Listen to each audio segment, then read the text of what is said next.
Okay. Drinking Coca-Cola because I need that energy.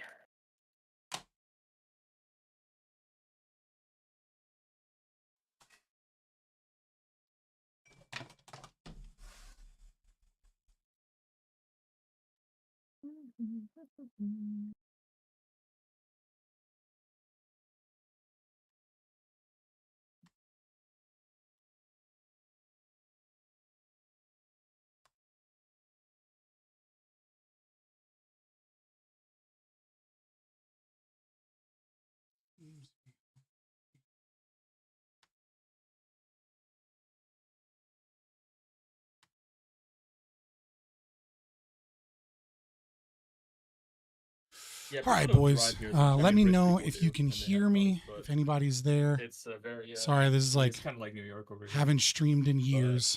You have, and then on top of that, God, I just live in. Well, it's been a year. Like, actually, it's been since April of last year. So it hasn't even been a year. It's only been 10 months, but it's been a while. So we're back. We're trying some new things. We're seeing how YouTube works. I have a green screen behind me because I live in a nice apartment complex. It was one of the few apartment or deafen myself. So yeah, I've been using I'm using a green screen behind me without an actual green screen because after this we're going to do PrimeCayes. That's going to be through StreamYard, so I don't see the point in trying to hook up a program to use green screen to then hook up a program to then undo that and redo the camera settings. Sometimes it can really mess up OBS and stuff, but it looks like the stream is healthy. Even though we're starting loud and clear, thank you so much.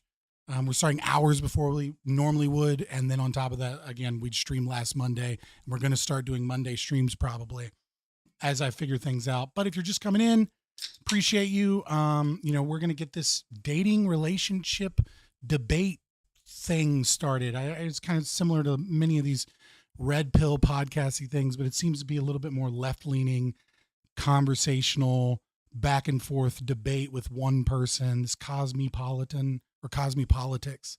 I don't know them really. So it should be fun and we'll get right into it. I appreciate you guys for being here. And then after this, hopefully we'll do a Q&A for like an hour. And then after that, maybe we'll do like a little bit of research for the next debate. Cause normally I've been researching during all this time and I don't have any time to do so. So hopefully we'll have a little bit of looking into stuff for the next debate, which should start at 8 p.m. Another culture debate. I don't mind another one. Yeah, culture debates is kind of the bread and butter of these things. People don't really do a lot of purely political, like philosophy debates. Like it just doesn't happen. Like every now and then you get like some lefty anarchist that really wants to debate some righty anarchist like myself or something. But for the most part, you don't really see that type of behavior. So that's just kind of the standard stuff. So, we'll get in, we'll see who comes in. I have no idea what to expect from YouTube streaming. I have no idea who the stream's going out to. It's at times that we didn't stream when I was on Twitch. So we'll just kind of see what happens and we'll have fun.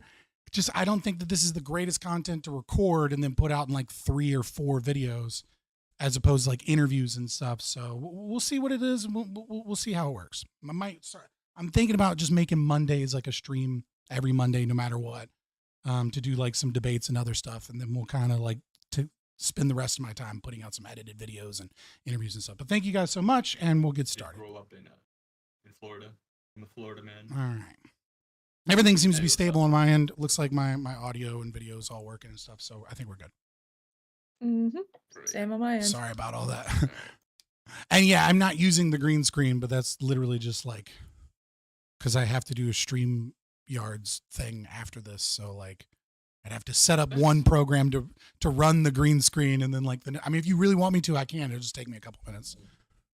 No worries. You do. Looks good. Yeah, we use StreamYard for my movie podcast. It's been pretty fun. Yeah, I use StreamYards for most things, and then it ends up, or I just use OBS. Either one. I usually have a program running the thing, but if I do it over Discord, then I need to have like a program because Discord won't do it. Right. So like I need a second program to do the green screen and then be the video camera for Discord to grab, which is like, why in the fuck is Discord that behind? Like, like streamer mode enabled, but like you can't really, like I'm still trying to like whenever I do my movie podcast, I just do the link, like the StreamYard to my Twitch, so like I could be live streaming on a Tuesday night with my film podcast. It's so easier that way than like trying to do everything through Discord. Yeah, I always Well, wondered let why me he didn't check. add like burning in the nameplates thing. Because a lot of people use Discord to like, I don't know, it just seems like it would be like a useful thing. But that does Yeah. set people apart, you know, people that are like savvy enough to like run an OBS thing to like have their name burnt into their camera. You know, maybe that's I hate trolls them that come apart. in that they're like, I can't hear the other people, and I'm like, can I? And then the other people are like, no, shut up, because I'm like looking at OBS. I'm like, I've all got it on like one track for the. Okay, Yeah. sorry about that. Speaking of trolls, wait, I do need to move this to a private channel. One sec. Oh, okay. There we go. Just a second.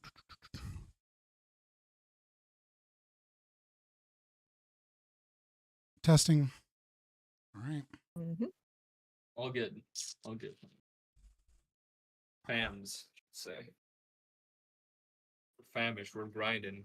We're small business people, right? Pretty much. As small as you can get. Oh yeah. Just one person.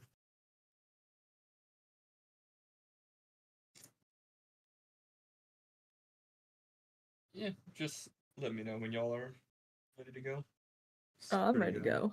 Yeah, no, I'm fine. I was just, had to run around like a chick with my head cut off for a little while and get a shower, so I didn't come in here looking all scaggy. Mm-hmm. Fair.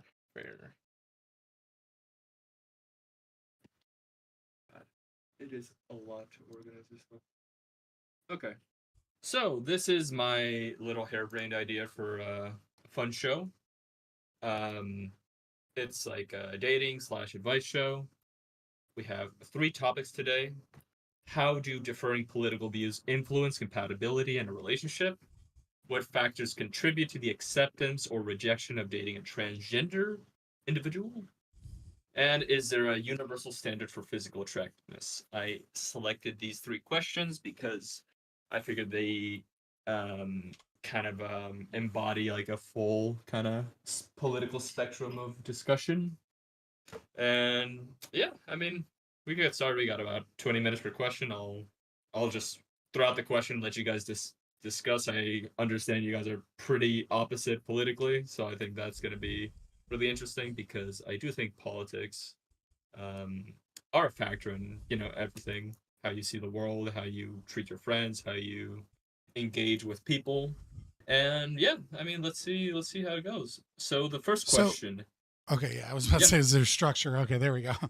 Yeah, there's a little structure. It's 20 minutes. We'll give you like 20, 15 minutes per question, then I'll have to cut you off and move on to the next one.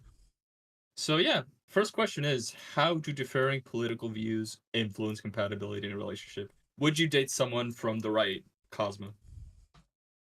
Well, I actually did date someone from the right in my past, an anarcho-capitalist.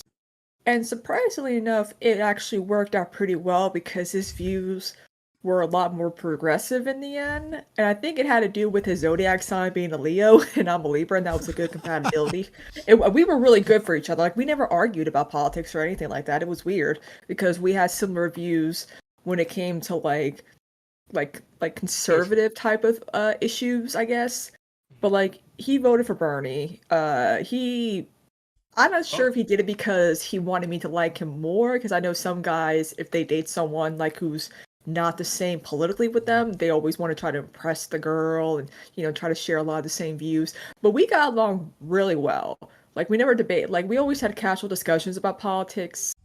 Even like when it came to stuff like guns, because I'm more for like certain aspects of gun control, and he was too. And we also had like the same type of like views towards capitalism. And again, I'm just like, how are you an anarcho-capitalist at this point, considering your views are somewhat similar to mine? But he also despised Trump because he's like, I know a common man when I see one. I'm like, good for you. But when someone who's like hard right wing, like when their views, like their social views Testing, are very testing. Yeah, I'm peeking in the Nazi-ish, yellow, dude. I don't know what to tell I you. can't go that far. Like if it was like Mm. economic stuff, yeah, I could see myself Like if I dating someone with yell, different my economic OBS views. is showing in the red. Like Um, at this point, I What think you're about trolling. abortion? I That would can't, be like a big. or maybe I it's mean, not. Like I don't I know, would but imagine that would be like a big bodily autonomy kind of discussion point. yeah, well, the thing is, I don't want kids at all. So, like, he has to be someone who doesn't want kids. And most guys these days don't want kids, it seems, because they're constantly working, they're grinding. It's hard to even find a social life these days for any of us, regardless of our politics. So, but I think it would be good to have someone who's like, yeah, I'm pro-life, but I'm not going to push it. You know what I'm saying? Like, I don't want to, like, like, don't want to, like, push it. Like, it's kind of like how Biden is like, I'm a Catholic, I'm pro-life, but my policy-wise is more pro-choice in that Mhm. regard. But I just don't really. I just feel like if you and your partner don't want kids, then I think abortion might not be the biggest issue to have, considering if you don't want, if you both don't want kids, that's not really much of an issue. But yeah. Mm. so Yeah. let me say a few things. So first, hi, I'm Scott from Fabian Liberty. Hi, everyone watching everywhere else, wherever that may be. You can check me out anywhere you want just by searching Fabian Liberty. You'll find me on Twitch, but I haven't streamed on Twitch in a year because the censorship was just too rough. I am an actual ANCAP, not an ANCAP that votes for Bernie or, has a bunch of left-wing progressive ideas, which I find strange. But let's step back a little bit. A couple of things. So first thing, I have all the time in the world tonight because I don't have to be anywhere till 8. So if either of you guys feel like you want to stretch it out a little bit longer, I'd be more than happy to do 30 minutes a topic or so, because I think all of these topics are good topics, and should maybe be packed out a little bit. The second thing I want to say is actually talking about the topic in hand, as opposed to like my personal preference in dating. I can have personal preferences. That's fine. Individual differences may vary. So the question at hand is the concept of, are there issues and how do we tackle those issues of different political philosophies within a relationship? And so the question then becomes, I think that the question is hinting at something that is deeper than political philosophy, which is, first and foremost, the more obvious kind of in your face answer is values, right? If you have similar values and you share those values, but those values lead because you have different rationale and logic to different political prescriptions or different political parties. I don't think that really matters that much, right? If you're both Catholic and you both, have, Christian ethics as like a framework, and you both have similar concepts of what like roles within the relationship should be, etc. And like one of you wants to increase taxation because we need more welfare programs, because you think that that's your reading of Isaiah, or your reading of Judges, or your reading of oh God, what is the super it starts with an S. I can't think of the Judges book.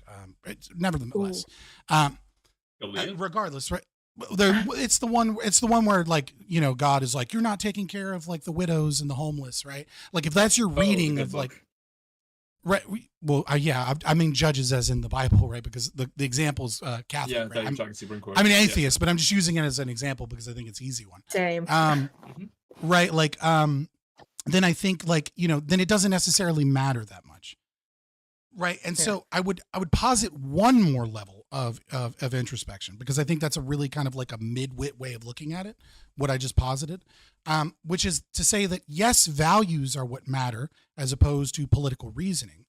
But what those values are going to be wildly different based upon where they come from. And what I mean by that is that obviously all values are subjective to the individual. And so some people may value one thing at a very high level. Some people may hold that value at a low level. But generally speaking, in a distribution, what we are going to see is that your values are going to come from two separate things. They're either going to come from your philosophy or they're going to come from your culture. And cultural value differences are far more easily surpassed than philosophical value differences. So an example, if I'm a white person dating, let's say, a Latina, and the family and the Latina expect me to instill myself with some level of, machismo.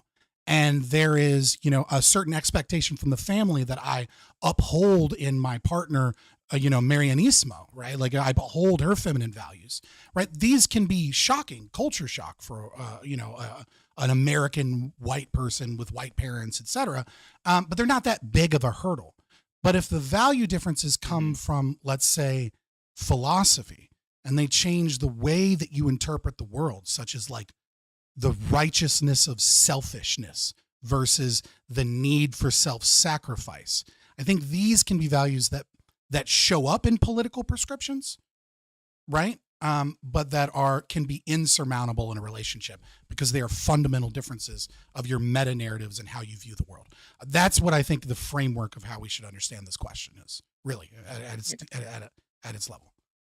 And it also depends to how political the person is. I mean, there are some people out there who make politics their entire personality. So, like, issues and values really are the core of their personality and what they care about the most. So, and Yeah, it's that I feel like subjectiveness kind of, right? yes, and with the more political polarization happening in this country, I mean, there's still people like James Carville, who's married to a Republican, which kind of explains some of his views and the way he dresses. But like, I mean, there are still people who still like, marry people with a different political views, but it just seems like they can let their politics slide because maybe that's something they still don't really like. They're maybe old school and they still don't really talk about their politics that much, or they're not really big activists or people who really pay attention to what's going on in the world. Would you possibly agree with that too in some aspects? Yeah, so I would say two things to that. Number one, let us for most conversations dispense with the concept of like individual outliers, right? Like James Carville being married is it's very clearly an outlier, right? Like it's not a general trend, right? If we're talking about extreme ends of the distribution and how that affects society, right, then it's important to talk about outliers, right? Because they have a larger impact than their population would. But in terms of relationships and general advice about trends and problems that we see as a society, the outliers don't really make that big of an impact here. But I agree with what you're saying, that there, as I stated before, there is subjective, these values are subjective. So, to one person, let's look at, the overturning of Roe v. Wade, for example, right? To pro-life people, that was an insane victory. To the pro-choice people, that was an insane defeat. And at the same time, you're going to find a lot of women who feel very, very strongly about Roe v. Wade, regardless of whether or not it was a bad case or the politics involved, right? We're talking about the feelings here, right? Because even Ruth Bader Ginsburg knew that Roe v. Wade was a trash case. She wanted a different case because she was like, this is going to be overturned eventually because it's a terrible case. She wouldn't retire too, so. Right. She was hoping for a case in Vietnam involving a soldier. I can't remember the name of the case, but she was hoping for an entirely different case where they wanted to disbar her from the military and or force her to get an abortion. And she was like, that was a much stronger case for them to determine like a woman's right to choose in that aspect. Could her employment contract and things like that be taken away, etc. But so setting all that aside, you had a lot of pro-choice guys that are pro-choice via convenience, right? Like they're not invested in the concept of a woman's right to choose. I'm an evictionist, right? So in most cases, I'm going to side with pro-life, even though I believe that a woman has a right to choose. I just don't think you have a right to murder. But that being said, I again recognize that I'm an outlier, right? So understanding that like a lot of liberal kind of esque dudes, yeah, they're pro-choice, but like it wasn't a psychological defeat that like brings about like a concept of the patriarchy winning for them, right? Like to them, it's just like, oh, that sucks. And then they have I would say probably a more rational view, which is, oh, this is going to go back to the States. And if I live in fucking Arkansas, this might be a problem. And if I live in New York, this changes literally nothing for me. Right. And so those, the people are going to value those things differently. So, maybe a pro-life guy that's pro-life a pro-choice guy by convenience dating, let's say, a Christian woman that's very, very pro-life, he's probably going to be like, yeah, I respect your right. Like, it's not going to be something that like offends or upsets him if she talks about like baby murderers, right? Whereas like reverse that, tradcon guy, Eastern Orthodox, strict religious conservative dating a lefty girl that feels strongly about abortion, that's going to be, that could potentially be a relationship ender alone. Yeah, that is a huge challenge, and it also reminds me of like I've been in my Discord. We've been rewatching It's Always Sunny in Philadelphia. One of the earlier episodes was about the pro-choice, pro-life movement, and even the hypocrisy among pro-life men. Yeah, I remember like the dudes going there to like try and hook up with girls. Yeah. Oh yeah, that was early. And she tells Mac, the Christian guy who ends up being gay, obviously. He's like, great, you're pregnant, you gotta get an abortion though. And she's like, but you're pro-life. He's like, yeah, but in my case, it's different. It's always different for some men or some women, depending on how they feel about like their convictions on this issue. But I think a lot of for men especially, like some men that I talk to that are pro-life, sometimes we debate or on chat, I roll on that because I'm pro-choice. And a lot of it ends up being like, yeah, they were an accident, and they have that perspective of like, wait, if my mom had been given the choice to have an abortion, I wouldn't be here. So that kind of informs them of like, well, maybe the woman, she should power through and have go through with the birth, because otherwise I wouldn't be here. And that right. I don't want to distract too much about like, turning this into a debate about abortion, because then, I'll be forced to talk about evictionism. Right. And so like, I do want to stay on the topic of, and the concept here of the show, which is relationships and difficulties therein. And in saying, yes, I agree, as I stated before, that value is subjective, and that these values that we hold are also going to be subjective. And again, I want to stress, where do these values come from? And that's another example of what I mean, is that you have an experiential, emotional connection to the concept of pro-choice as a female that does not exist for the male, right? Where the value is coming from might be political. It might be the political party you're in. It might be influences you read. It might be a concept of liberty, but there's something that exists in the female that exists in the male, but to a much, much lesser degree, which is the consequences of pregnancy, and being felt in the world. Right. And for the men, the consequences might even be more severe, right? Child support, things like that. But they're more abstract, right? Like you're more separated from them, even if they're more severe, because, you might not claim them, or et cetera.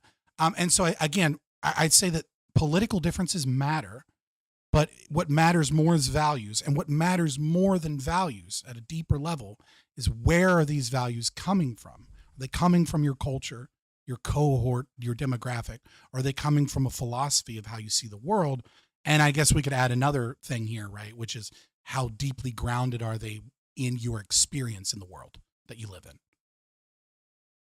Yeah. Where do you get your values from, Cosmo? Well, I'm originally from New Jersey. My parents were big union folks, but they weren't necessarily like political. They like voted for Bill Clinton once, and that's the only time they ever voted. But I remember growing up in the South and noticing how prejudiced people could be. And as someone who comes from I grew up in the white working class, so I grew up with a lot of some of my first friends were kids of color. So there was like that experience with me. So whenever I grew up with more like befriending people who were more like upper class whites, and how they felt about other kids of color, or even like gay people and whatnot, it kind of made me like thinking I don't really want to be associated with people like this, or have like views like that. And I remember I took offense when someone insulted New Jersey, like when I was in 5th grade. We were paying attention to the 2004 election with Bush and Kerry, and we were doing electoral college, and someone said, well, that's all the gay people are up north, like in New Jersey and New York. And I said, I'm not gay, what are you talking about? But I'm bisexual, so I was like, maybe I was repressing something when I was younger. So yes, you were. So it was accurate, and that is why you were upset.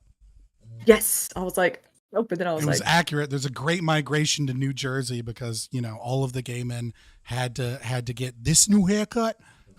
yeah. And they had to And go. love for They all John watched Terry. Jersey Shore and then just So- were completely fell in love Oh, with the God. state. So again, what I would say is your answer to the question, I think, shows a problem within society, and I'm not trying to pick on you specifically, but Sure. I think you're kind of showcasing it live, right? Which is that when asked where your values come from, you give the superficial answer to where your values come from, right? Which is you give the demographics of the individuals in the community that you grew up in and how those cohorts shaped your opinion. And that is indeed an answer, right? Like I don't begrudge you that that's an answer, but it's less important than your philosophy, right? It's less important than how you identify the world and the meta narrative that you use to view the world, which I think is really the wall that we hit when we're dating people with different political opinions. It's not the Yeah. political opinions that actually matter. The political opinions are a downstream effect of partially the culture that you, as you showcase, the experiences that you have, but even more so importantly, what it is that is your philosophy about life, right? The concept of, so I'll give you an example, right? I am someone that is, and so this is probably counterintuitive to what you think about me, because I'm a hardcore ANCAP, right? So I'm all for let's abolish Social Security, welfare, food stamps, let's get rid of public schools, all this, fuck all of that, right? And so you may think and look at that and go, wow, this person has a deep lack of empathy for impoverished or, homeless people or, individuals that have difficulty pulling themselves up by their own bootstraps, as the common retort against conservative economic values might have you believe. But I remember I had this habit. I don't like to give money to homeless people because I think it enables, right? I don't think it actually helps. Are you one to the give them behavior. food? Yeah. So what I Instead? would do is I lived in Richmond City at the time. And so I would go during the summer when it was really hot and I would go get a backpack and I'd fill it up with water bottles and I'd fill it up with like cheeseburgers and chicken sandwiches. And there was like homeless people fucking everywhere. Right. Mhm. And this was after I'd gotten out of the army as a medic, which I think is pertinent to the story. And so I give out food. I'm just like, hey, you want a chicken sandwich? You want a burger? You want a bottle of water? More often than not, they take a bottle of water and wouldn't take the other shit because they had enough money for food, but a bottle of water was always nice out in the summer, Yeah, for panhandling, sure. etc. And so I gave food to this guy and I was talking to another person, like not across the street, but like across from like a gas station parking lot where a lot of them were hanging out. And I'm talking to these other people and I see him convulsing and I see him down and I see him like having problems. And so like army medic kicked in, right? So I ran over, I laid him on his side and I, shoved my hand in his mouth and started scooping out everything I could, doing finger swips to try and, because I don't have any supplies, but I have enough to open the airway to you're remove training. anything that's there. Damn. Right. It's instant. And so he was he was ODing, right? Which, I mean, I'm not some fucking savior because I'm giving out cheeseburgers and I happen to see some shit, right? Like, I don't want any fucking compliments for this. It's just made me feel good, so I did it, right? And so I tell the story to my then wife, and she's like, that's disgusting. Like, why would you put your hand in like a homeless person's mouth? Like some dirty homeless guy that's like, that is ODing and you're like putting your hand in his mouth. And I'm like, bro, I can wash my fucking hands. Like, that right there was like the pivotal point I was like, oh, I don't like you anymore. Like who you are as a person at your fucking core. This no longer has anything to do with your culture, right? This has to do with core disgust mechanism. This has to do with the way that you view the world at a fundamental level doesn't match with the way that I view the world. That's fucking crazy. Yeah. Right, but that's I remember, represented in the politics. Mm-hmm. Yeah. I remember one time, quick little homeless story myself, by the Walmart, there's always people with like, my house burnt down or I lost my job, but they say they want food, thankfully. They need food or whatever, because they probably have like a place to stay or like a relative, but they're like, we need a lot of food. One time a customer gave us so much food and my mom and I are like, what the fuck are we gonna do with all this food? And so we're pulling up to the Walmart, we see a woman with like 2 kids and I was like, you know what? Let's give this woman these 2 kids all this food. And they were so grateful and so relieved. I'm like, You know, it's just the least that you can do in that situation, at least. Like how what your story is, you know, trying to help the homeless person who was ODing. It's really sad over I here. mean, like, I mean, I do think, I think you can give homeless people too much, even when it comes to food, because I do think it enables the behavior, and you want to change the behavior. And you can be as cold as callous as you want. It doesn't actually change the behavior unless you give opportunities for them to work to gain things. But at a certain point, right, there is also something to be said about the feelings of hopelessness that can come across from being homeless, especially when you're talking about homeless to where you don't have a car, right? Like when you don't have a place to sleep that isn't but outside, unless you want to go to the shelter, but the shelters are full of all kinds of craziness, right? The feeling of helplessness. So the feeling that someone cares can have an impact. I think is positive. Absolutely. You're starting. Yeah, I just want to be clear. Like, I just want to be clear that I'm not pro helping the homeless, in case anybody of course. Your judges story, me for my fucking end cash. No, dude. I mean, over here in Argentina, it's been a fucking crazy like 5 years because like, you know, the previous administration just destroyed the country. That's what happens when you have 150% currency inflation. And you just run the money printer. But oh my god, dude! Like I've seen it change. Like I've seen the streets change, just being filled with homeless people, and it is like a different nature of like the homeless that I see maybe like on TV, on the media, where I think in the US it's like a big drug problem, like, you know, a lot of drug addiction and oxys. Or these and people stuff. are just mental aggressive for no reason. Yeah. I want to go. It's not drugs. Hold on. It's not drugs. I want to be very clear. It's not drugs. It's mental illness. And drugs are the coping mechanism for the mental illness. Yes, right. Drugs is a really easy way for conservatives to dismiss the behavior, when really what we're talking about is untreated mental illness. Yeah. The difference here is that it isn't mental illness. It isn't, you know, coping with drugs. Generally, some people it is, but it is like families and kids and families that have been just completely fucked over by the state and by the previous governments and are now like on the street. Yeah. And I did. This is like Viva la libertad, bitch! Like Malay's got elected. We need to talk about Malay in the post show, by the way. I have a million questions for sure. But I went on a date.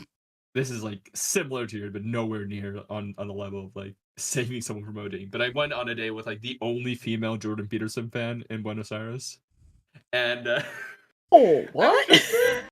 I like dating people that are like different. I do like that kind of like back and forth of, you know, just having like a little debate or stuff. But it was really a really shitty date. I mean, just in general. But what really sealed the deal of not wanting to see them again was how they treated a homeless person that came up when we were like having some tacos or a dinner or whatever. She just was the most dismissive, rudest people. Like, don't fucking talk to me kind of energy. And it's like, bro, this person, it's not even somebody that was begging. Like what happens a lot here on the streets is people like buy socks and just like sell socks like on the street, and it's like, you don't really need socks at the moment, but you know, they're doing a thing where it's like it feels better for them to not just be begging for money. You know, you give them like, sure, I'll buy some, or like we do the blessing boxes where we I do socks with my mom like around Christmas. And it's funny because every single time we'll buy, you know, my mom cannot get it through her head that like females aren't on the streets. Like I love her, right? She cannot, so she'll buy like 2 big ass boxes of socks, and it'll be 50% male socks and 50% like female socks. And this isn't a sex thing, okay? Because like it's not like, oh, these are pink, dudes can't use these. It's like they're female sizes, right? Like right. Yep. So we'll give out all these socks, and like we'll instantly be out of socks for men, and then she'll have like these giant boxes of socks. I'll be like, Mom, women are not like, that's like again. So then every year we end up having to go to like a shelter of some sort for like domestic violence or something, and like roll up, and then like I have to sit in the car because like they don't let men come near or whatever, and then like she'll give up all the rest of the socks. But I always find it funny. It's like every year she can't figure out that like 80% of the socks you need to buy need to be male socks, because the street, like, because it still doesn't enter in her mind that like all of the people on the streets that are homeless are dudes. Like not all of them obviously, but basically all of them. Yeah. You should still have stuff. Diversity. She's just doing a DEI. DI. I don't think it's so much that as it is a lack of thought about the like she's just trying to sure. be nice, buy socks, so she buys a bunch of men's and women's socks. I don't it doesn't. She's not ruminating in it like people that your online political streamers and YouTubers are. Like we obviously it takes up a larger portion of our life. But yeah, so again, I guess maybe we have actually kind of. I don't know if that there was any disagreement between the two of us, between the ANCAP and the progressive leftists here. So would you agree with my original assessment then that political values or that political beliefs really are just downstream of cultural differences and especially philosophical differences, and that these are the actual hurdles that when you look at some center left person dating a center right person that hold the same cultural values and have the same religion aren't going to have fucking problems in their relationship the same way. They're going to definitely find a good balance for sure in that relationship. Or not. I mean, again, like I said, individual differences may vary and et cetera, but yeah. And they need to adapt to the culture and adapt to they can adapt, adapting and whatnot. But I have a question. What is a non-political red flag for you guys? For me, it's wearing a seatbelt. Yeah. So okay. So for instance, I went on a date with a guy. Met him through Facebook dating. Big mistake right there. He does not wear a seatbelt. And what annoyed me the most, this is so stupid to say, but when you're not wearing your seatbelt, the thing goes off and it gets worse and it gets worse. Yeah, Ralph Nader. Fucking Ralph Nader. I know, how dare he? I'm like, are you gonna put your? He's like, I don't do it. I'm like, you have a kid though. And also another red flag is that he had a quote unquote crazy baby mama, and I was like, oh yeah, this is not going to turn out to be that good at all. Plus, he couldn't care less about politics, and I'm a pretty political person, so I'm like, oh, you don't care at all. I mean, I would be fine if you had a different set of beliefs than me, but you just don't give a shit about anything, and you have a kid too, so I'm like. Yeah, for me personally, I mean, I don't really date that much. I have 2 children of my own, and I kind of just checked out of the dating market for the most part. Because I'm in every other weekend dad, and it's like I just the dating market is I don't want to say it's trash, right? Like, there's plenty of good people out there, but it's just No, you're right. It's trash. It's trash. I know it's not. It's not. It's not. It's you know what it is? No, dating apps. It's overblown. Generally trash. Dating apps are the trash. Yeah, that is. I have an idea. After we finish the next topic and the topic after that, I'm going to go in the post. I do have an idea for an app. Ask me about it again. Because I have a concept for something that probably will occur in the future. I got a buddy I don't think women are ready for it. Is it okay? Wait, is it a dating app? I got a buddy making one. Yeah, but you'll have to ask me about it in the post. But anyways, okay, sure. Fuck, what was I saying? Political non-red flags. You want to know political non-red flags? Mm-hmm. As an anarcho-capitalist, I don't want anybody to have strong political opinions. Because I'm weekly going on to shows saying all of you Republicans and Democrats and communists, you're all fucking socialists to me, and you're all rape apologists, and you all don't believe in bodily autonomy. I don't need because there's only 2 options here, right? Like if you have strong political opinions, then it's not going to work unless you are a hardcore anarcho-capitalist. And if you're a hardcore anarcho-capitalist female that I want to date, the percentage of the population of that, first of all, is so fucking infinitesimal. And second of all, so a red flag for me, actually, hilariously enough, would be someone that's very passionate about politics. Because I am often offended by people that have passionate political opinions but have no reason to hold them, right? If you have deeply affecting events in your life that make you passionate about something, even if I disagree with it, I can respect it, right? So even as someone that is culturally, I'm a right winger, I have a lot of respect, for example, for Rose McGowan, right? She's politically, she's my fucking opposite. Fuck her, right?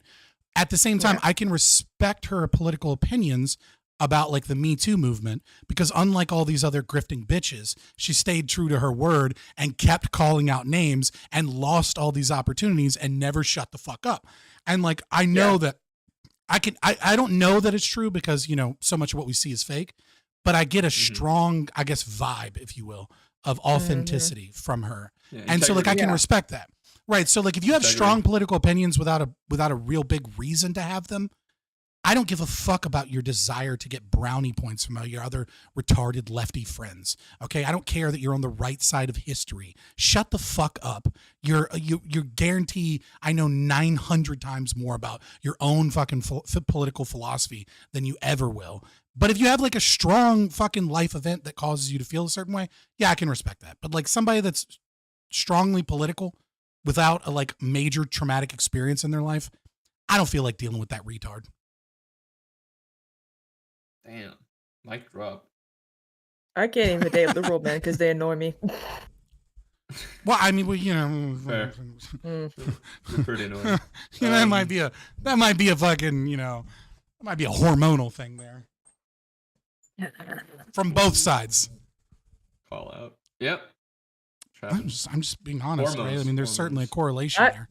Absolutely. People think I get it because I'm on the left. They get offended so easy. I'm like, whatever. I've heard worse said about me, so it's like. I'm not really saying it about you primarily. If you like I'm George mostly saying about liberal men. If you like George Carlin, you probably have thick skin. But yeah, we should move on to the second topic question. 2, right? Yeah. Topic 2, yes, absolutely. What factors contribute to the acceptance or rejection of dating a trans individual? This is for me, I am very interested to hear what you guys have to say this because I started seeing somebody trans for the first time. And I'm kind of politically lost with that. Because I'm very accepting of trans people. I have no problem with it, but I've just never dated a trans person before. So yeah, what do you guys think? I don't want to monopolize time, so please, Cosmepolitics go first. I have my opinions. Well, the thing with me is I'm bisexual, so for someone, for me, it's more of like, this might sound insensitive, but I really, for someone, like, some people actually are concerned about what's going on down there. But for my sexual orientation, I really couldn't care less what's going down there. I'm more of a physical, mental, emotional, like, attracted type of person. So, like, I understand, like, some guys that I've dated in the past were like, I just don't date trans women, period, because all that stuff, you know, that they still have general preference. Yeah. Is a thing, right? But I'm the type of person who doesn't have a general preference as long as I have, like, some type of attraction towards that person. Like, I'm attracted to people who are trans or non-binary or cisgendered or whatever. But I know that there are people out there who are like, you know, my preferences, I don't date anyone who's trans or non-binary or whatever. Or even people have preferences towards, like, specific races and demographics of folks, which I understand too. I know some people can fetishize these demographics of people for sure, which I'm not really a big fan of. But as long as if you're dating a trans person, you discuss like what the boundaries will be, what the relationship will be like, that should be fine. But I understand that, you know, with transgenderism being newer for people these days, there is the fear, you know, of people misconstruing the relationship. Again, with some people assuming that men fetishize transgender women or women fetishize trans men. But for me, but in general, I just feel like just have your cards on the table, discuss the relationship, what's it gonna be like? Because dating someone who's trans is a newer experience for someone who could be cisgendered like yourself. Yeah. But I know you probably have very different opinions, obviously, but probably someone who wouldn't even date a transgender person. But that's because you're probably, but again, most men who were probably heterosexual probably wouldn't consider dating someone who is a trans woman because of, you know, their own personal beliefs and what they feel about transgender people. But I mean, most of my community is made up of transgender folks, so I'm very like protective of them. Most? Yeah, most of my community. I'm like mama bear for them. There's something on his mind. It's wild. Yeah, it's just like even amongst Gen Z, I think that's Discord the current demographics though. Right, even amongst Gen Z, the current polling data shows 8% of Gen Z identify as non-binary or trans, with trans being like 3%. So to have a majority of your Discord, of your community be trans is wildly specific. I mean, She I'm a is like a smaller leftist Twitch streamer, so. leftist political streamer. That would And really... I'm like a smaller that's streamer still wild. too, so it's like, yeah. No, that's still most is still 8%, fucking Scott? wild. It's 8%. Yeah. I could 8%. have sworn it was like half that at least. You know, to say we're transing the so kids. Right, that would be 2023 data from Gallup, I believe. It might be Pew, but I because I'm thinking off the top of my head. But I want to say Gallup There's too many polls. There's too many polls to keep up with. 1 to 5%, but I guess it's growing every year. Well, so this includes non-binary. They didn't because when you're talking to Gen Z. No, fuck. Gen Z. Hey, that's a great. Yeah, fucking that's a great term. fucking Freudian slip. Trans Z. I'm writing that down. Do it. I'll DM some New York Times people. Let's get your term coined. Yeah. So there's again, let's focus on the question. And there's a lot of things we have to unpack here. So first, I think you brought up the dynamic of fetish multiple times, right? So I think we're going to have a side conversation about what is and isn't a chaser. What does that mean in that regard? I do think there's this we could talk. Let me start off with this caveat. Number one, although I'm incredibly well read on the current literature of sex research and transgender medicine, such that it is, and that this is kind of an area that I'm very intimately familiar with. I don't think anyone really knows what's going on, if you will, right?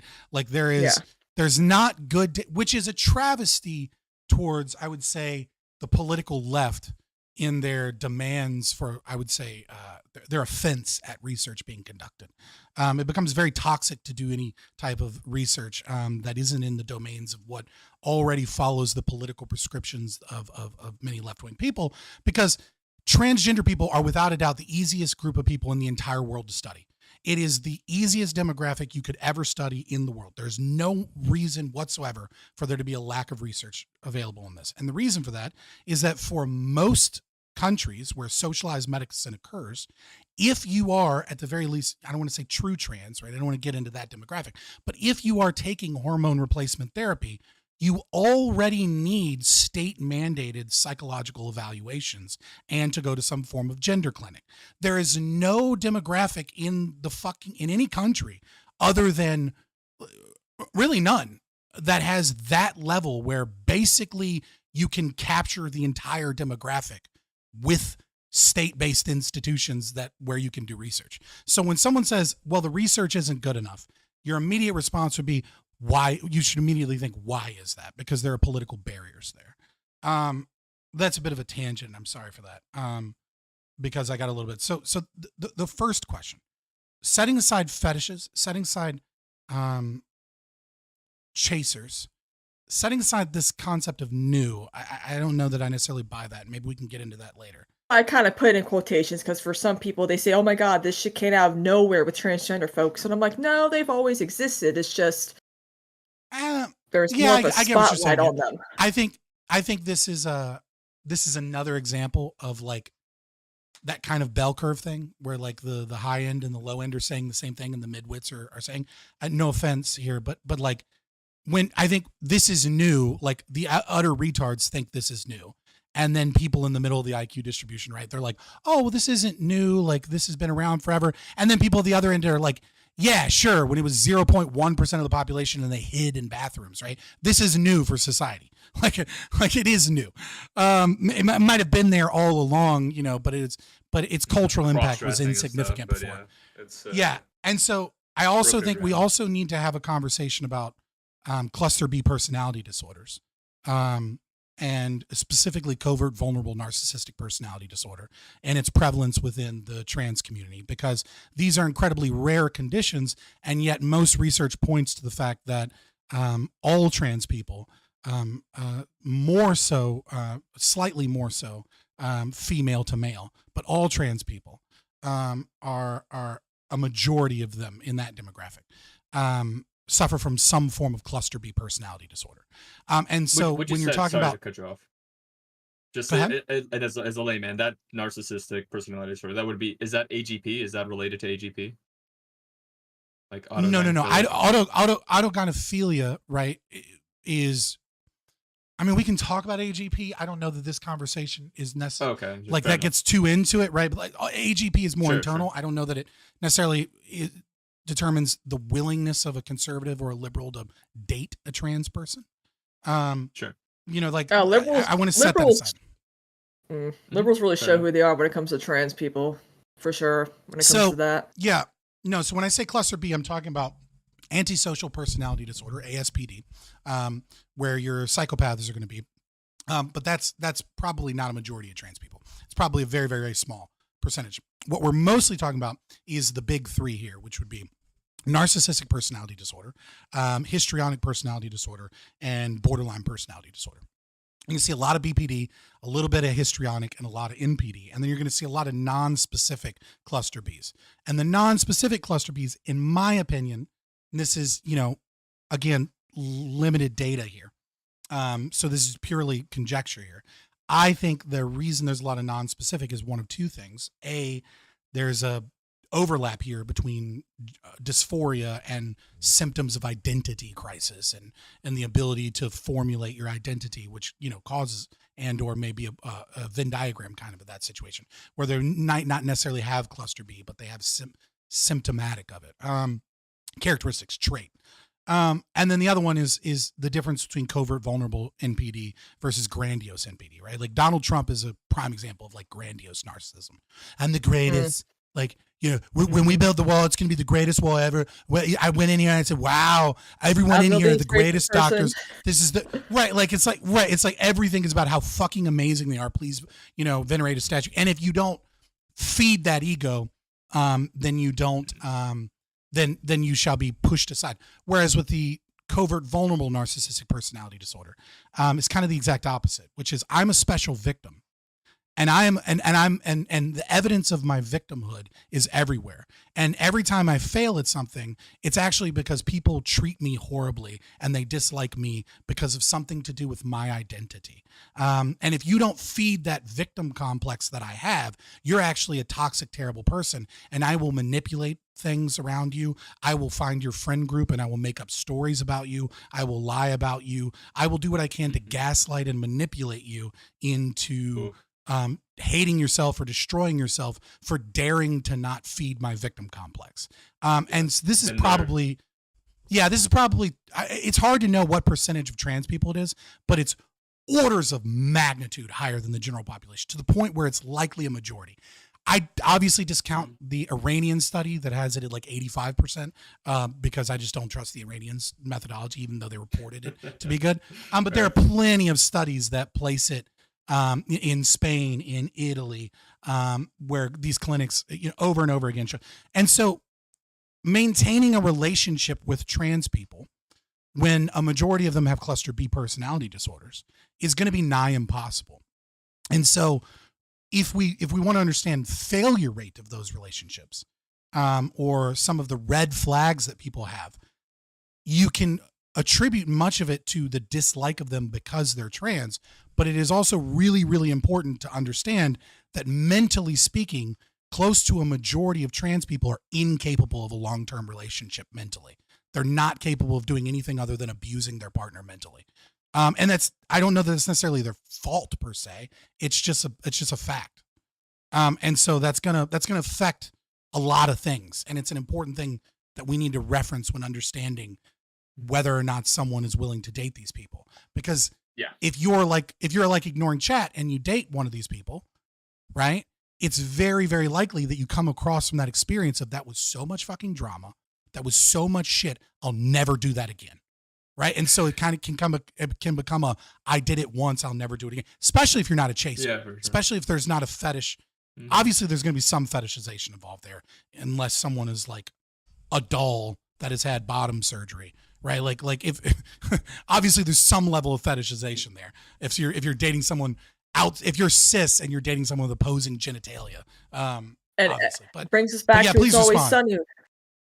Yeah, like, it kinda reminds me of the episode It's Always Sunny when, they do the whole gay marriage episode and Carmen finally got that bottom surgery. Mac's like, "How dare you not call me when you got that bottom surgery done," or whatever whatever happened. Yeah, But, yeah.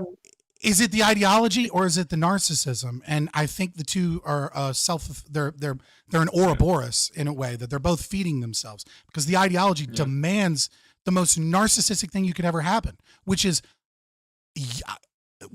your identity is negotiated in reality.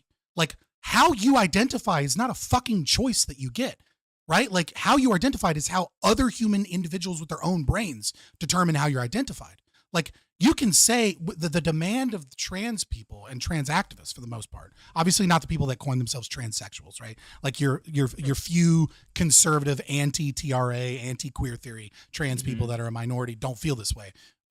Usually because they've broken out of the political space and they're kind of become allies of the right in a way. Unfortunately, many of them become TERFs, which is hilarious and stupid. But nevertheless, yes. it is the most narcissistic thing you could ever do, is say, I actually demand that your mind is no longer your mind, that your mind must bow to the whims of what I say I am. It's like, and so it's, you could not engage in a scenario that is more feeding to the narcissistic supply, right? Than the demand that someone see you the way that they themselves envision themselves. It's like, no, I don't, if you're ugly, you don't get to say, well, I'm pretty. I demand that you see me as pretty. It's like, no, people are going to see you as ugly. You know what I mean? Like, somebody might see you as pretty, right? Like, that might be what they're into. But if you're ugly, people see you as ugly because you're fucking ugly, right? Like, it sucks, but like, and that's just how that is. That's how I felt in middle school. I was like, I'm no. so pretty, but but yeah, like I have a lot of experience with people who are trans because I have friends who are trans who are going through it. I had a friend who was like, I was a hardcore heroin addict for a long time, and it took me to realize that I was having issues with my gender identity. And now they're happier that they're a trans woman. I have a cousin who, from like the time they were 2 or 3 years old, wanted to cut their penis off, and my family kept ignoring it. That they basically identify as non-binary now, and there's really nothing they can do about wanting to have a. Those are two very different stories, right? Yeah, I don't want to give. I don't want to give credence to the concept of true trans because I think that is not necessarily a thing. Oh yeah, but they're almost like two completely different situations. So I'm just saying, like, the experience that I've had, it's like it's not a walk in the park. The former, I think, could potentially be emblematic of narcissistic personality disorder or cluster B personality disorder. And then what we do is we reinforce that cluster B, and by convincing them and or by them grappling, because cluster Bs again have fixation disorders, which is similar with autism, right? So when we see a lot of young girls with autism and their rates of non-binary identification, we go, well, what is that? Well, there's a fixation disorder. Autism can have fixation issues. NPD is going to be a fixation within the self. Histrionic personality disorder, for example, is going to be a fixation on one's perceived sexuality, right?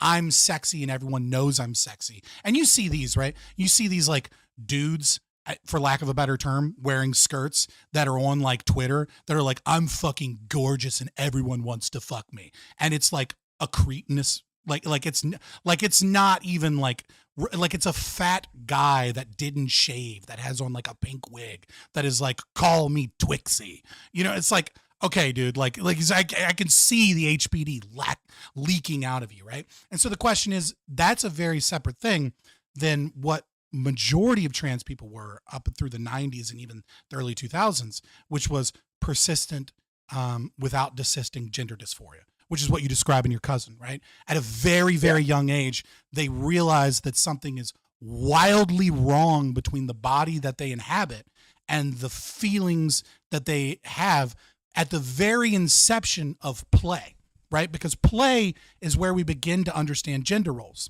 right? It's at that age where we start to see mommy and we play mommy, and we do some of the things that mommy does, but we do some of the things that mommy doesn't do. And that's because we've seen other mommies do this. And we begin to gain a concept I was of a what psych mommy major, is. so Right. Yeah. And so it's like, these are two wildly different people. So is the heroin addict person struggling with gender identity? Maybe. I think it's also just as much likely, and it's incredibly taboo to say, that this is someone that has a cluster B personality disorder, and now they're fixating on gender and they're adopting a dysphoria that they never genuinely had, and they're gaslighting themselves into having a gender dysphoria and doing treatments that are potentially life-changing in the hopes that this fixation will give them a goal in the future of, once I pass, everything will be great. And the problem arises when they don't pass, or when they do pass and the problems aren't fixed and they start looking in themselves. And then all of a sudden you begin to understand why there's a 41% suicide rate within the trans community, because some of these people should never have been transitioned, and no one wants to talk about that dirty fact. Yeah, I mean, I like, again, like with me, like I understand, like, you know, what you're saying, especially with the gender roles, because usually if you realize you're probably trans from a very, very young age, you start realizing that you don't want to gravitate towards the Transformers or the Barbie dolls or whatnot. Like if you get stuck, then that's like one of the earlier signs that maybe you should have your kids see someone, because I think what it is, you know, you see someone who's a specialist, someone that they can talk to and trust in. But the problem is that my family thought that the gender specialist was forcing this on my cousin, when they weren't. They were like, no, we're just trying to guide them to figure out what they want to do. If they want to socially transition, which perfectly fine, change your name, change your hair, your clothes, whatever have you. So obviously this gets away from the concept of dating, but just as a quick opinion, and maybe we can talk about it later on some other occasion or something. But I would say that none of these people are following the science. And when I say none of these people, I mean the Christian pastors, life coaches, right-wing people. And I also mean WPATH, the American Medical Association, APA, American Psychological Association, American Pediatrics. None of these people are actually following the science. And I think there is genuine cause for concern for many parents that that gender ideology, if you will, as the TERFs might call it, but I disagree with that. But queer theory and critical theory in that domain is being imposed deeply on the medical community, and many of them are forcing them down a set of railroad tracks.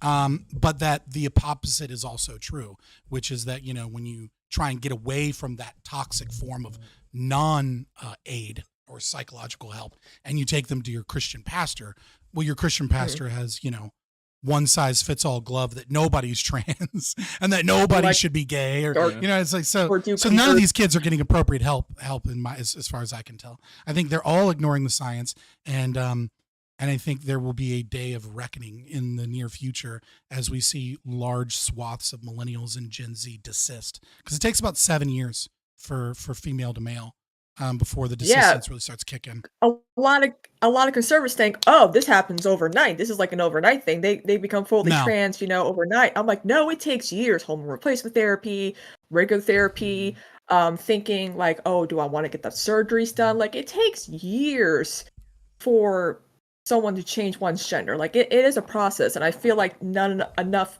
people, especially people who are supposed to be allies, reiterate that point. But they're not going back to a transgender person. Yeah, going back to the core answer, it's actually a very simple answer.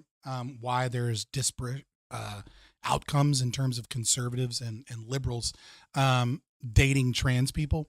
While yes, there's political philosophy there, and yes, if you are a conservative and you see a trans person, there is, I don't want to say an implicit assumption, but damn near an implicit assumption that person is more left-wing than your typical left-wing person, right? Like if I pull a random transgender person out, they're more likely to be a communist and a furry, right, than they are to be a Republican, right?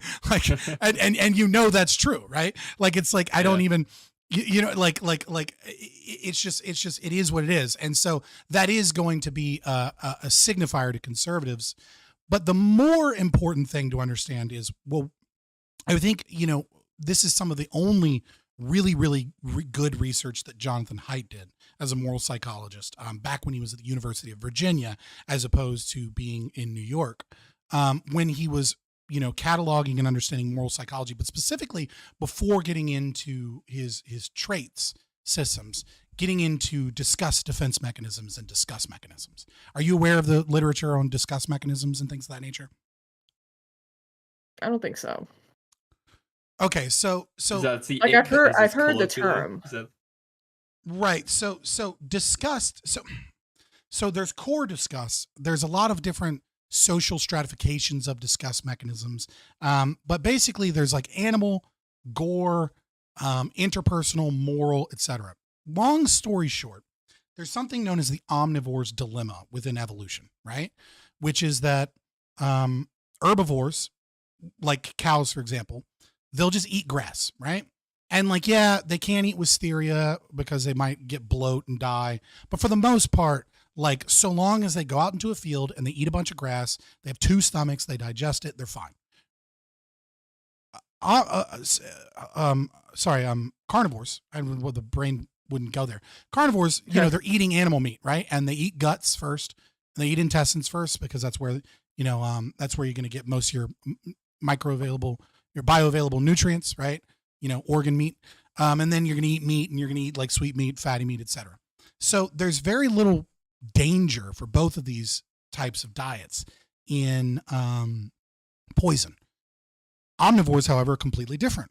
It is incredibly easy for us to accidentally poison ourselves eating out in the wild, right? Like, so many people go out and starve to death in the woods, and they're within hand's reach of edible food that has calories, but they don't know what to eat, right? And so it's also important for omnivores to get a nutritious, balanced diet. So we need carbs, we need fat, we need protein, you know, we need magnesium, we need titanium, you know, we need carnine, we need, you know, vitamin K, we need all of these things from multiple different sources, most of which you can get from organ meat, by the way, but nevertheless, we need all these nutrients. And so we develop very quickly disgust mechanisms. That is how human beings evolved in order to be able to survive. Is that we learned heuristics, and we had a lizard brain kind of response, if you will, to things that we think shouldn't go in our mouth, an aversion to certain things. Oh God. Which, interestingly enough, you mentioned dating that guy that wouldn't wear a seatbelt. Disgust mechanisms and high risk behavior are closely linked together, and so that might actually be, if you go deeper into the brain, understanding why you don't like that is because of a lack of an understanding of a lack of fear, a lack of engaging and protecting yourself, especially for other people. Yeah. It caused a moral disgust in you, that high risk behavior, which makes you unattracted to the person. Big red flag. But going back again, so the omnivore's dilemma causes us to have this situation where when fear exists for things, problems we need to run from, right? Anger exists for problems that we need to confront. But what do we do with problems that we can't run from and we can't fight, such as disease, such as nutrition, such as moral problems as we gain in social stratification and thousands of years living in tribes, moral issues that subvert the order and structure of society. So I know this is a really long-winded answer to the question, but it's, I think, important culminating that together. The biggest signifier of a political conservative is high core disgust mechanism. It is the number one marker more than anything that someone is a political conservative. And this tracks, if you're looking at the big 5, with low personality openness, right? Personality trait openness. But disgust mechanism is an even better predictor. So much so that utilizing disgust, you can actually poll data that's usually more accurate for political elections than actual polling data asking political questions. Core disgust affects all of your other mechanisms of disgust. Okay? So being disgusted by trans people, being disgusted, even if it's not like overt, right? Just like, oh no, I would never, right? It's a lot of it has to do with what goes in your mouth. Okay? And so when you start thinking about the concept of a penis on your girl, and you start thinking about the concept of something going in your mouth, if you're a political conservative, your disgust mechanism goes through the fucking roof because something that shouldn't be in your mouth goes in your mouth or could potentially go in your mouth. as if, every trans girl requires BJs, hilariously enough. Yeah. But nevertheless, the thought is there. And so these things, this core disgust mechanism goes into it goes into societal shame. It goes into being disgusted by the clothing that someone might be wearing. It goes into being disgusted by the behavior when someone steps out of bounds of what is considered politically or culturally acceptable. So if you want to know why the left is far more likely to date trans people and the right aren't, at the very core of their being and completely uncontrollable by them is a sense of disgust at the very body and the concept of that person that is often going to be strongly correlated with the political ideology of conservatism. And So the you're opposite saying we is are true of not the left. sexual deviants then? What do Because you there's mean? always like a lot of people think, oh, people who date trans people are just sexual deviants and blah blah blah blah blah. And I'm over here like, Well, yeah. no, it's I mean, what you mentioned. It's like this level of It's disgust. literally right, but it is literally deviant behavior, right? Like, what is sexual deviant? Sexual deviant would be someone that engages in sexual activity that deviates, right? Hence deviant, that deviates from the normal, the normal bounds that society has constructed, right? So if you're dating one of the 1 or 2% of people engaged in sex acts that are not what a majority of cisgender people are doing, normative behavior, then you are by definition a sexual deviant. If you want to own that like a crown, put it on a fucking tiara that says cum slut and walk around, like, be my guest. Like, I don't care. Do you, right? But like to claim that you're not being sexually deviant when you're engaged in deviant behavior would be asinine. I think more so what you would be claiming is Well, it speaks to insecurity, right? Like not being able to live up to like what you are. Yeah, well, I mean, I think it's perfectly fine. I might disagree because I'm fairly right wing here.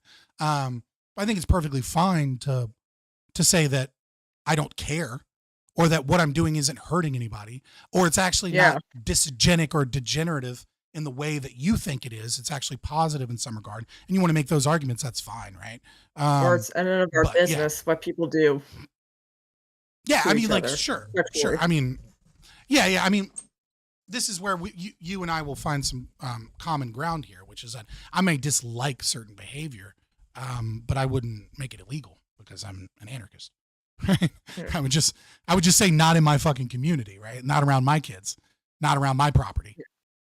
Yeah. Are you smoking a pipe over there in IgnnoringChat? This is him. Pipe. Oh, I was like, what is that? No, it's not a pipe.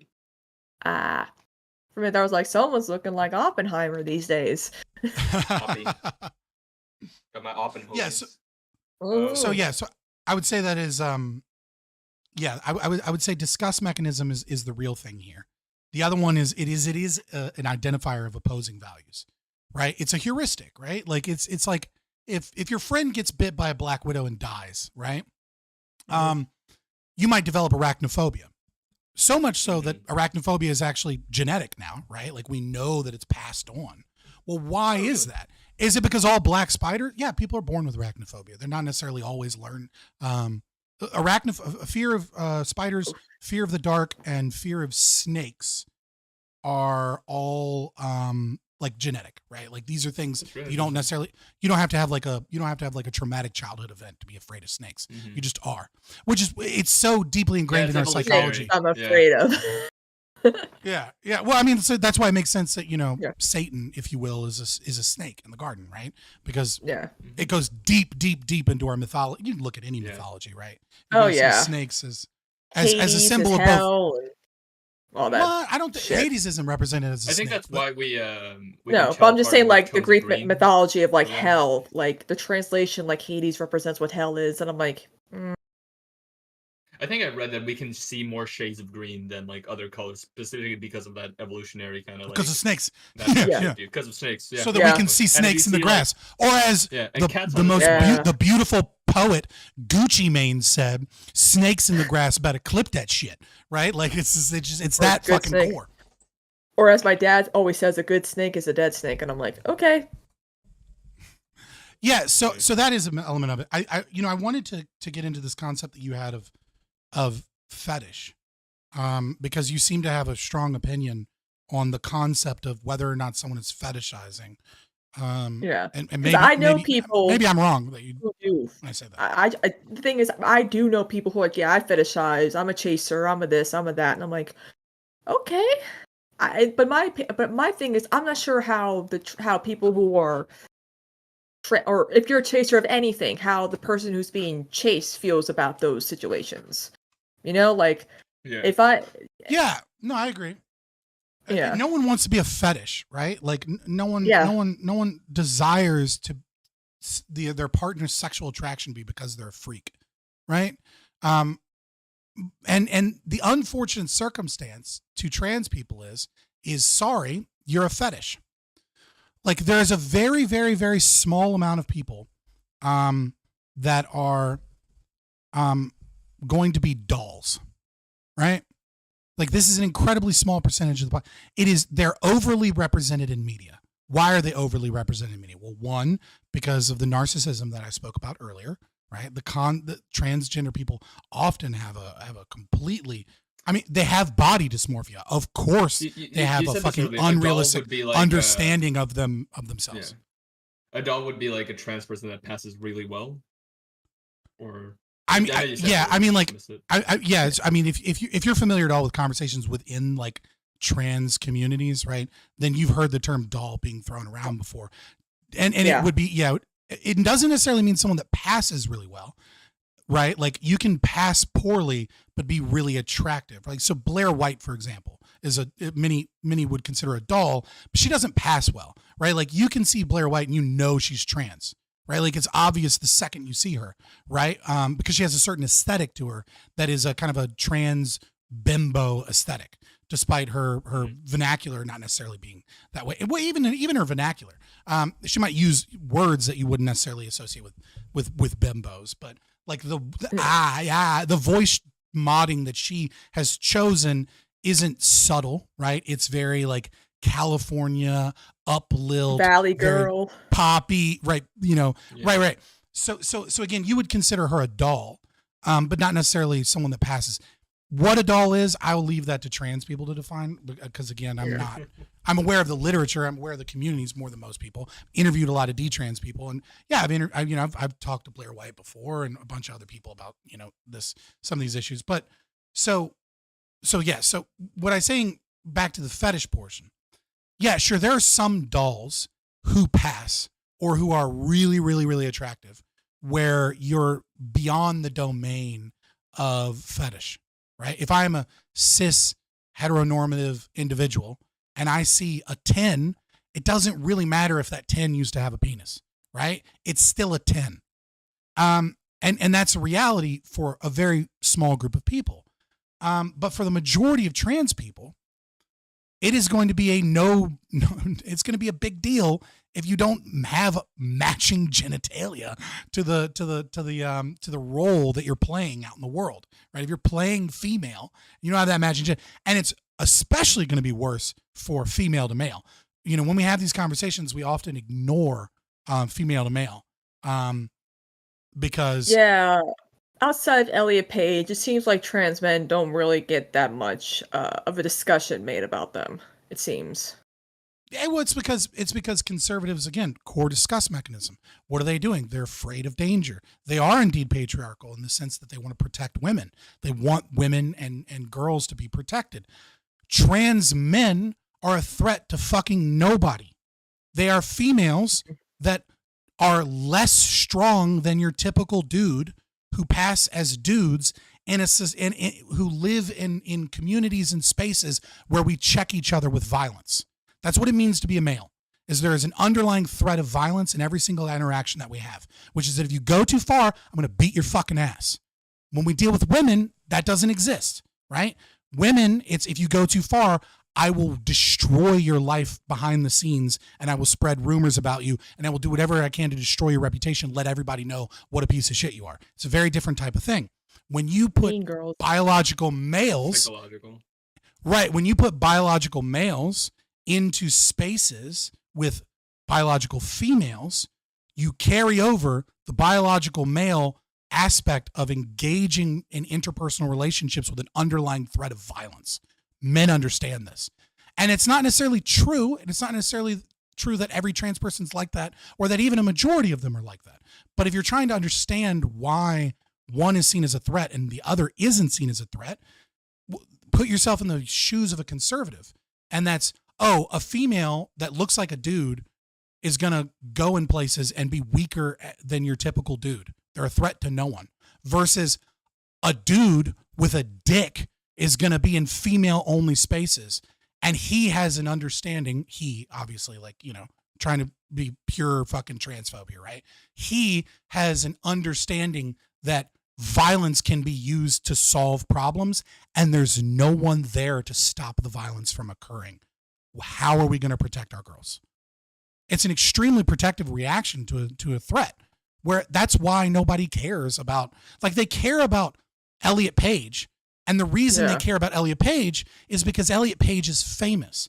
And again, because she's famous, it now becomes a threat to our girls, because they're worried that her influence will find confused daughters and girls in society and push them in a direction that isn't necessarily what they need or that they want. They're worried about rapid onset gender dysphoria. Whether or not it's real doesn't matter. They're worried about it, right? They're worried that 8% of fucking Gen Z are identifying as trans and non-binary, which obviously is more than the people that are trans and non-binary, right? Like, it's clearly a cultural fad at that point. Like, 12.5% of the population throughout all of human history hasn't been fucking unable to engage in sexual relationships to have children and have been a different fucking gender body swap, right? Like, it's very clearly like a cultural norm that has occurred, and they're afraid of it. And they're afraid of it not because of what happens to men. They're afraid of it because of what happens to girls. That's why there's a difference. And that's why Elliot Page is looked at, because she's famous. And they're worried that people see her on Vogue and their daughter might read it and go, maybe I'm like that. There you go. People really think like, oh my God, this is it's just too much influence happening. I'm like, I see it, but also at the same time, I'm just like, I feel like it takes a lot more than that. Yeah. I mean, I say, okay, get over it. That's not a pipe. Yeah, this is a conversation for another time, because we're getting away from relationships. No, it's just. And there's still a third topic. I did want to. Yeah, sure. There is another topic. There's a third topic, you know, but if you want to talk to me about it sometime, I'll talk to you about it. Yeah, for sure. That'd be fun. I meant both of you, but there is another topic. Excellent. Topic 3 would be, to move on. And we can talk more in the post show about whatever you guys want. It'll be free flow. Question 3. Is there a universal standard for physical attractiveness? Of course, this goes into like body shaming, you know, stuff like that. A lot of controversial things with regards to how people, you know, perceive like obesity. Is it a healthy thing? Should we, we embrace different bodies, or should we kind of shame people that are kind of shaped differently? Stuff like that. So, Cosme, why don't you start off? Definitely is a standard. There definitely is a standard for beauty. I mean, as someone who's a woman, I feel like society really made us want to be young, beautiful, and yet stupid at the same time. Like, the grasp of youth and beauty has on our society is kind of a problem. There's different standards. Like, you gotta be young, blonde, beautiful, perky breasts, curvy hips, nice, you know, like apple bottom butt or whatever the hell. Like, it's bubble butt. Like, there is a thing where there's a standard of beauty that is put on a pedestal that a lot of people want to strive to be. Same thing with men. You gotta have the nice, you know, chisel. You gotta look like Cillian Murphy is what I'm saying. You gotta have the nice chiseled jawline, abs, you know, really fit and muscular. Like, I mean, we look down upon, we think someone my size that weighs like 130 is considered a plus size model is kind of insane. But that's just how my. Would you be a plus size model at 130? In America, plus size is like a size 4 or more. It's a whole thing. You'll find your answer if you just look at any footage from the 1970s of people in America. because you won't see that fat was, like, people. ultimate, like, people Bell starving bottoms, themselves. low cut jeans, high top. Right, like she would be considered. You would be considered obese Yeah. and overweight Yeah. in America in 1970. Now you're considered normal. You don't even have But to yeah, go I didn't that mean to far back. interrupt. I mean, like, You were early asking, so I was 2000s, like, pop you're right, culture, though, you're like right, Britney like- Spears. That was, like, the whole thing. Oh yeah, like someone like they showed someone made a comment about Britney Spears' 2007 performance where she was completely out of it trying to make her comeback, and guys were like, no one was complaining about her how she looked back then. I'm like, oh yes we were, and I remember I was like 13 saying, ooh, she looks a little out of shape. Like her I saw body that was too. considered fat. Yeah, her body No, that was considered fat. pause. Her body was considered fat by feminists and gay fashion designers. Not a single Yeah. man in America gave a fuck. We were all obsessed with how sexy Britney was. Mm-hmm. She was like, I'm like, believe it or not, people think men love like a stick, but a lot of men do like women with some meat on them. So Like slowly, but like Especially it's with, becoming a thing. Yeah, especially with, like, cultural, like, kind of, like, beauty The shifts appreciation and what- changing. Like, now, yeah, Yeah. because it used to be, like, tits, people used to love tits. And now Oh, yeah. it's kind of shifted. Yeah, it's actually in the data, So, I think. hold Like, on. Now people like a fat Yeah. ass. so let's Tits and actually break this down and answer the question, right? Because I'm seeing a lot of like shotgun things of like things that have changed over time, right? And an understanding. So there's two main ways we should view this. Number one is we should look at it as a standard distribution, right?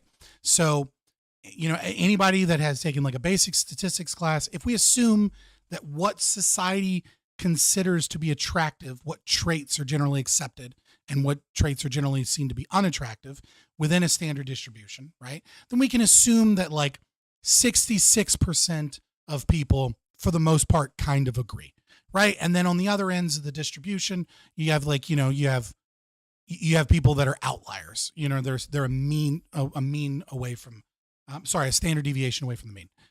So assume that first, right? That there are always going to be outliers. There are always going to be people that like fat girls. Always going to be people that are obsessed with skinny girls.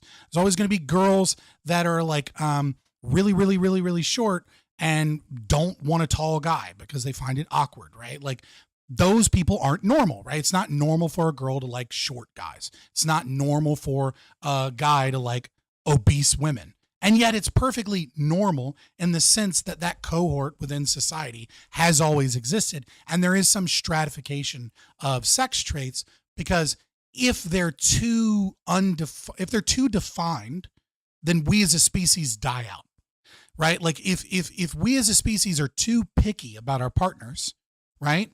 Then we die. Like then we don't make it. We get outcompeted by something else because we don't breed enough. Settle. Right. And a lot of people think they're settling when they're not, which is hilarious. But red pill shit aside, men and women thinking they're settling when they're not we'll set that aside. Right.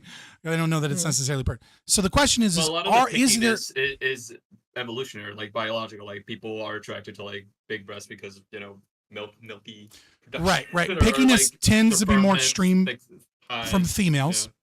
Right. Yeah. Because females are Certain sexual traits. selector of the species.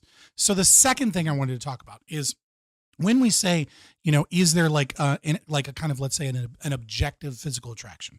What I would say is that there is what society finds attractive currently. And that is influenced by two main things. Number one is going to be evolutionary biology, right? These are going to be attracted to secondary sex characteristics. What are secondary sex characteristics? These are portions of the body, feminists might call this objectifying women, but these are portions of the body that our brains are hardwired to focus on because they in some way, shape, or form communicate sexual virality, viability of offspring, viability of pregnancy, safety, etc. Right? So in women, what are some secondary sex? Breasts are an example of secondary sex characteristic, right? A woman with incredibly small breasts is not likely to be able to produce enough milk for her child. So men, for the most part, are going to be attracted to women with larger breasts. Now, if you have, F cup breasts, right? You're starting to get into an extreme domain where now this is probably some marker of a lack of health, right? That's you're getting to a point of fetish potentially. You're getting to a point where it's no longer communicating that this person is healthy and is good for offspring, but is now communicating something else entirely. And this goes on and on and on, right? Like, gray sweatpants, right? Like, what is the deal with gray sweat? Well, if women see that you're fucking packing, right? That's a secondary sex characteristic.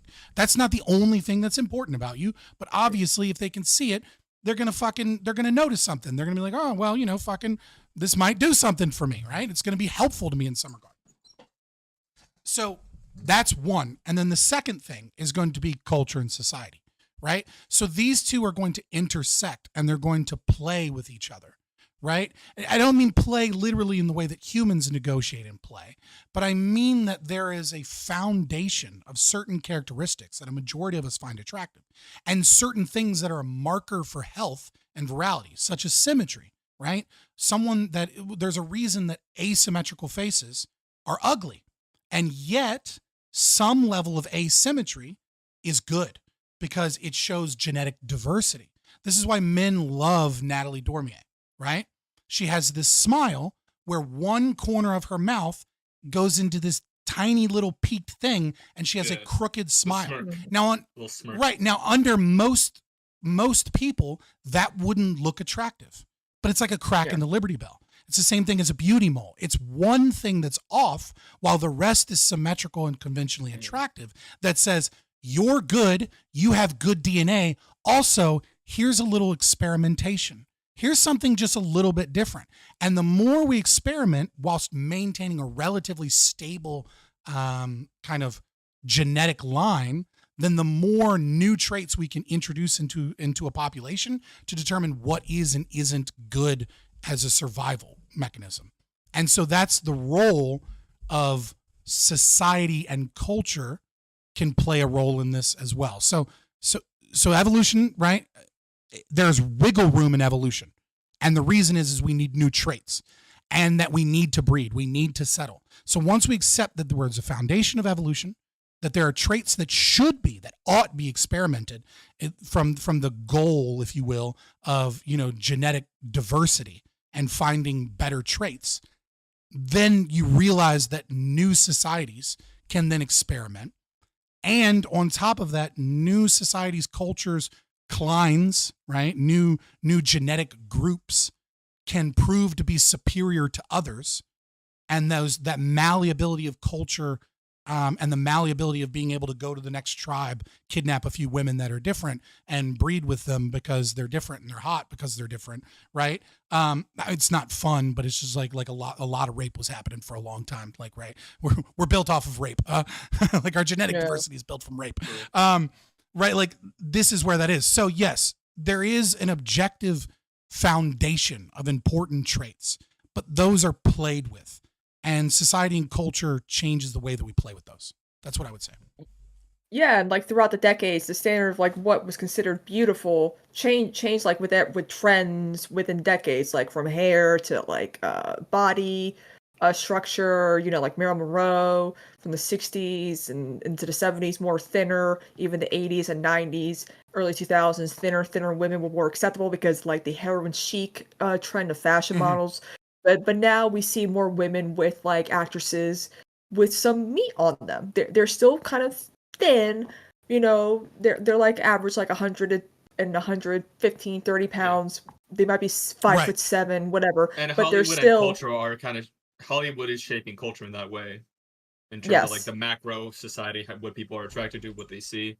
Now they're seeing like, different shapes and sizes, and they're some people end up. And some people can, how they say people are just never their own type? Some people end up being their own type. Like, I know, how you see some couples who look like they could, like, look the same? Like, oh, they kind of have similar features. It really depends on the person, it seems, when you're attracted to your own type or not. So referencing Hollywood real quick, right? Anybody that has done, like, basic courses in sociology will be aware of systems theory. Sometimes references open systems theory, right? So it's important to recognize that I do think, as you mentioned, Hollywood influences society, but society influences Hollywood, right? Society purchases, like they purchase things. And so, for example, there are some people, sometimes these institutions are slow to change. Look at like DC, Marvel, right? How many Yes. trash, kind of like woke, if you will, films and shows have come out of like there? Nobody's buying the shit, right? And so, yeah, they have some market in China, but eventually they'll lose their Chinese market Not too. anymore. So, Yeah. right. So, They've so at a already certain lost it. point, yeah, well, I mean, not forever or They're anything, but like, losing yeah. it. Yeah. Yeah. And so what I'm saying is like, at a certain point, they're going to have to change. They're going to have to fire people or they're going to be outcompeted.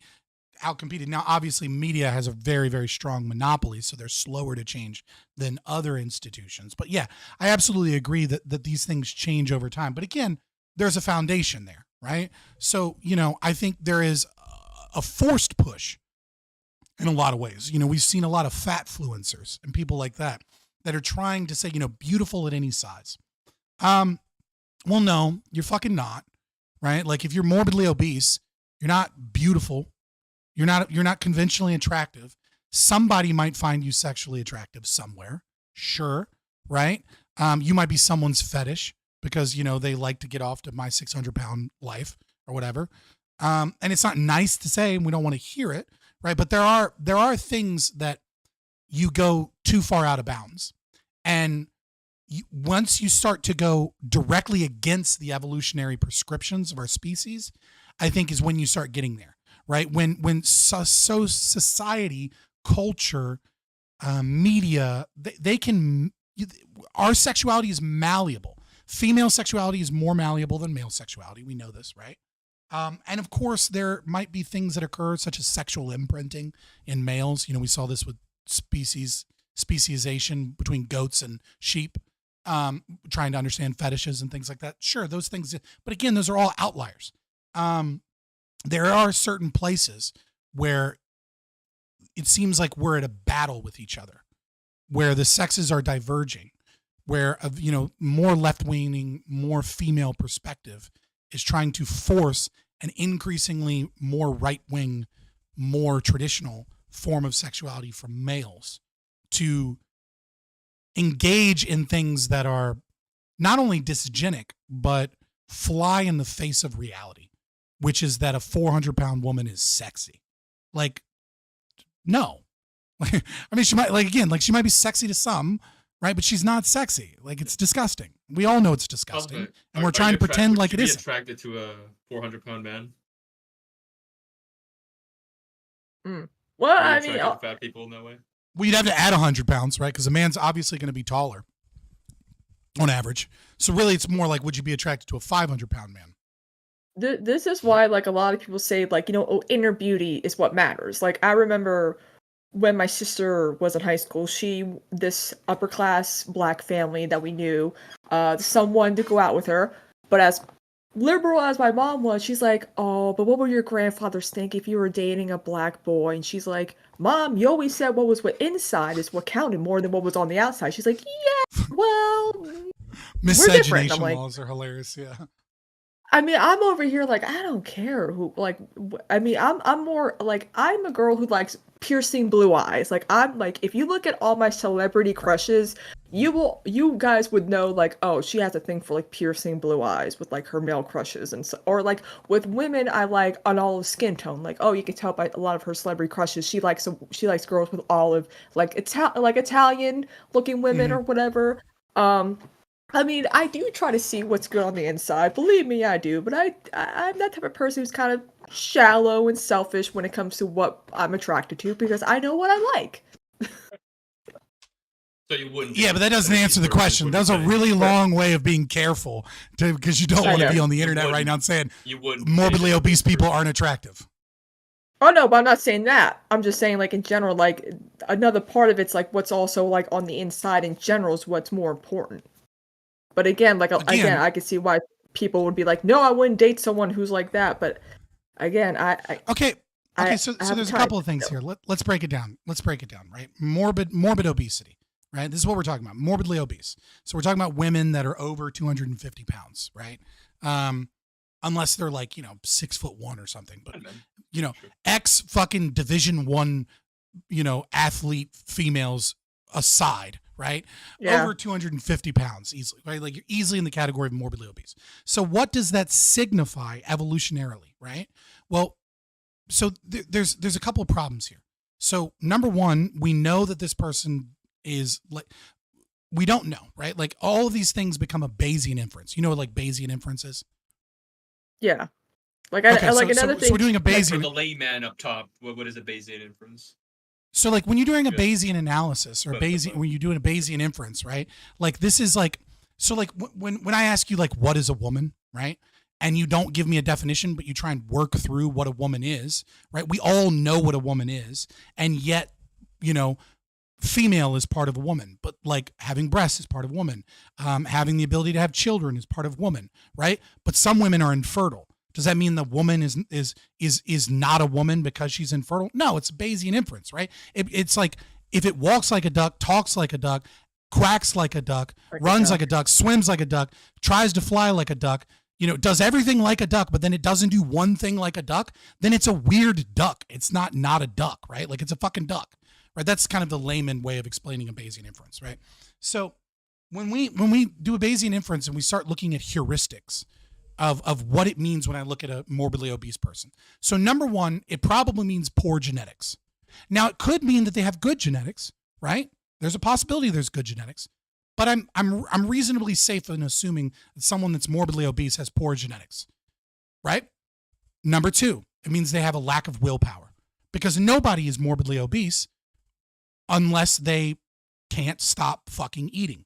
You might have a thyroid issue, right? And you might have some genetic issues that make you larger than the normal person. But I'm not talking about larger. Yeah. Right. But with trauma can affect your willpower, right? Which means you're damaged in some other way, right? Or even childbirth too, like physical trauma. Like I know a lot of women who gain a lot of weight after having kids, unfortunately. Yeah, and a lot of the times it's because they didn't breastfeed, all right? Like it's because they switched to formula too soon. And when you switch to formula too soon, your body's and metabolism slows way down because you're supposed to be producing breast milk and then you stop producing it, but your body still has all of that prolactin and hormones that are designed for breast milk production, but doesn't have any of the other stimulus. So what does that do? It gets turned into quote unquote baby fat. Ladies, if you have a fucking baby, do everything you can to pump as often as you can. And when your employer tells you, no, you don't get to take another 15-minute break to go pump because you had to go back to work, tell your employer, hey, that's a violation of the federal law. Go fuck yourself. I'm allowed to have my own room. I'm going to go pump. Okay? Keep pumping, keep producing breast milk. Based. Yeah. Or even if you can't, like my mom didn't get to breastfeed, but she did pump a lot because her doctor was like, you still have to pump a lot, otherwise you might end up gaining weight. Because my mom was always skinny, she still is, because she didn't really eat healthy when she was pregnant because her morning sickness was like whatever. So like they told her like, you know, here's what you gotta do. Make sure you pump and pump and pump all that milk out, even though we recommend you not using that breast milk for it because it's not, you know, you're not producing healthy breast milk for your babies. So that is that breast milk's right great. there. Just freeze it. That breast milk's great. Just freeze it, and then trade with other women. Get into a fucking breastfeeding support group. Trade with other women, especially if they're from other countries, so you can get all the good antibodies for your baby. Have your own Tupperware party, but for breast milk. Absolutely. But anyways, what I'm saying is when you look at a morbidly obese woman, right? There's tons of things that each individual one might not be true. But overall, what we're going to know is that that's a bad mate. It's going to be a bad person for you. A morbidly obese person, yeah, sure, there are rare exceptions to somebody that is a good person, that has willpower, that has a specific medical issue, but that specific medical issue actually isn't an issue for children, or for whatever reason, you two are outliers and you genuinely are never going to have children, or maybe you're a man and you're also infertile, so it doesn't fucking matter. Like there are outliers. But again, sitting in that standard deviation from the mean, that's 66% of society, right? That normal thing of what we find as a culture to be attractive and unattractive, trying to force things that go against our very biology, go against the foundations of what informs our attraction, that society and culture is layered on top of. If you try and fight these two, it is, I think it's very simple, emblematic of leftist philosophy in general, which is that it tries to fight reality. That's the same thing with communism and socialism. It tries to impose equality where equality doesn't exist in nature. It tries to impose order over an economy that's designed for humans. And you see the same thing happen in these kind of Grigory Lukács kind of anti-critical, critical theory domains of culture that place leftist philosophy into the domains of, queer theory, when it comes to heteronormativity, or when it comes to fatfluencers, when it comes to the concept of oppressed oppressor dynamic in normal body weights, etc. It doesn't matter where you put it, you end up where the extreme, where it fights reality and it fights our biology, becomes dysgenic and harmful and doesn't work. And we can't, and if we start lying to people to try and make them feel better, what you end up with is a bunch of fatfluencers that die whilst they're pushing super. The American diet right now is 65 to 75% ultra processed food. And you have fatfluencers dying at 35 whilst they're pushing Ozempic like it's a fucking cure-all.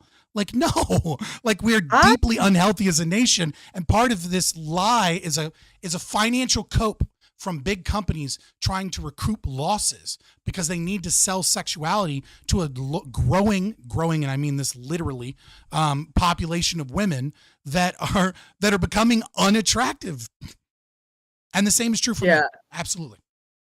I mean, the fact that people are still trying to push Ozempic when we know all the dangers of it is insane to me. Like I clean houses during the day and then I stream in the evening. But I have a customer she's diabetic too, so she's like, it works well. Also, too, I lost a lot of weight, and I'm like, well, you got to be careful because you dropped like 50 pounds in like 2 months. Like it's insane how, because you can just give it to yourself. It seems like, during the writers and actors, strikes, when a lot of the TV shows came back, I noticed like Kelly Clarkson lost a lot of weight, and I'm like, well, that's Ozempic right there. Like that's because she was always considered, pretty big. So like, again, a lot of like what you said, like a lot of our food is processed. It's not healthy, and then we try to judge people who try to eat health because eating healthier is more expensive than buying cheap processed food. Like it's almost like a no-win. I definitely think that there's and that's kind of one of the things I want to talk about is like, there is an element of if we pull personal responsibility out of this, like ultimately you're responsible, right? Ultimately the buck stops here, right? I'm overweight, right? Do I have medical issues? Yeah. I have a rare genetic connective tissue disorder. Some days I wake up and my joints, I have arthritis in every single one of my joints in my entire fucking body. Some days that sucks. But also I sometimes eat like shit, and I know what I can and can't eat. I know I know I can't eat bread. I know that I can't eat rice. I know that there are certain vegetables that I can't eat. I shouldn't be eating. But sometimes pizza looks fucking delicious and I make a bad choice. So ultimately the decision stops. It's my fault, right? And yet it's okay to understand that there is a element out there that is causing. There is an element that there is kind of a finger on the scales, right? That what was once simple and easy to obtain, cheap, I should say affordable, healthy, nutritious food was a part of the standard American diet 50 years ago. And the standard American diet now, with the rising cost of inflation and the increased ultra-processed food that is given to us, you have the Biden administration hiring people that state that that Cheerios and that fucking sugary cereal are healthier than eggs, like real eggs, and that like beef is some of the most unhealthy food in now granted, right wingers didn't actually look at the study because the study is actually him showing the problem with the way that we measure health. The guy himself was actually trying to show like, hey guys, isn't it obvious that if we're measuring health and beef is all the way at the bottom and Lucky Charms is all the way at the top, that like clearly we're doing something wrong. But nevertheless, there are a lot of mechanisms at play that are certainly pushing us in a direction that makes it harder for us to make these healthy choices. But again, the right answer isn't saying fat people are hot.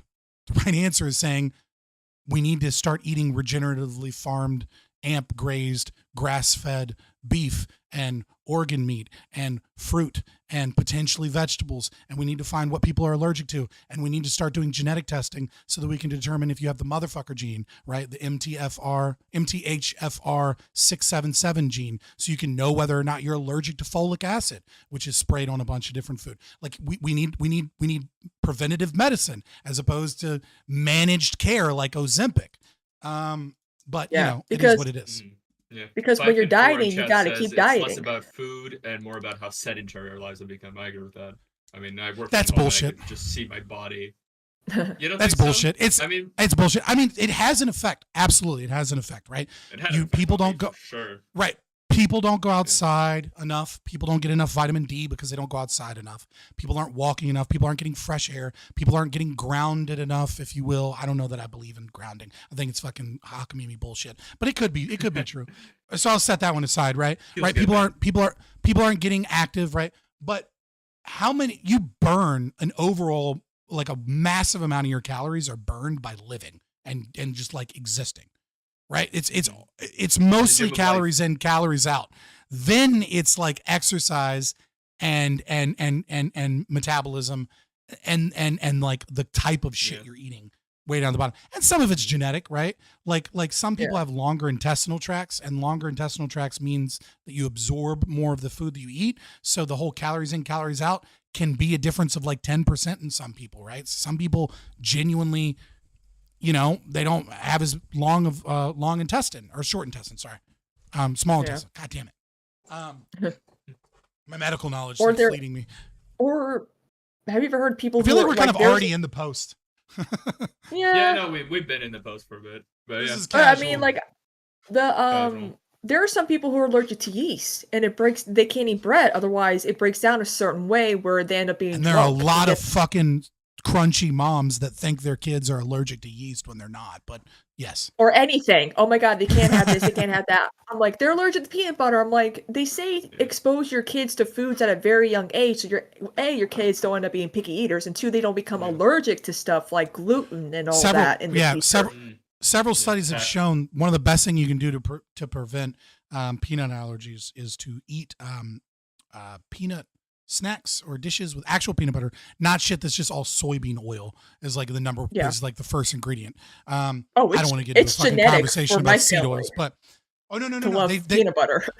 I thought you meant allergies. Like they've done tons of studies where they took people that were high risk for allergens. And when you give the moms peanut butter in the womb, and when they're early in their breastfeeding, it drastically reduces peanut allergies.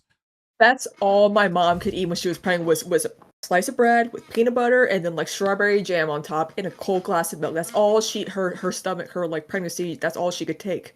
And it's almost genetic for my mom's side of the family, specifically her father's side, to love peanut butter too. So my mom's like, there's no way in hell any of my kids are getting a peanut allergy. And also the food pyramid is kind of fucked up too. The food pyramid, like the 2010s called they want their argument back. I know, so far behind. It's like you gotta eat all the carbs and some fruits, some vegetables, and like some meat. But I'm like, no, you need good protein. You need carbs are fine, but we don't know. That's the right answer, right? Like nutrition is incredibly difficult to study. Why is nutrition incredibly difficult to study? Some people are falling into the carnivore diet now. It's like a new fad. And it was popularized by Jordan Peterson's daughter because she actually has like medical issues, and like an elimination diet like that actually ended up helping her, from what she says. I think it could be a grift. I think she could be a complete grifter. She probably is, to be honest. But like, I can see how an elimination diet can like help you if you have like joint. Everyone should do an elimination diet. No, every single solitary person should do an elimination diet. When I say an elimination diet, I don't mean to be carnivore for the rest of your life. What I say is every single person at some point in their life should, until genetic testing is better, right? Because we don't have the science. So you don't know what the fuck is causing problems in your diet. None of you do. Any of you people that are feeling tired, that are having issues, and your hormone levels are normal, you do not know what in these crazy ultra processed diets is harmful to you, right? And so every single person in their life should go carnivore for a couple weeks, at least 3 weeks. And then they should slowly but surely introduce one specific ingredient, one food item at a time, and see if any of those food items, and then you give it a week, right? So you go carnivore, then you fucking add onions. Onions fuck you up? No? All right, cool. We're going to add mushrooms. Oh, okay. That didn't fuck you up? All right. Let's add a fruit. Let's add some avocado. Yeah. Let's add cucumber. And you add each thing once, and you will discover which things for a lot of people with health issues, you will find all of a sudden you eat something and you cheat and it leaves you in fucking bed for a day. And you'll go, oh, I've been eating poison. That's what I've been eating. And my doctor has been telling me, don't worry, we'll put you on blood pressure medication later. No. Fucking do an elimination diet. Carnivore is a great fucking diet for people. And carnivore for the rest of your fucking life. If you're trying to lose weight, I think veganism is really good. Veganism's not fucking good for you. That's so silly.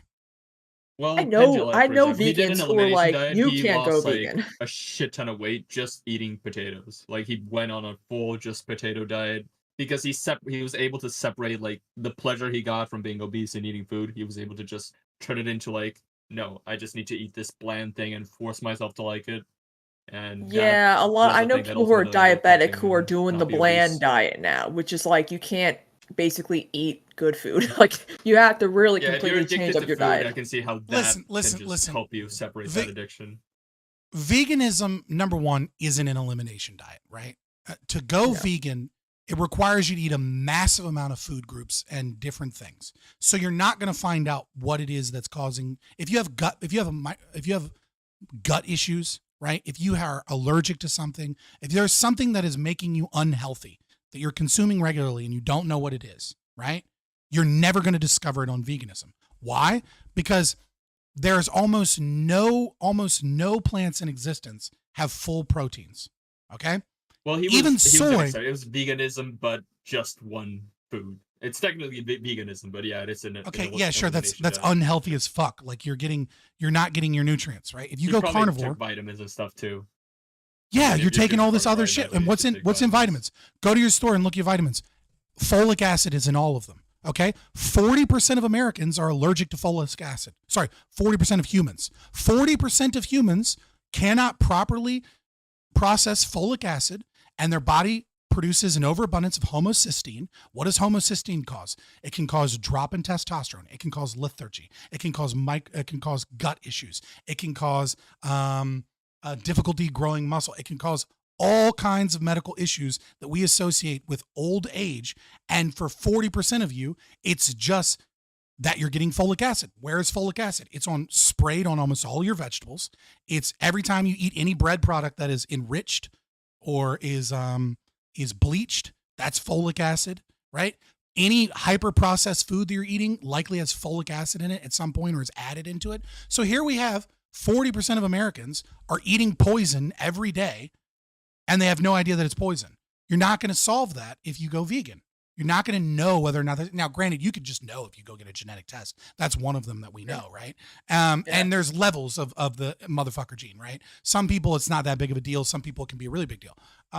So, like, when I say 40%, it's a deficiency. That doesn't necessarily mean that, like, it's, like, really, really bad for 40% of people. But nevertheless, like, this is wild.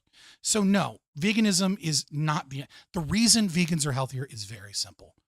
The moment you go vegan is the moment you start reading the back of the ingredients in your food. The moment you go vegan is the moment you start getting away from ultra-processed food because ultra-processed food has animal products in it. And so you end up forcing yourself to eat fresh fruit and fresh vegetables and paying attention to what you're eating. And just looking at the back label is often enough to change the choices that you make. You start looking at calories. You start looking at how much sugar is in things and realizing that there's not any fat or protein in it. That being said, vegans do not get complete proteins. Even things like soy, which do have all of the amino acids for a complete protein, they're deficient in a bunch of them. So when you read peanut butter and it says like, oh, one serving is 7 grams of protein. Do you know how many complete proteins are in peanut butter? 0. There's 0 protein in peanut butter. It doesn't exist. You're getting some amino acids that when combined with other things will then create a complete protein. So you have to have a diet of multiple different things. And then you end up eating ultra processed food again because it gets so difficult. You start buying vegan products that are processed and come with all these things. Is it healthier than the standard American diet? Duh. Damn near anything is. But veganism is not healthy. And anybody that tells you it is, they're full of shit. And I'll happily debate any vegan either on the moral issues of it or on the dietary issues of it. It's hilarious to think that anybody is dumb enough to think that those things are actually healthier than eating meat. It's stupid. You stop stop cum guzzling all the fucking vegan propaganda. All right? Yeah, it's better than fucking eating goddamn McDonald's every day. Duh.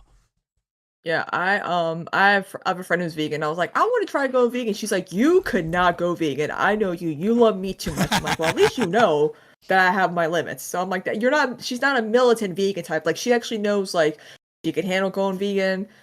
I can't handle going vegan. Like, it's just a whole thing. But my metabolism must be great because fun fact about me is that after school, between first and third grade, my grandparents would pick me up from school.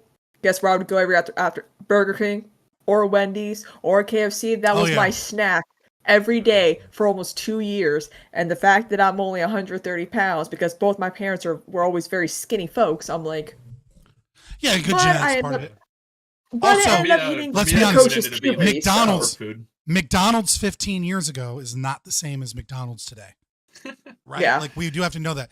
Like, I don't know how bad seed oils are. Right. It's hard to know, right, how bad seed oils are. I mean, there are, I don't want lecithin. I don't want seed oils. I don't want certain things in my diet. I don't think anybody should want these things in their diet. But, the research on them is sparse.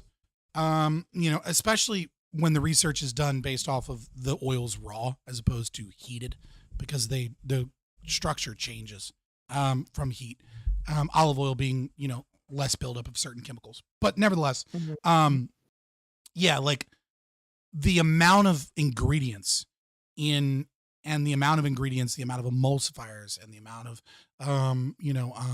preservatives and seed oils and all these things, have increased steadily in fast food over the years. And so even understanding like, oh, when I was a kid, I used to eat all this shit. It's like, dude, McDonald's 15 years ago was probably way healthier than Chick-fil-A is today. Oh God, yeah. And that's wild. Yeah. The only thing I will say is that I did happen to have like precocious puberty, when you're like a child and like third grade, I started developing breasts. Fourth grade, I was shaving. By the time I was 11, I had my first menstrual cycle. No wonder your fucking community has so many trans people in it. Did you have to take androgen therapy as a kid?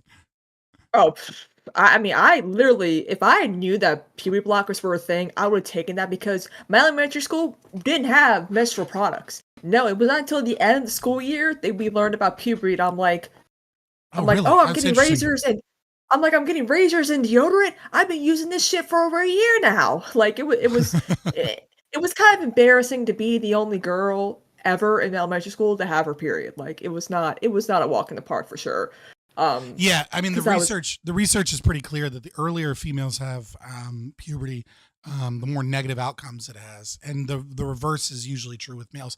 Obviously, with precocious puberty, it's in a different domain, but they're like within the social groups of young girls, developing breasts and getting baby fat, and like you get ostracized. Plus, you start to get attention from boys, and once you start to get attention from boys, that like places you in another domain that makes female relationships more difficult to navigate.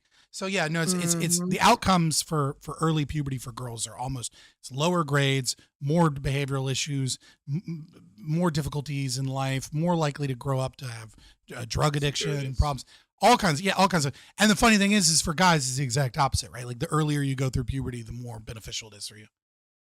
Oh yeah, because it's like woo. Yeah, you start getting the peach. You're the first one with peach fuzz, and you're taller than everybody. Yeah. Your body starts developing more muscles. Like, yeah, you're better. Yeah, like I remember I was feeling more isolated because girls were making fun of me for because a lot of girls were like, "Well, I want to look like you," and I'm like, "Trust me, it's no walk in the park," because I didn't know what sexual harassment was in elementary school or middle school. How did I know then what I do now? I was like, "Oh, I was being sexually harassed by a lot of boys growing up. That's what that shit was. And I never spoke out. I kept to myself. But those same guys who bullied me, you know what those fuckers are doing now? Hitting me up on Facebook, messaging me, saying how I've been, if they want to go out, and I'm like, I remember how you guys treated me when we were kids. You think I forget? I don't think so. They tried their chances on Tinder for a few years, and they were like, Jesus fucking Christ. Yeah. So yeah, I mean, we're just kind of shooting the shit, but was there anything specific you had questions or anything? You said that there might be people that had questions or anything. I want to make sure. Yeah, I mean, it's at a call, and I have one viewer, it's whatever. But oh, Jesus. Okay. I did want to ask you about Millet. Just nothing to do with dating. I'm just really curious what you think about Millet, Javier Millet. I mean, I like him. I mean, it's like that's a really open-ended question. Yeah. I'm excited. Yeah, People of course it's weird. It's a fucking well, like that's a fake Anna cap, like a neolib is what some people Yeah, say. I mean, sure. I don't fucking libertarians. We are probably the most gate-kept political ideology in existence. Right? There is no political ideology as gate-kept as libertarianism is. Anyone can label themselves as a libertarian. I'm like, are you though? Yeah. Like, yeah, sure, but I mean, like in online spaces, the "you're not a real libertarian" thing is extremely prevalent. Like, if you come out and call yourself a libertarian and you do not follow Murray Rothbard exactly to a T, you're not a real libertarian. If you're a Hoppian, the people that are following Rothbard to a T are not real libertarians. If you are right, if you are a Ron Paul libertarian, you're not a real libertarian. I would tell you you're not a real libertarian. You're paleo lib, and that's fine.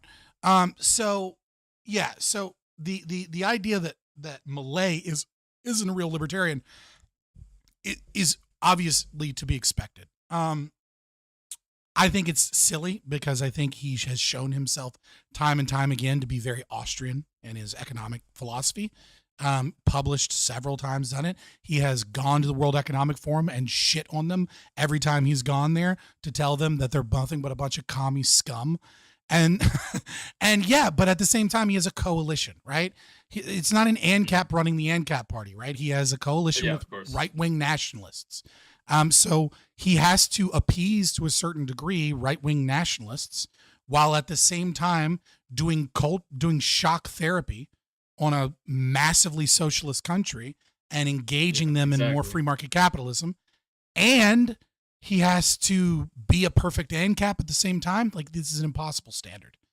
And then of course whacked by a bottle because lifetime politics are fucking dangerous. More dangerous. Right. It's like, right. And it's like people are like, he met with Hillary Clinton. That proves he's evil. It's like, no, dude, it proves that he's the president of a country that's like 170 in fucking like world economic power. Yeah. And he's trying to get deals with, I don't know, all the large corporations in a better currency. Like, he's trying to make friends with the country that, I don't know, has like the world's largest military that's stronger than the next like 40 combined.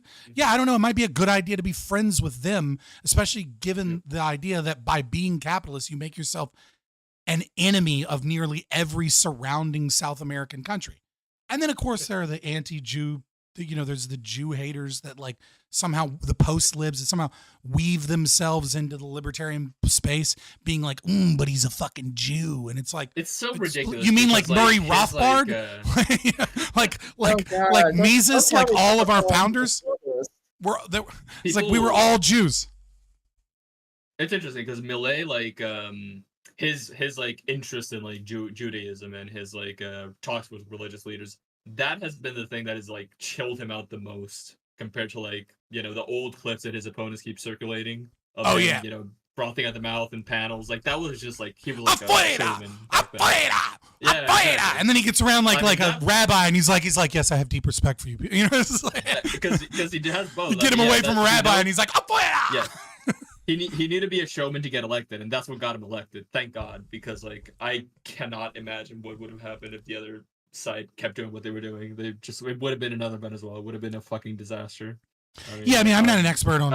I mean, obviously, you know far more about it than I would in terms of like not as much. I mean, I just in terms of the parliamentary process. The intuition, the intuition that if we keep printing money how we were printing money, it would have been a fucking financial disaster. It's a pretty good intuition when you're at 150% inflation. 200. That maybe continuing the whatever policies we were doing before might be bad. And the thing is, like, it's not like America's barely better. Let's be honest. They're a lot better. Well, yeah, but sure. Like, I mean, we're a lot better, but I mean, we're also what, $34 trillion in debt and counting. Social Security, welfare, Medicare, Medicaid is 66% of the U.S. federal budget. Debt payments alone are 8%. Combined, the unimaginable debt payments that we have that are continuing to grow and our Social Security is 75% of the U.S. debt. And the Congressional Budget Office says that by 2050, we will be $121 trillion in debt or more. So yeah, like we're doing it slower. Right. So I mean, like, and no, the time bomb is not the inflation rate because we can keep increasing GDP, right? That's not really the inflation. That's not the problem. The problem and price gouge too.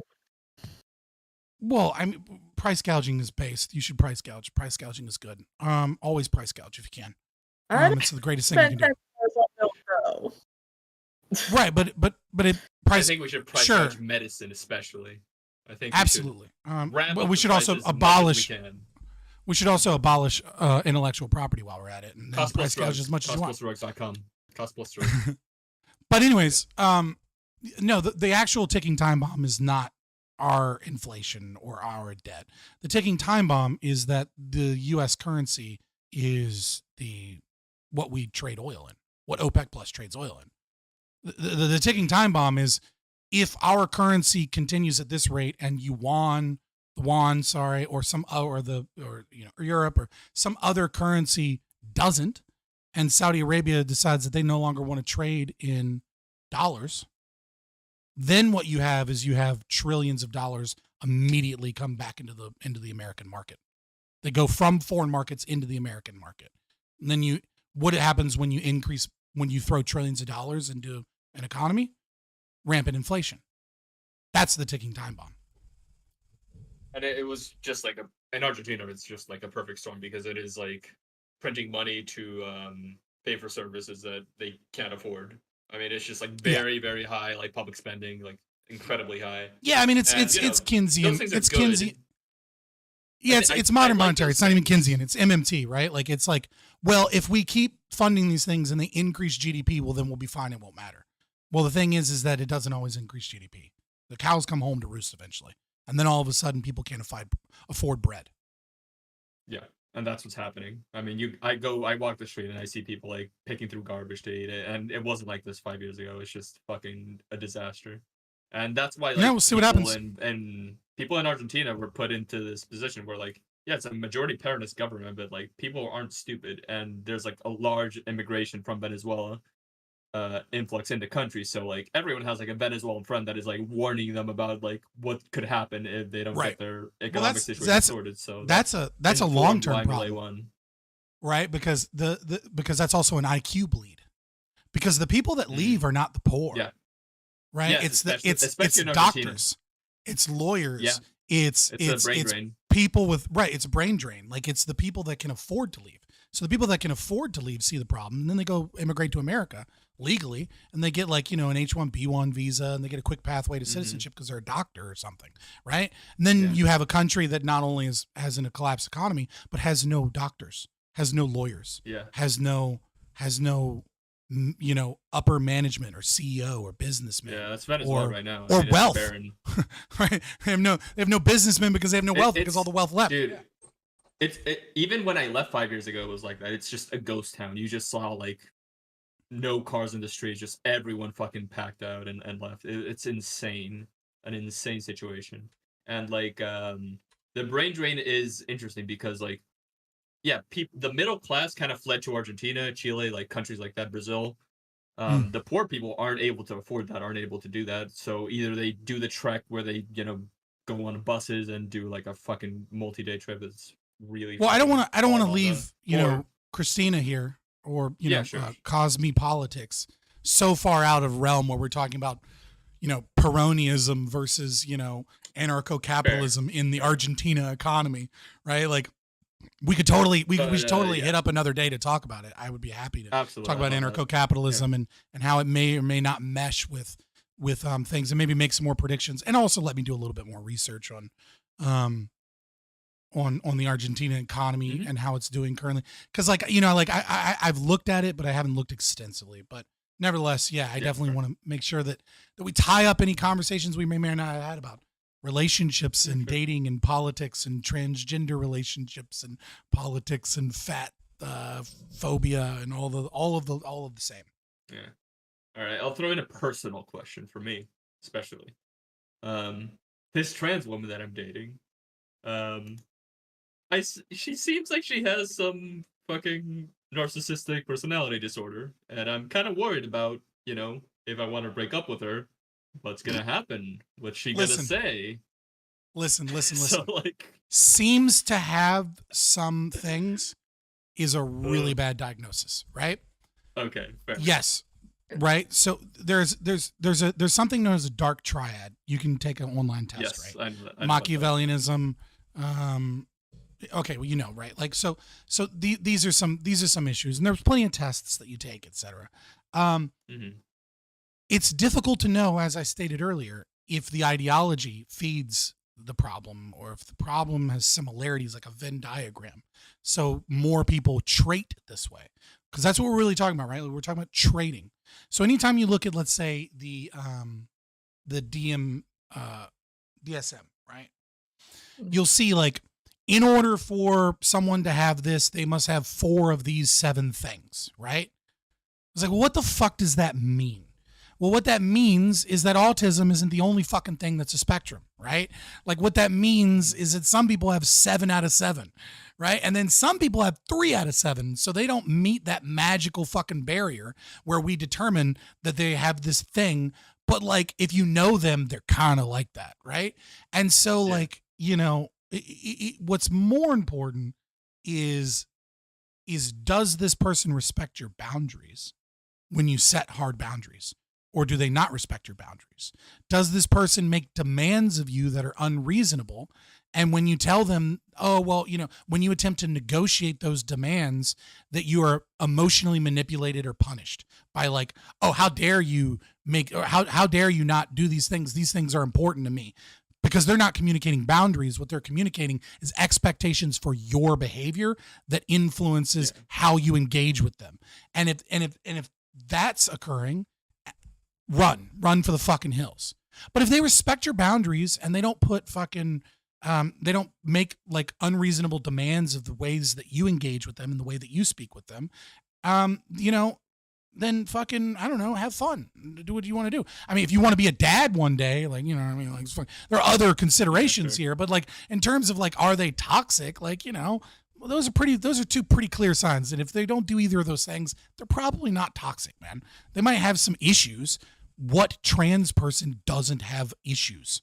They all What do. person in general doesn't have issues? Yeah, but, like, they have extra problems navigating in our world and society, right? Like, there's gonna be issues, even if there's not comorbidities, right? Like, even if there's not, like, other mental health issues, they're gonna have some fucking trauma, probably. Yeah.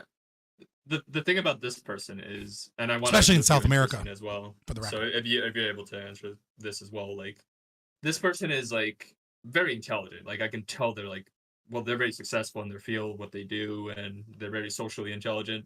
And I could tell that they're, like, manipulating me. Like, just because, I don't know, to me it's obvious, like, when someone is being, like, manipulated or not. And it is, like, slightly manipulative stuff that makes me feel kind of insane in the way they're doing it. So I don't even know, like, I can't call it out. I'm not gonna say anything.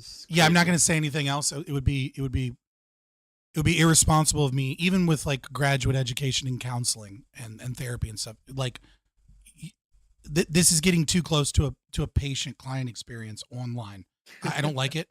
what you should do is you should speak to a counselor that you trust, or a psychologist or someone that you trust if you have issues. I mean, if you want to leave, like, it's your prerogative. But if you're torn because you have other reasons that you don't want to and you don't know what to do, then you should go speak to someone that's a professional, where you can be more open, where you don't have to leave out details, where you can tell full stories. Yeah, fair enough. And where you can explain the entire rationale behind things and make a more informed decision.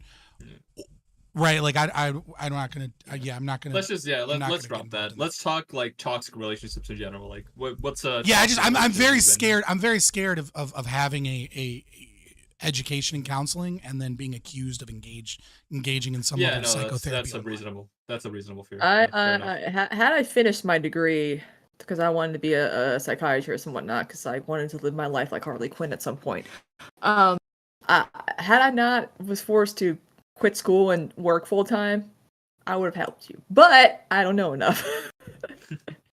Yeah, there's just a lot of ethical issues in giving advice that I don't want to touch with a 10-foot pole, especially not while I'm live online. Yeah, of course. Yeah, for sure. No, yeah, let's drop that. Let's talk just toxic relationships in general. And I only have this show projected for like 15 more minutes. If you guys have other plans, whatever. Probably gonna I have to be somewhere. Yeah, I have to be somewhere at 8. And I also need to pee and go get another drink and stuff. So I got like maybe 5 more minutes. If you want to wrap up, or if there's something you want to ask specifically, one final, or you, Christina, if there was something specific you wanted to talk about or ask. Anybody loves movies? I like movies. I'm sorry, what? Anybody loves movies? I host a movie podcast, and like we're doing like our Oscar coverage right now. Yeah, movie night extravaganza.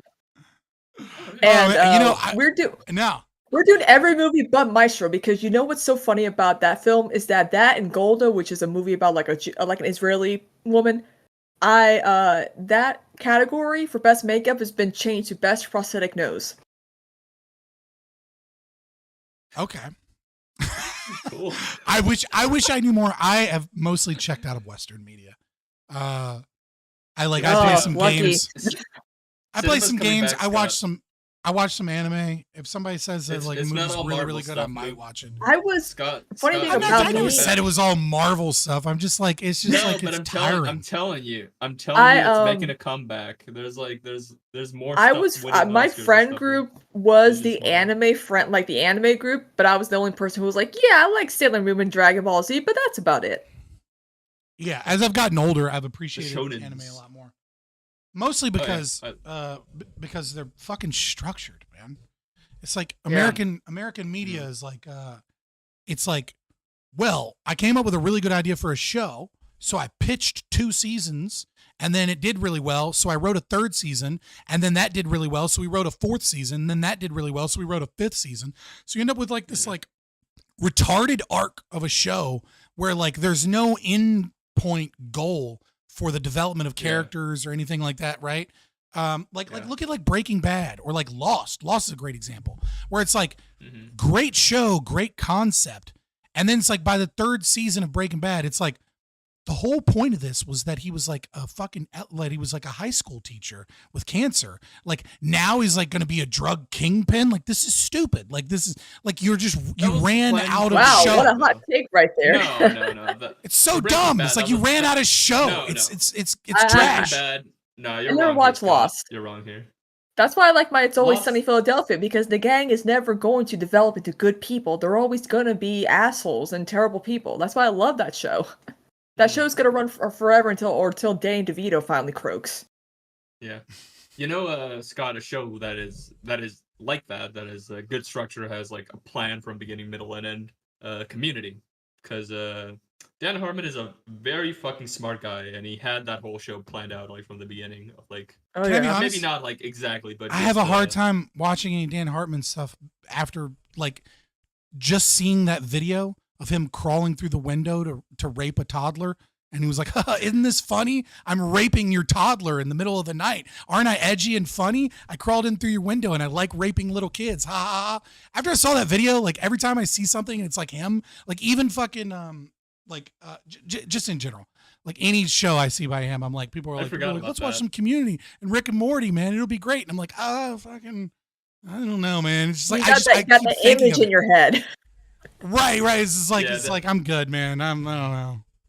I'm was, too political brain too, right? Like so it's just like I got to get away from Hollywood and watch like Eastern shit that I don't know anything about. And like people are like, "Hey man, localizers are coming." I'm like, "Shut the fuck up. I don't want to hear about localizers. I don't want politics in this shit." It's half the reason I'm watching anime is to get away from this shit to begin with. Please stop.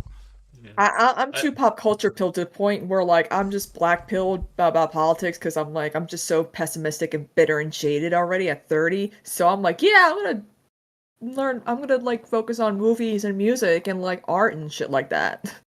Yeah. Because I it's a mean, good politics distraction informs a from lot all of the art. shitty All shit right. going on in the world. Like always, Well, is pretty political. I wish you luck in your political endeavors and your shows. I think this is a cool format. You might want to time it. You know what I mean? You might want to get a little more structure to it. But I do think a podcasty kind of feel with two opposing people. I don't know that there was a lot of opposition here. More like just conversation. And you guys found a lot of common ground. Yeah. A lot of common ground. I need to find more divisive people. So it's spicier. I'm super divisive. I don't know what you're talking about. Well, you are divisive, but I'm I don't just know. too Just chill. like the topics. Like I'm just too were, chill like, laid back. That's my problem. Like I'm like, Yeah. okay, you said something I disagree with, but I'm not gonna, you know. I have to find like a hardcore Trump supporter and like like a full blown commie because I identify as a leftist, but I'm not like a I need to find, like, theory-driven gal. I'm more of a policy-driven gal. Like I need to find like a MAGA. I gotta get out of here. Wearing I gotta get out of here. And pussy hat guy. Oh, I see Scott. So Appreciate it. So I just started streaming again. This is my second stream in like a year on YouTube. So check me out there. Nice. Fabian Liberty. I'll check it out. Someone goes. Next, she says, "I'm not like the other girls," and it was just a perfect little cherry on top for the relationship discussion, political intersection thing.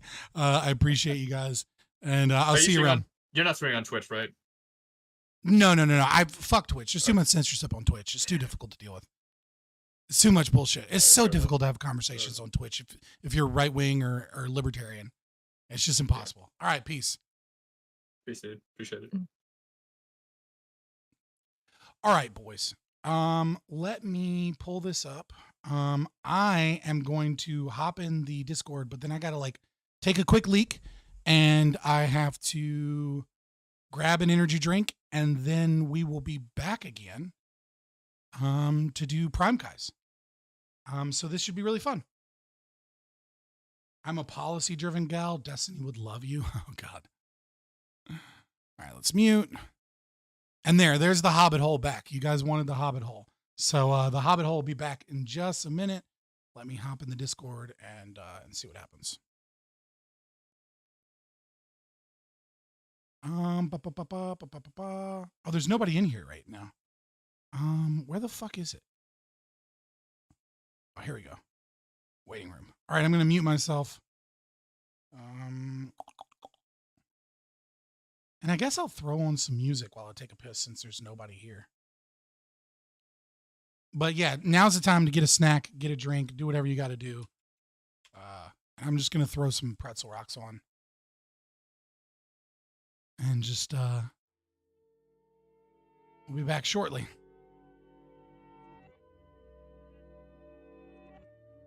Oh, no, I'm going to stream Prime here. I'm going to be, we'll be doing Prime. I'm going to be stream Prime here. It's in the title. It's just like in the second half of the title. So it's like buried.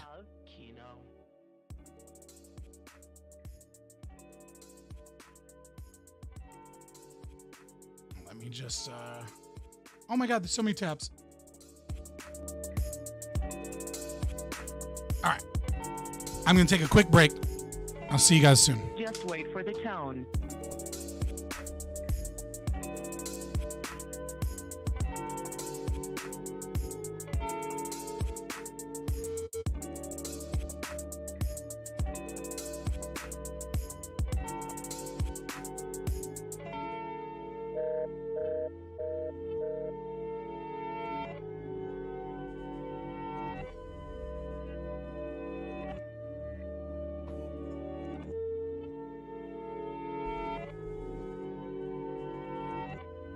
The person you're trying to reach is not available right now.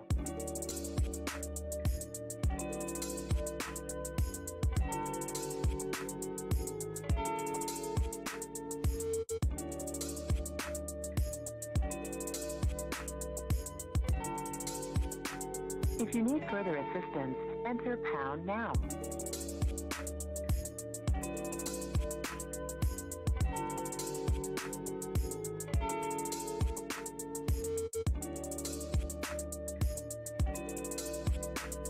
Please leave your name, number, and a message after the tone.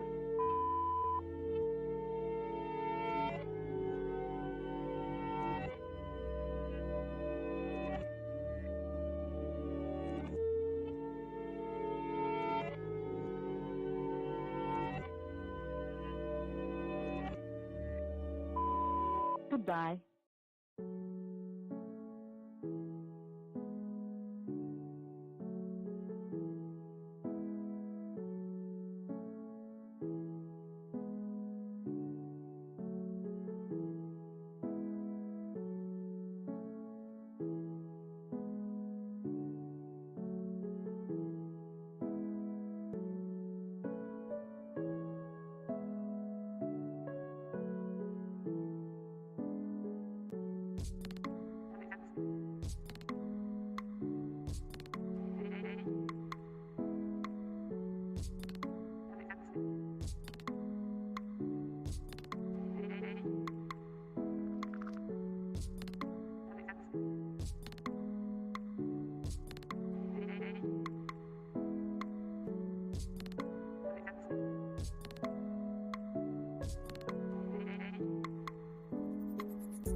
We'll be right back after this scheduled broadcasting. I can't believe nobody else is there yet.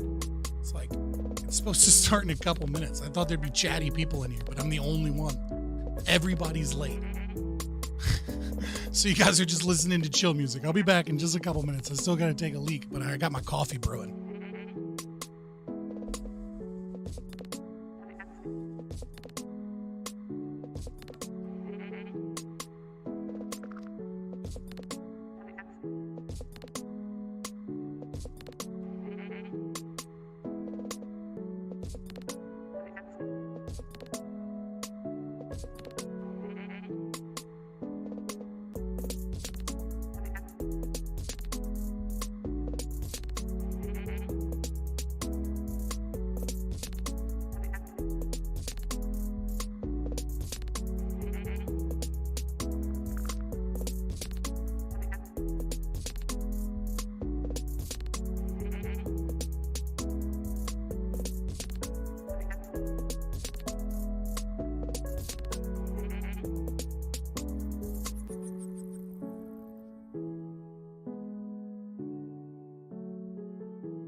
Excuse me.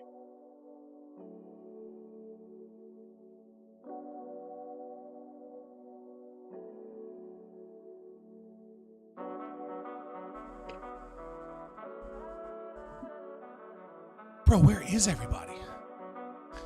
I got all my drinks. Now I just gotta take a leak. We'll be right back. Good evening. Doing well. How are you? Oh, there we go. The dream. I'm glad to hear it. I hope everyone lives their dreams. Right. Yeah, that's what's his name? What you just said? That's a quote from what's that movie? Die Another Day. The James Bond movie. Oh, that's a that's a large callback.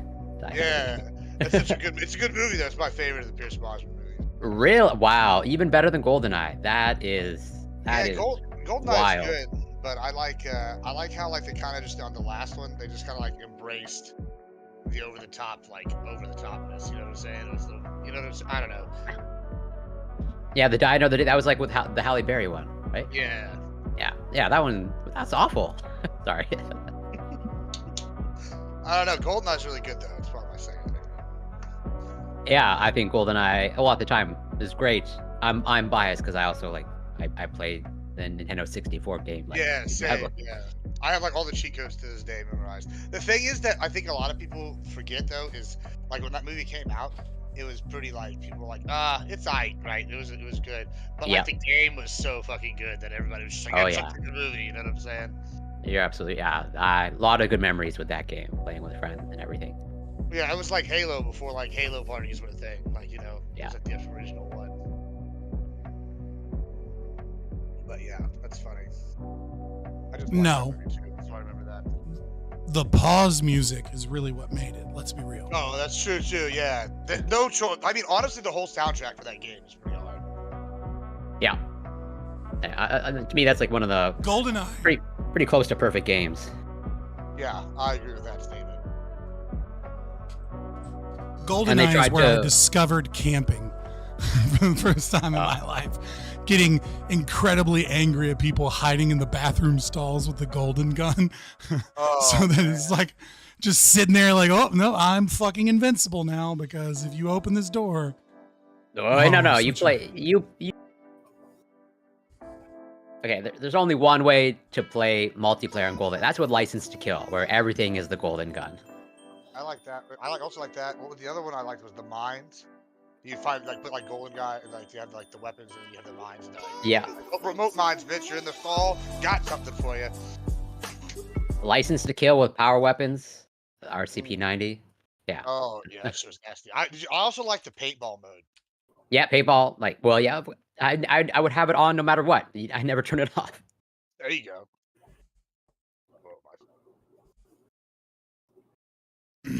You can keep talking. Oh yeah, I was just checking out my StreamYard here. I was freaking out for a second. But yeah, they tried to recreate the magic with Perfect Dark. I remember that. That never. They just I- released GoldenEye. They re-released it on Xbox like earlier this year.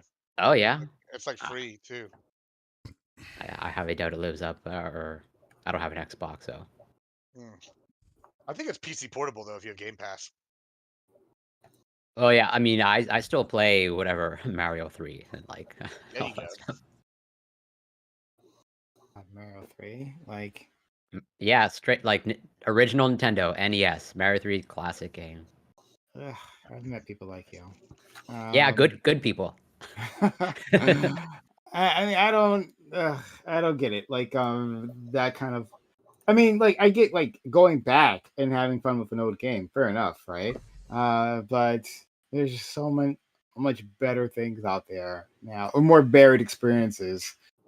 And just I love some newer games for sure, but like nothing beats like I mean, a game doesn't have to be complicated to be good. Like Tetris, I think True. is like. I'm not saying like, it has to be complicated. I didn't say complicated games. It's Fair just enough. like modern. Yeah. But modern doesn't mean better per se, or I said varied experiences, right? Like Okay, much you more did. varied. Yeah. But I think there's nothing that really like beats like Tetris. Tetris is simple, timeless, and like. Okay. I can always revisit that nonstop. All right. Same I'm thing with imagining Dr. in 10 Mario. years. I'm imagining in 10 years, like people saying that about Candy Crush, and it's just funny.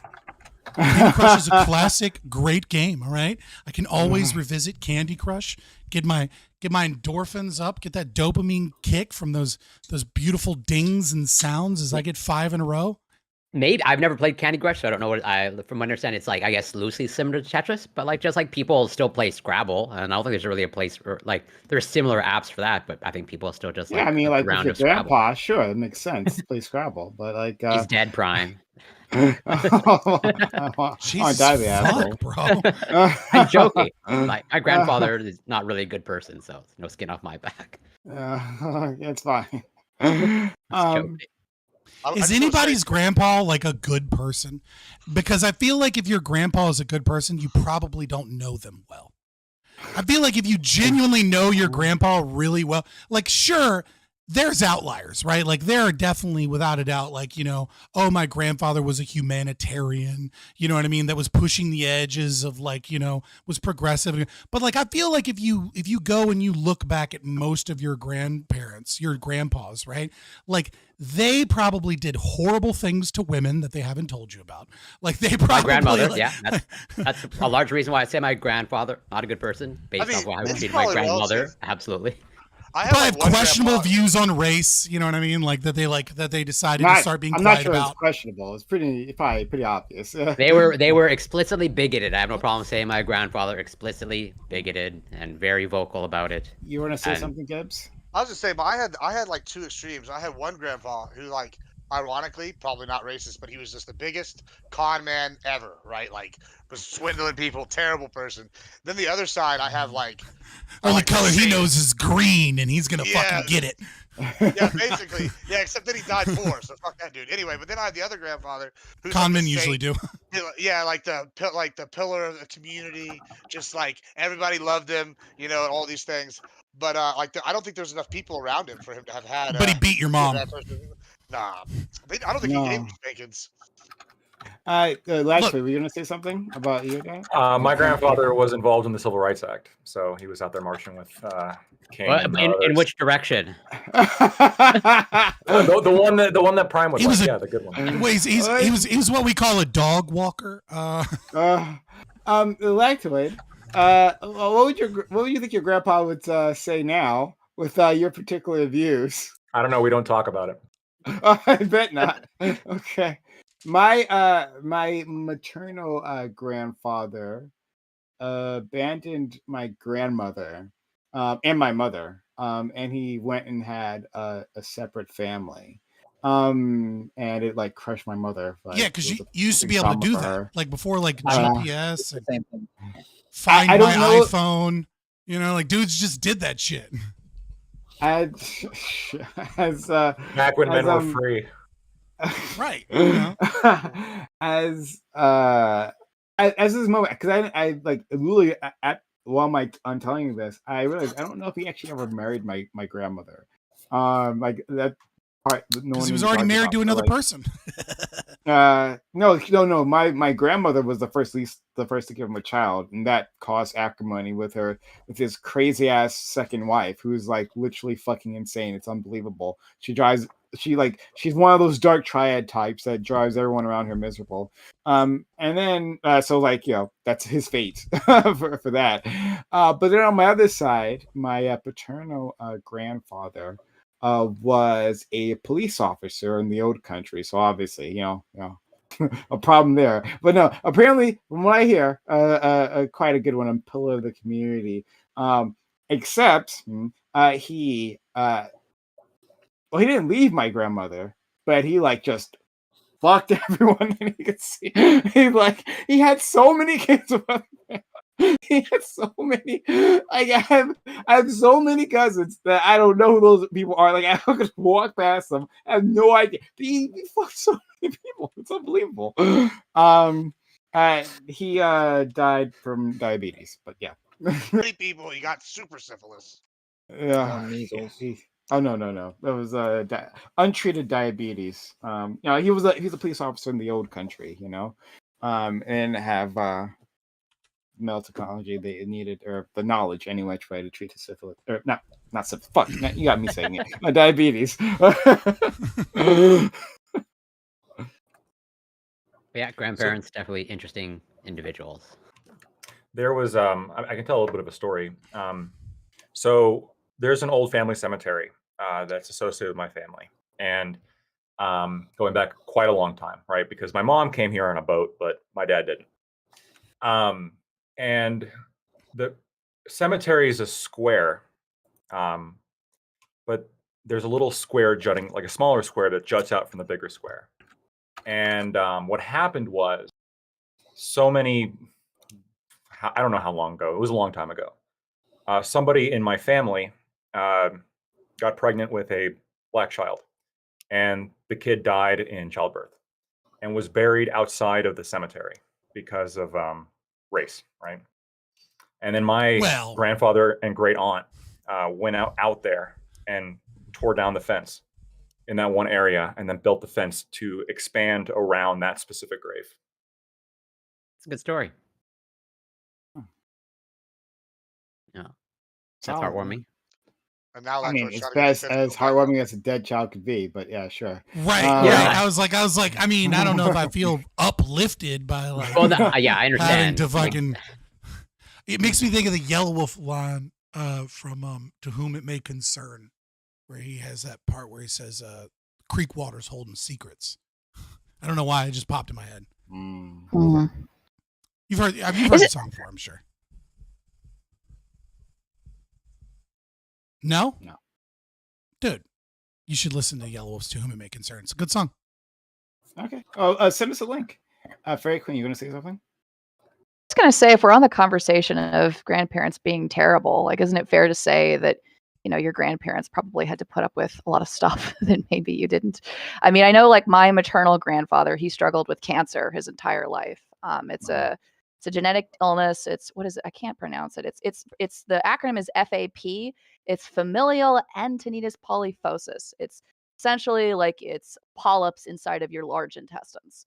And up until like I think like the 90s, like there's a specific surgery if you have FAP where your entire large intestines are removed and your small intestines are reconnected. But it's a huge major surgery. At the time, like my uncle almost died from it, and he was lucky to get the surgery at the time. But my grandfather lived an entire lifetime of dealing with the disease. He had to go in routinely to have polyps burned out of his rectum.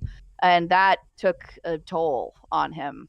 It meant that he partied. It meant that he had a lot of experience with women as a consequence of living with this disease. So I think it's maybe important to consider. Yeah.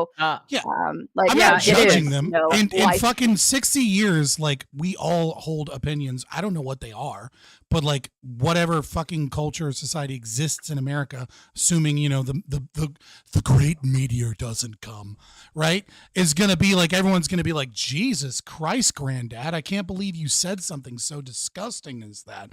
And you're gonna be like ate I don't meat. like right, yeah, some shit like that. Like, yeah, like after they force us to eat the bugs.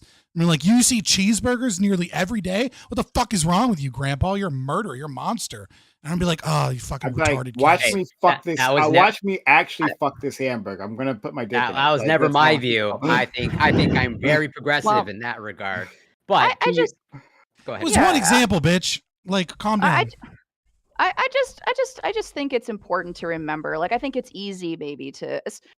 I mean, it depends obviously on like what we're talking about. Like, if your grandfather murdered someone, right, or did something absolutely beyond the pale, maybe that's a person beyond redemption, right? But if we're talking about like, I think it's important to keep the time period, and the life experience that maybe your grandparents went through Oh my in God. context as to the kind of people they Is this were. what womansplaining is? Yeah, I This is womansplaining, isn't it? Where Well, like no, I tell a joke about problematic views, and they're like, "Well, let's think about it. Let's contextualize it. And we're not too harsh on our grandparents." You're womansplaining to me right now.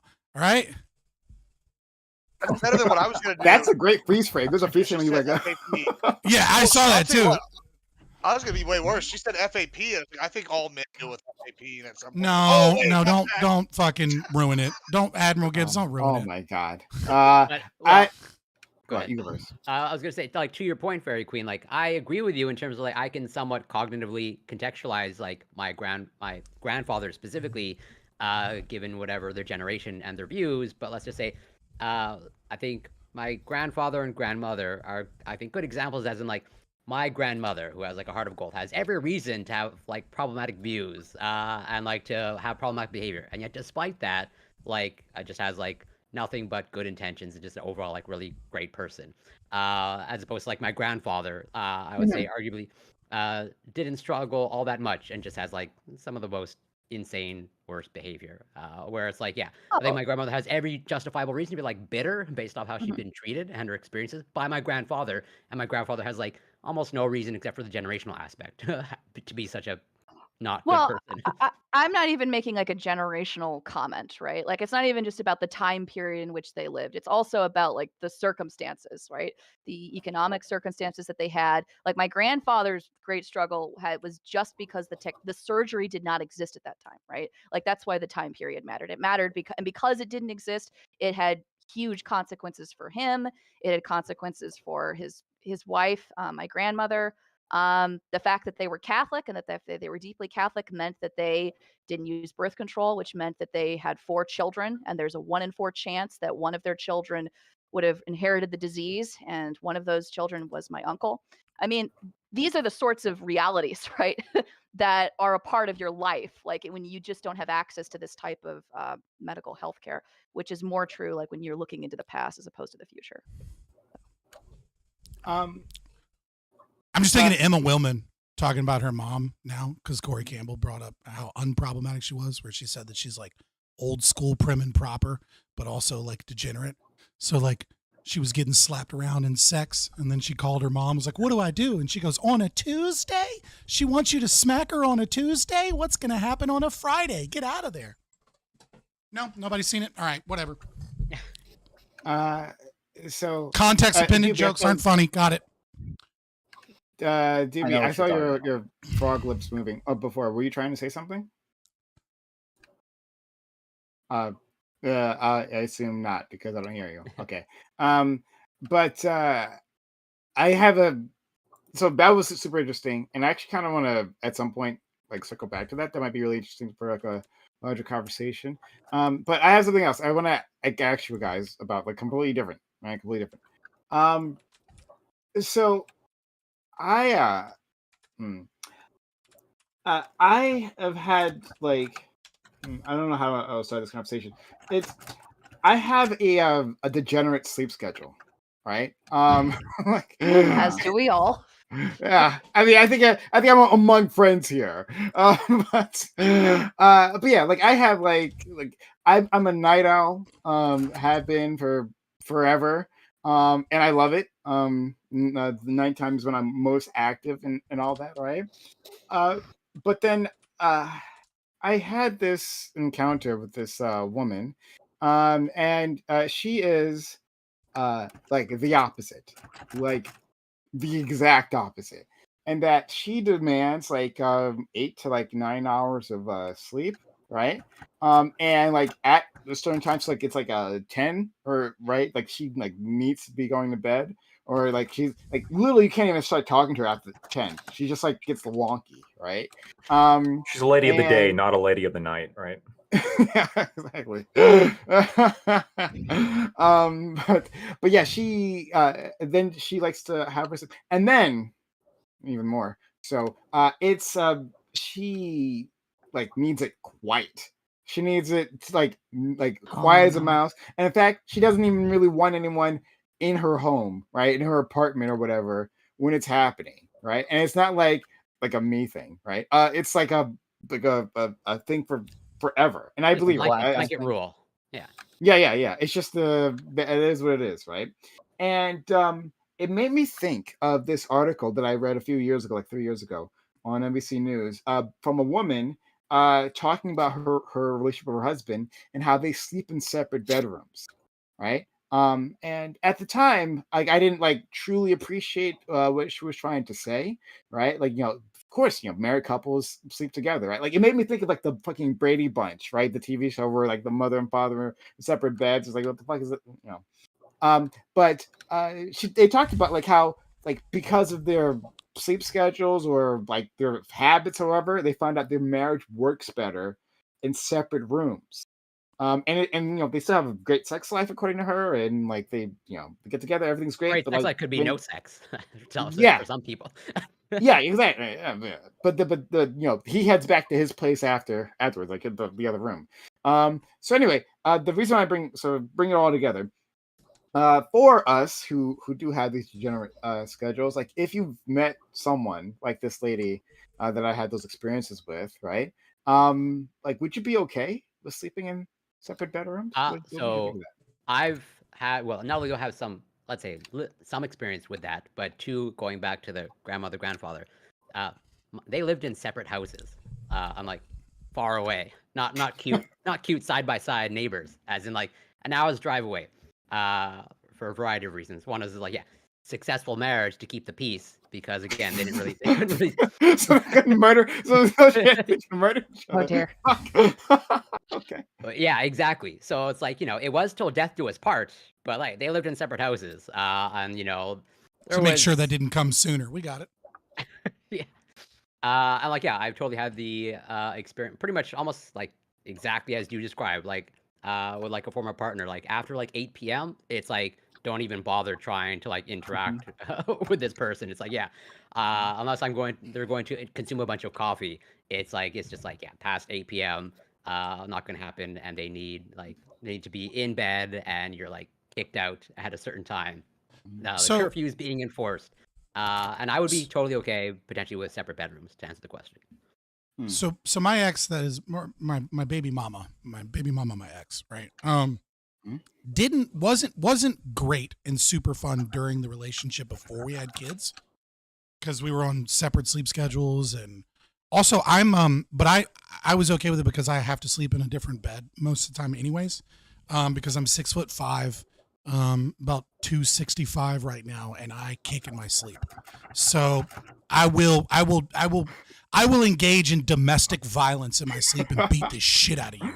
Like I have discovered more than once, multiple times, I have discovered holes in my wall that just occurred while I was asleep, and I never woke up. I'll just punch a hole in the wall asleep because I can hit hard enough to go through sheetrock and not wake up.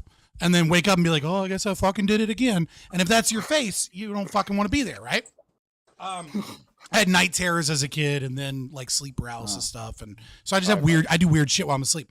But once we had kids, it was fucking amazing, because the fact that we were on separate sleep schedules was like, oh, it's 8 o'clock at night. Honey, go to sleep. I'm wide the fuck awake. I got my son. Like I can rock him back to sleep. Oh, he woke up at 1 o'clock in the morning. That's fine. Go back to sleep. It's okay. I'll wake up. It's fine. I'm a night owl, whatever. And then 6 o'clock comes around. I'm not waking up. These are your hours. All right. These are my sleep hours. Like, no, this is you. Like, I know you have to be at work at 7:30. Like, go ahead and put him back to sleep. So it was actually pretty good. Like it was pretty good. Others? There are benefits. I'm just saying. I mean, I'm definitely a night person. I don't know. I've always been a night person. I don't know.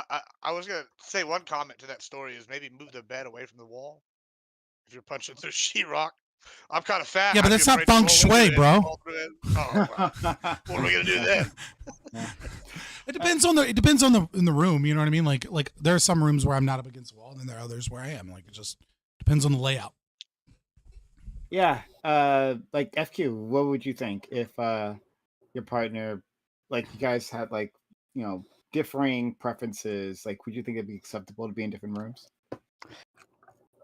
So, I mean, obviously it depends. So the situation that Scott brought up had to do with kids, right? It doesn't sound like you two have kids, as far as I know anyway. So that sort of changes things a little bit, right? Like, if it were me personally, I would want to date someone. I wouldn't want to be involved with somebody in the long term if that person wanted to sleep in a separate room. To be honest with you, like about the house? maybe in the house, no, especially not. No, for me, unless there was like there was a really good reason, like maybe there's a medical reason, unless it was something like I'd have to be given like a really justifiable reason. But otherwise, I would take it as a personal insult. I would feel Really? insulted. I would feel less connected.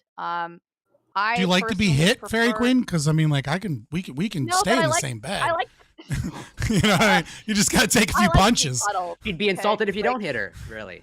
You know? No, Yeah, right. You know?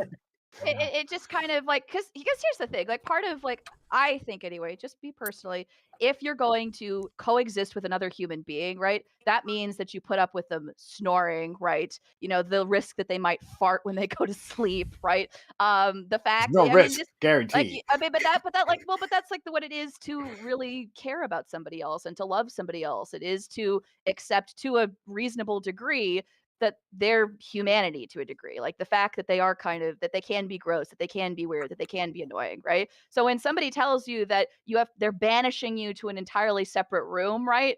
I don't know. I would feel I would feel very judged and rejected. But that's just me personally, and different situations certainly apply. Yeah, So. yeah. I mean, it's really cold in Maine, so I expected that really. That I am not from Maine for the last time. My family is mostly situated in Iowa, okay? Screw you. But so to be clear, right? It was a very short-term experience with this lady. This is not, it's not like an ongoing thing, right? It was just but it made me think of this because like she was so extreme, right? But anyway, Lactoid, you were shaking your head at what FQ was saying.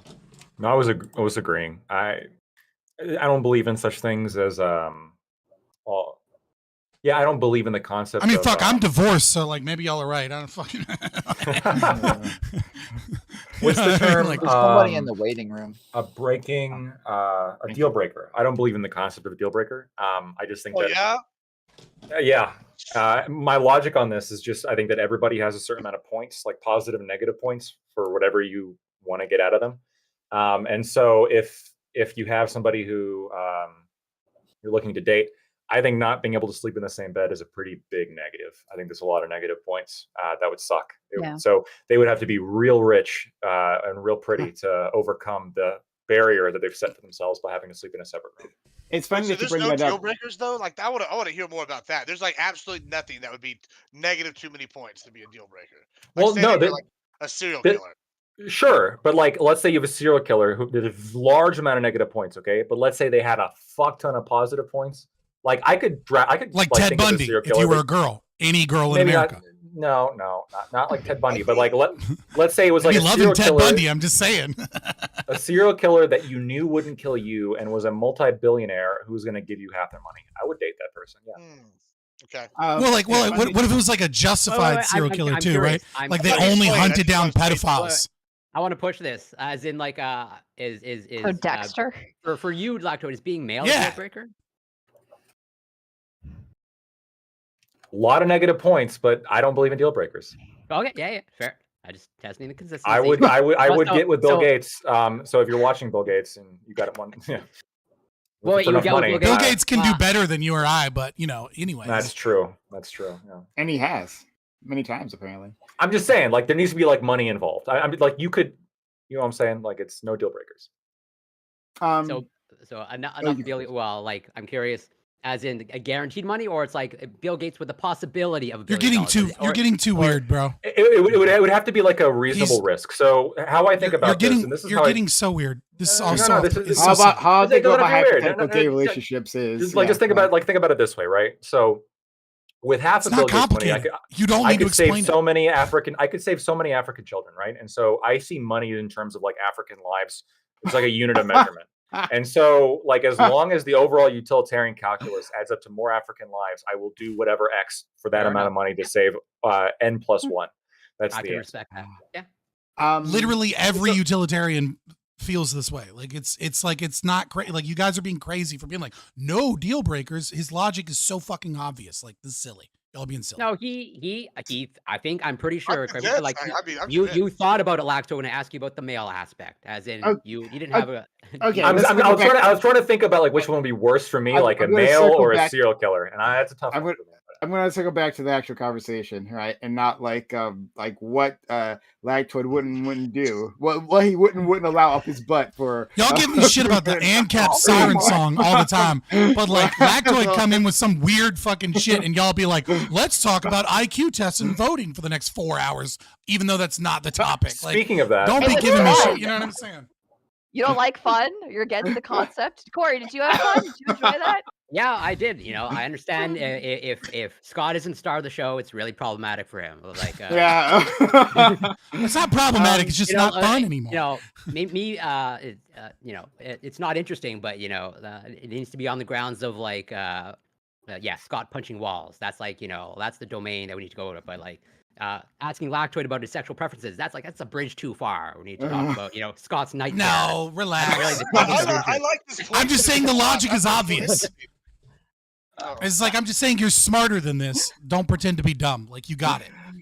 Okay, so, like what Lactoid said Jesus. made sense. I am circling back to the topic. Okay, all right. And to catch up our friend Aiko. Hello, hi, friend. Glad that you're here. Nice Thanks. haircut.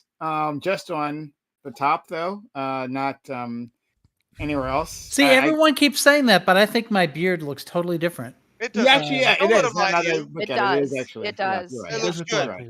All of my students say only the hair, like the beard's exactly the same. Like, No, it's not. no. It's definitely not. No, you're right. It's you Uh, can tell a little bit.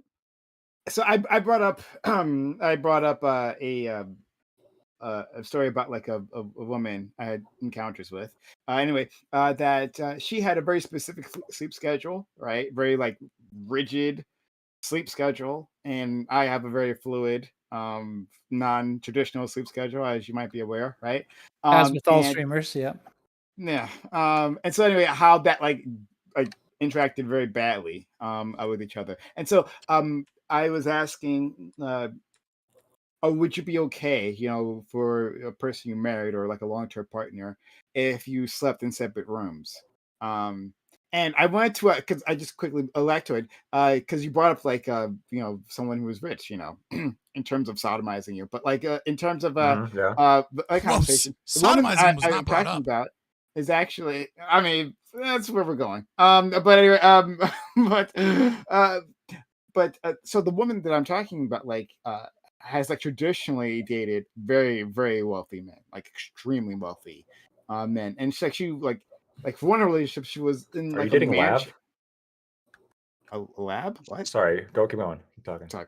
She was in a her boyfriend and them were like in a mansion, and even him like in his mansion, far away, right? His presence there like bothered her. It was like she's like super serious about this. She just Yeah, she's like, neurotic. Can't be. Yeah.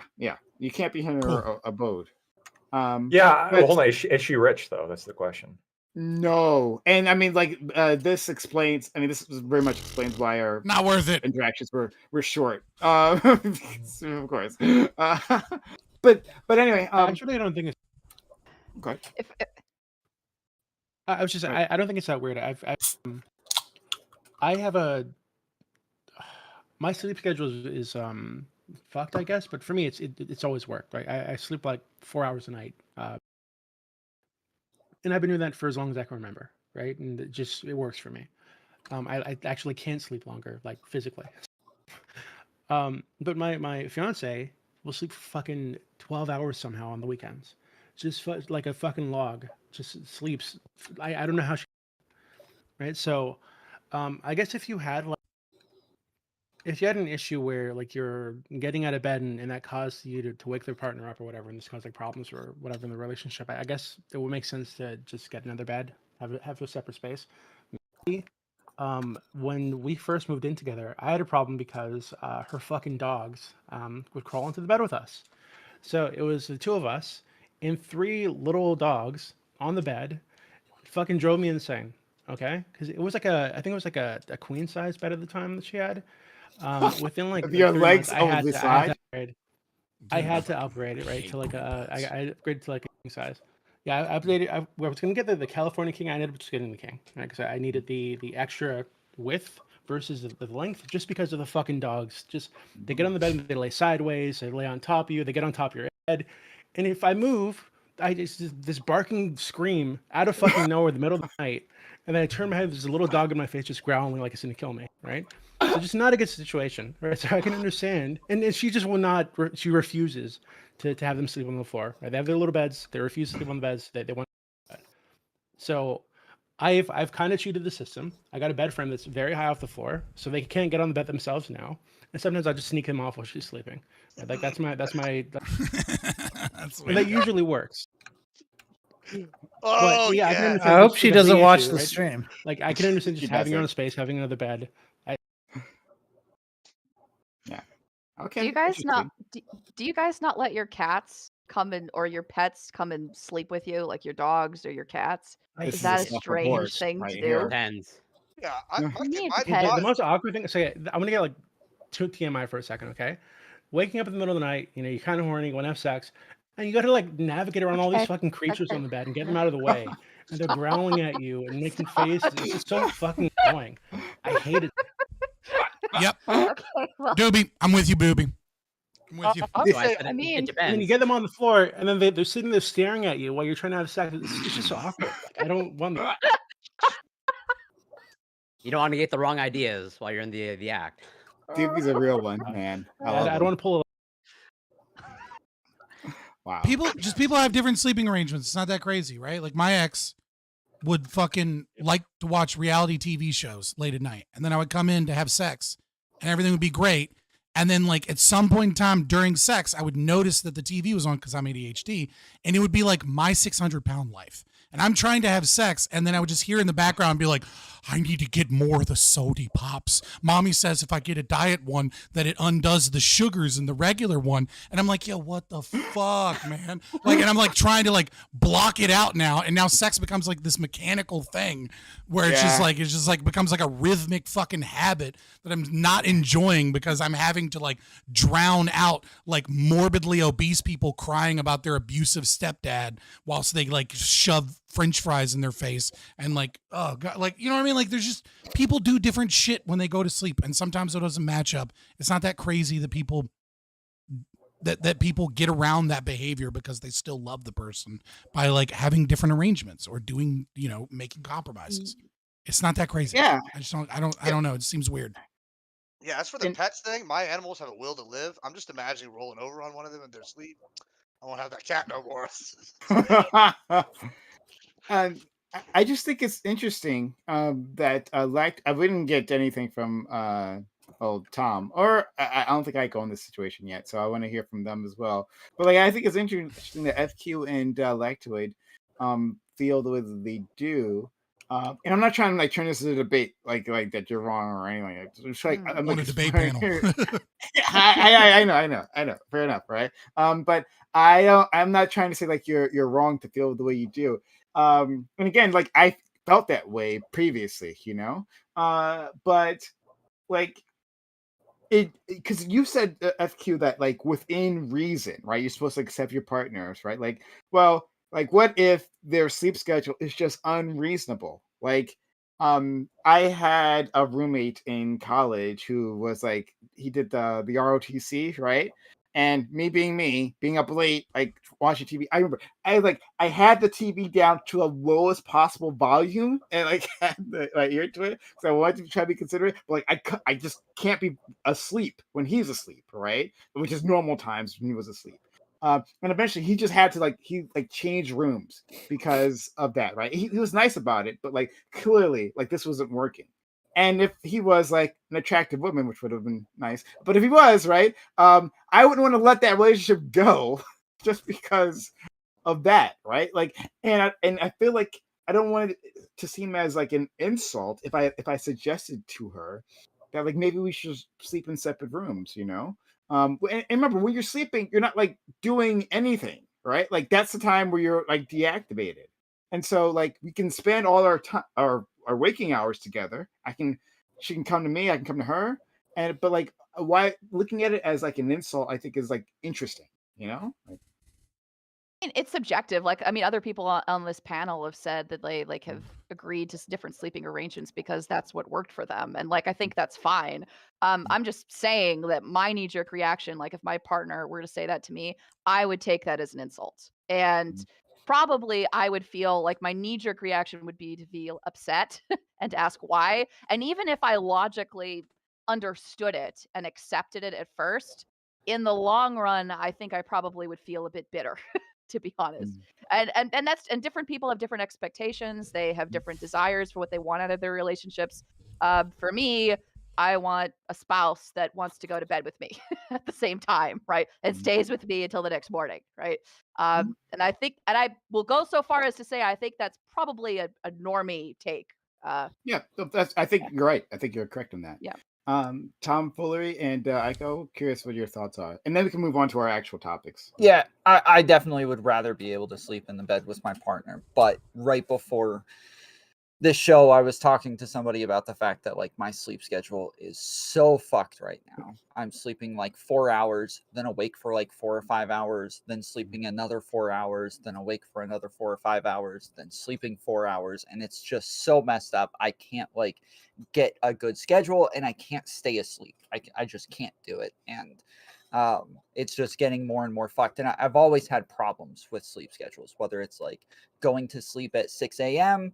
or something like that. Like I've always had problems with this. So while I would much rather be able to sleep in the bed with my partner, that would be much better. I also know that I'm like definitely a problem. I'm like, my shit is fucked. And even when I do go to sleep, I need to like watch some shit and pass out. Like I need to be so completely tired that I cannot possibly stay awake anymore to finally fall asleep. And other people may not want to deal with that. They may not want like TV playing all night, or you know, me fucking around with video games all night or some shit. So it would totally make sense that, yeah, they wouldn't want to deal with that. I'd probably be a little offended, but I'd also understand because, yeah, in order for me to be able to have a partner, I would probably have to be willing to make some concessions like that with as many problems as I have with sleep. Like, real talk. This is so fucking boring. I'm not surprised if you all leave. Like, come back in a few minutes. In the bedroom. None of that. I've always had a TV in the bedroom, like when I've been solo. Right? I've always had that, but like none of that with a partner. It gets in the way of sex. So having that. But Aiko. Yeah, this to me is strange because everything in a relationship is a negotiation, and it seems like something like this is also a negotiation. And I've never been in a relationship where we went to bed at the exact same time and got up at the exact same time. And so it's really more that sometimes you're in the bed by yourself, and sometimes people are, you know, your partner's like arriving and leaving at different times, or you might be in the bed, you know, working on your laptop or doing some reading or something while the other partner is asleep or something like that. And I definitely disagree with you about the nothing's going on when you're both asleep sort of thing, because that's probably when some of the most important intimacy occurs, is when you're just like asleep and the positions in which you're asleep, you know, just cuddling, being aware of each other's punched presence, in the face, maybe. sort of getting used to your partner's like breathing rhythms. Like there's so many like aspects of that you sort of become super accustomed to and become like an intrinsic, like almost critical part of your relationship are those moments. And I think tearing the that blankets off you. Yeah. So that doesn't mean that there aren't hours at a time at night where I might be awake and she's asleep and maybe I'm not even in the room, but that doesn't mean I'm sleeping somewhere different. Yeah. That happens. Yes, right. The true test of a relationship is whether you'll shove her off your arm because she cut off your blood flow. Yeah. Yeah. So I think that you have to. There are those moments when you're going to be alone, but I don't think I'd ever get to the point where I'd rather sleep in a different location. I think there are times when I won't be asleep at the same time, and I think there are times when, you know, I doubt if we even wake each other up when one of us arrives or leaves. I don't think that really happens. It just becomes so natural, you know. FQ? So on the question of negotiation, so I put this poll out. I guess it's almost exactly a month ago, and this is the poll, and I'm curious to hear what you say, and then I'll tell you what the results of the poll were. Over 300 people answered this poll that I put up on my Twitter page. So this is gentlemen only. You meet your ideal partner: beauty, brains, the works. She has a full-time career and she makes $100,000 a year. She wants you to be a stay-at-home dad, to cook, to clean, and to be sexually submissive. Would you marry her? Only 100K? No. Okay. Right? I Like, know. first of all, like median income right now is about 60K. So that's not even wealthy. That's like barely middle class in America, first of all. Second of all, sexually submissive. I got to get pegged for just barely getting to fucking six figures. Fuck off. Second of all, I don't really care what the analysis of the Twitter poll is. because it's a Twitter poll and it's based off your audience, right? Like, so who fucking know? Or people troll on it. The But a even so, pro-pegging audience, that's we know that for sure. right. Like, who knows? But like, that is wild. And even if you do want to do it, like, that shit's not gonna fucking last. Like, yeah, maybe it lasts for some people, but let's be honest, that relationship is doomed to fucking fail. Okay. Interesting. There is a hidden perk though for the people in relationships who don't sleep together in the same bed, which is that if it ends, you don't have to worry about having to like get used to that, right? That's true. True. And It's a terrible benefit. well, I mean, to answer FQ more specifically, yeah, it's just like I mean, it's basically we're back to lactoid here, right? Like we're back to like negotiating as to like the price. Of course, there's a price, but you know, that 100K is just not there. For like, not for enough money, Okay. I'll stick around long enough to get the alimony payments. Yeah. Okay.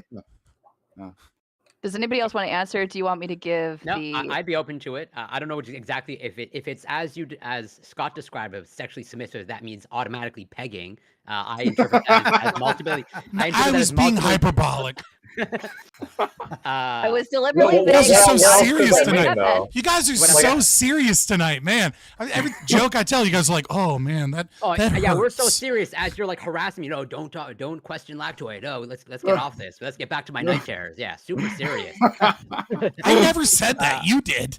But yeah, I'm open to that arrangement potentially, depending on exactly what sexually submissive means. Yeah, you got to explain that, right? Because does Yeah, that- submissive does that must mean something with the butt? Because if it means something with the butt, we're talking like. Listen, I never explained. Okay. Then I'm we're going back to Bill Gates. say- Lactoid, you already big defined what difference. submissive means.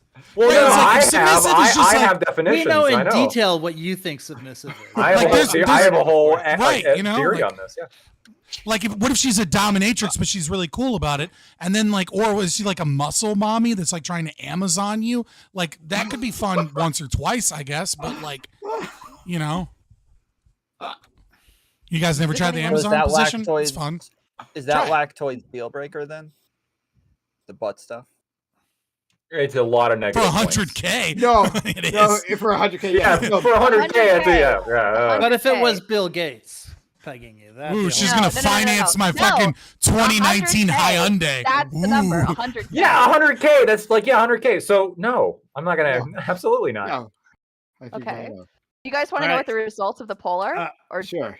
Well, I was Oh, just it's, gonna it's say. left-wing men, I'm guessing, that are Echo? mostly taking. I was this just gonna poll. say for me, like, right up until the sexually submissive part, I was okay with it. I took a vow of simplicity years ago, so the 100K part wouldn't bother me at all. And being Mr. Mom wouldn't necessarily bother me, but yeah. So right up until the very end there, I was okay with it. Okay. All right, folks. This is the drum roll, please. This is what the results of the poll are. Out of 308 votes, okay, 71.8% of the respondents said yes. They said yes to it. And 28.2% of the 308 people said no. So make of that what you will. It's because they're Twitter users. Yeah, They can't it's a imagine fucking 100K. Twitter It's like, poll. holy shit. Exactly. Right? And I have Dude. to tell you, I died. $100,000? when I got these answers. Yeah, these people. Do these people live in third world countries where $100,000 sounds like a good deal? What the fuck is going on? Are they This are is they the tweet that I have Canadian and then like they're not used That's to like literally real money? They're poverty just if you're in Canadian Los constructs Angeles. and- Like, And I'll It's tell a you lot of something maple else. syrup, Prime. Don't judge. I have The highest never had more depression engagement are with among a tweet people- than I have with this one. This is the Wow. number one tweet. The most They just don't want to comments, work. That's the a most problem. likes, the most retweets, the most everything. It's Let me just say hilarious. the highest rates of Right. depression are among people who are the highest earners, the one who may make the most money. That's where I'll take that. and the highest suicide rates as well.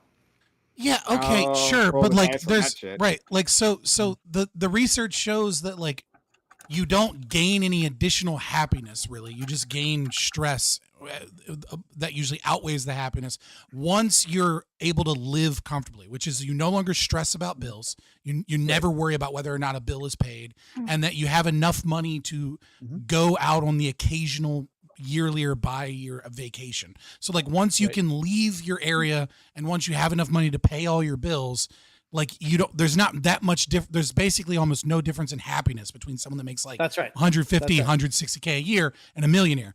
But like, but also, right?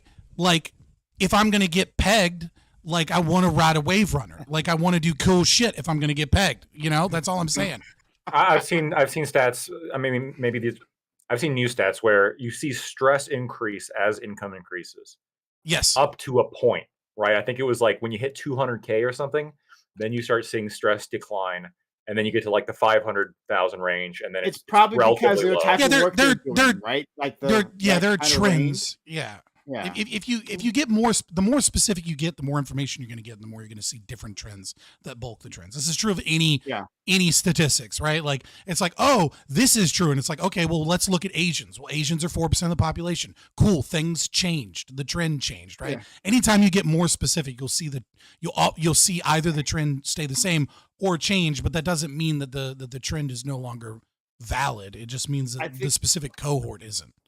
I think we should have a conversation about being able to buy happiness, because I've never been on this train like that, like, you know, at some point it peters out or something. Like I think that there are plenty of reasons why money can make everything better. Like everything better. You could buy an aircraft. Like, I mean, Bill Gates could buy like what, 3 aircraft carriers? Yeah. I mean, it's just that's the thing too. Is like Lactoid said, right? Like if let's say you're an ER doctor. Right? If you're an ER doctor, you're probably making 180K if you've done your residency and everything, right? And yet you're paying like 60K in medical malpractice insurance and all of these other payments. So you're really only making like 120. Oh, and by the way, you have a horrible sleep schedule and you deal with death and dying and tragedy and the most stressful shit over and over again. So like, yeah, you're rich, but like that's a horrible fucking job for like your sanity. Let's do this maybe next week then. So just to, because now we're going to move on to the actual real topic. I just wanted to say the one last thing on the actual thing that I brought up is that when I was having those experiences in the past with this lady, right? There would be every fucking time, either actually both of these would happen. I'd be in bed with this woman and I'd be trying to get to sleep, right? And like not moving at all, to be as least as disturbance as possible. My presence there was still a problem, but like just like not moving, and then waking up later on and also like not moving and like being in hell. Like what the fuck? I can imagine like years of this, like years of being in bed like this, like trying to avoid, because it stressed me out. It like stressed me out, like just trying to be kind to her. I don't want to be rude, you know. But like, so I just it I'm glad you got that off your chest, bro. I'm glad you got that taken care of. It wouldn't have worked for many reasons, that relationship, but like that's a big one. And I can imagine a person who I'm more compatible with, right? Like having a similar issue, and I just don't want to lose that, you know. If there's like a solution, a workable solution.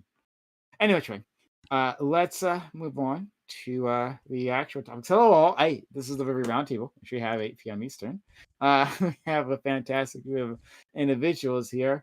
Let's combine intros with your opening statements so we can get to this faster. But yeah, we're gonna have a great time. Thank you, Wick, for the raid previously. And here we go. Topic 1. In recent weeks, there has been an outbreak of measles across the U.S. and other parts of the world. Responses to this highly contagious disease vary, but Florida has left it up to parents to decide if their children should quarantine. An article contrasts this with Ohio's response to a previous outbreak, where it was made clear that parents should follow CDC guidelines. In a time when unvaccinated rates are at an all-time high, is Florida's response reasonable? Should we vastly limit the number of MMR exemptions given? Or do parents really know better than so-called experts as to what is best for their child? So yeah, this is like an ongoing thing right now. Is this outbreak that's happening? It was centered around this one school in Florida, but apparently the outbreak started because of international travel or whatever. But in any case, like the virus has found a home here because there are a lot of people who are unvaccinated, and for small children, right? Like there a few who just can't get vaccinated for all kinds of reasons, right? And so now the head of Florida's public health department or whatever has said, yeah, the parents can decide this on their own. And there's been a lot of consternation among epidemiologists about this. But like how is this reasonable? I'll just leave it there. So Lactoid, start us off. Yeah, I'm Lactoid. You can find me at Lactoid TV on Twitch, Twitter, and YouTube. So I'm going to be a little bit careful with this one. I think we all know why. This is a little bit of a landmine you've set out, Prime. But my take on this is that Florida's policy is really not all that different from Ohio's here, and I think both are pretty reasonable. Which was recommendations and guidance saying, hey, please take this, and hey, if you do get sick, please don't send your sick kid around other kids for a period of 21 days. I have no problem with that. What I think is perhaps the more pressing question that this is hinting at is, should we force kids to get an MMR vaccine? Well, generally speaking, Tom, mute yourself. Jesus, we told you. Is that me? Is it Yes, you're typing. Whichever one of you is typing, Ico or Tom. I'm not typing. Okay, sorry. Then I apologize, Ico. Tom. Sorry, I was being mad. I'm sorry. Stop framing Ico, Tom. All right, let's go to Lactoid. Sorry. Generally speaking, I think the nuclear family has benefits, and I think that allowing parents to raise their children is important. Obviously, there are circumstances in which the state may have to intervene if there's abuse or if the kid's being put in unreasonable danger. Do I think this meets that unreasonable danger? I don't, but I could be convinced otherwise. If there's significant reason for me to believe this could be it, like denying a kid a vaccine could be tantamount to child abuse. If you could prove to me that is the case in a way that's satisfactory to me, I can change my mind. But right now, it just doesn't seem so. Majid BMAC, thank you for gifting the 5 subs to the channel. Much appreciated. Guys, support the community so that I can be providing you all these fun conversations like the ones we were having earlier. If that interests you, consider subscribing to the channel. Get the bits, gifting subs, hyper chats, or super chats on Twitch and YouTube. I also appreciate they get read, and we'll interact with those. Okay, let's go to our friend Scott. Yeah, so no shocker here from anyone that's heard from me before. Oh, sorry, I'm Fabian Liberty. I'm streaming on YouTube, which I haven't streamed since April of last year, and so I decided I was going to start streaming on Mondays to do some other things. So if you want to check me out, you can find me Fabian Liberty pretty much everywhere. Check me out on YouTube. So no shocker here to anyone that's ever heard me speak that the anarchist here doesn't want the government putting vaccine mandates on anyone. Obviously, this is a landmine topic, as Lactoid put out, because certain arguments are no longer allowed on Twitch or YouTube. And YouTube still has asinine policies, such as it is against their policy to contradict World Health Organization, and this includes the World Health Organization contradicting the World Health Organization. So technically, it's impossible to talk about vaccines without breaking their TOS, because it would be impossible to broach any topics that the World Health Organization has ever talked about because they contradict themselves. So it's always against YouTube's policy to be able to have certain conversations at all, no matter what your opinion is. That being said, setting aside the censorship on this topic, I think that's actually shouldn't be set aside, because that's going to exacerbate the problem we have. After this, using the word, we'll say pandemic, and all of the other ways that you can say that word, the medical community has devastated any trust from parents and from people that aren't necessarily educated on this, because they have lied over and over and over and over again. And the United States government and many scientists to this day and doctors to this day have been spreading medical misinformation over and over and over again. But they're allowed to do it because it fits the narrative of the state. So no, I don't care that there are guidelines, and I don't think the guidelines not being strict enough is somehow a problem. If you want your kid in a place where there are vaccine mandates, then that should exist in a public school. I'm sorry, in a private school. There should be absolute. If you're going to provide a service, then you don't get to then that is mandatory, that the state forces you to go to. You either have to have a private school education that they agree with, a homeschool education that meets their standards, or public school that they provide. Then you don't get to restrict access to it because people don't do certain things with their body that you don't like. Okay? Like it is insane to think that you get to force people to take a vaccine as a means of that.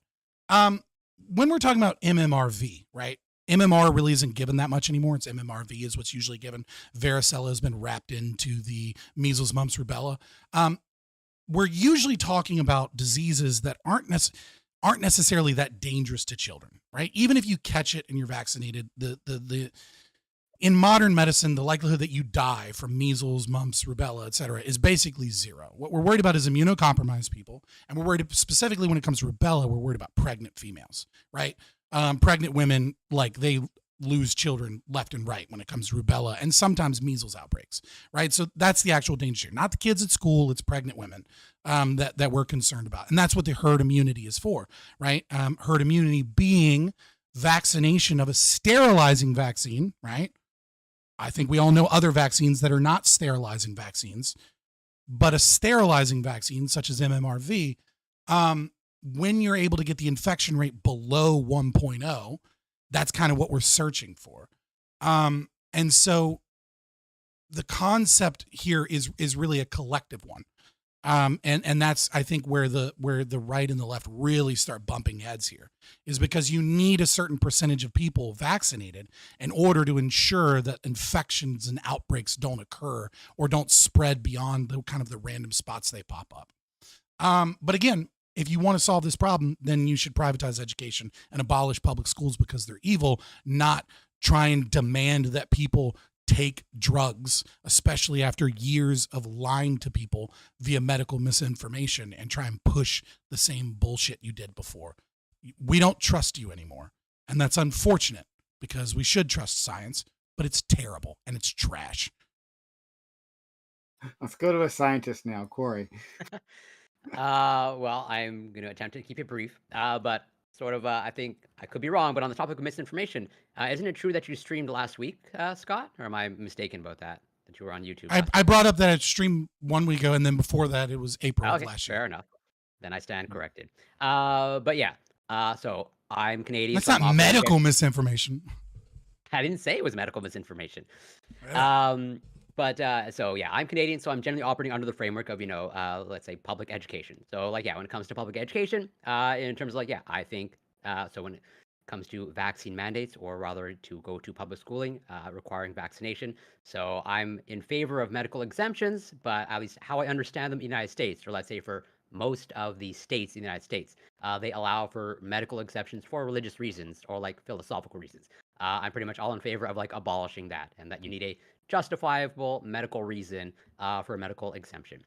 And overall, I'm in favor of the guidelines in terms of enforcing MMR vaccines for public schooling children. And I'll leave it there for now. Thank you. Gibbs, please. Yeah, so I'm kind of torn on this one. I'm not like a sitting here prominent conservative anti-vaxxer type. That's just not who I am. I do have concerns sometimes when vaccines are pushed out too fast, as I kind of thought with the COVID vaccines, right? However, something like measles, which has been around for ages and we've had vaccines for, I'm a little less like lenient on. So the way I look at it though is it comes down to this really for me. I'm not a scientist, and I really but on this flip side, I just don't really trust the government. And so the idea that the government has bodily autonomy over me, and that they wouldn't lie to me about something they're putting in my body, even then, it's not a foreign concept to me. I think that they would. And so I feel like you should have your right to whatever you put in your body. And that's the bottom line, I guess, in my opinion. Thank you so much, FQ. So here is my thoughts on this. First of all, I agree with Lactoid. I think that Florida's policy isn't that different from Ohio's. I think it's reasonable. But I also agree with Corey. I think that I think that it should be required by the state for children to have to be vaccinated against measles. And I think that and I kind of want to get quickly to the back and forth, but I think the core key aspect of our question that we will get to, I think, is on what basis do parents have rights on over their child's health care? And would contend that people who are against this policy, um, in my opinion, most of the arguments that I've heard essentially regard parental rights as an extension of property rights. And we can get into more of that later, but essentially the intrinsic reason why I am for the state forcing you to have your child vaccinated is because I think that the idea of thinking of your child as a piece of property is absurd. And we can get into more of that later, but that's where I'll leave it for now.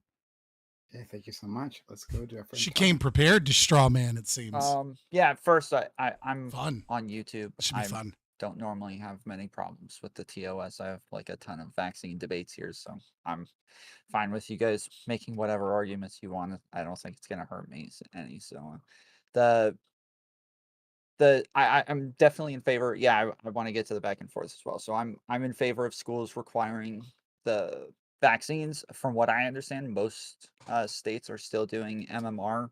It's very few that are doing MMRV right now, but I could be wrong on that. And then there's only 2 states now that are leaving it up to the parents. Everybody else requires it for schools. And I think that once you're around everybody else's kids, it's not a decision that you're making for just you and your family. It's a decision that you're making that affects everybody else's kids and everybody else's families now. So I do think that the states should require these things, but I'm sure this is going to just turn into a debate about whether or not government should exist or whether or not public schools should be allowed. So we'll skip this debate, I'm sure.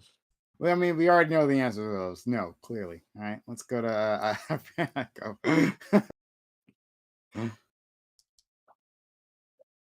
Muted friend. Awesome points as always.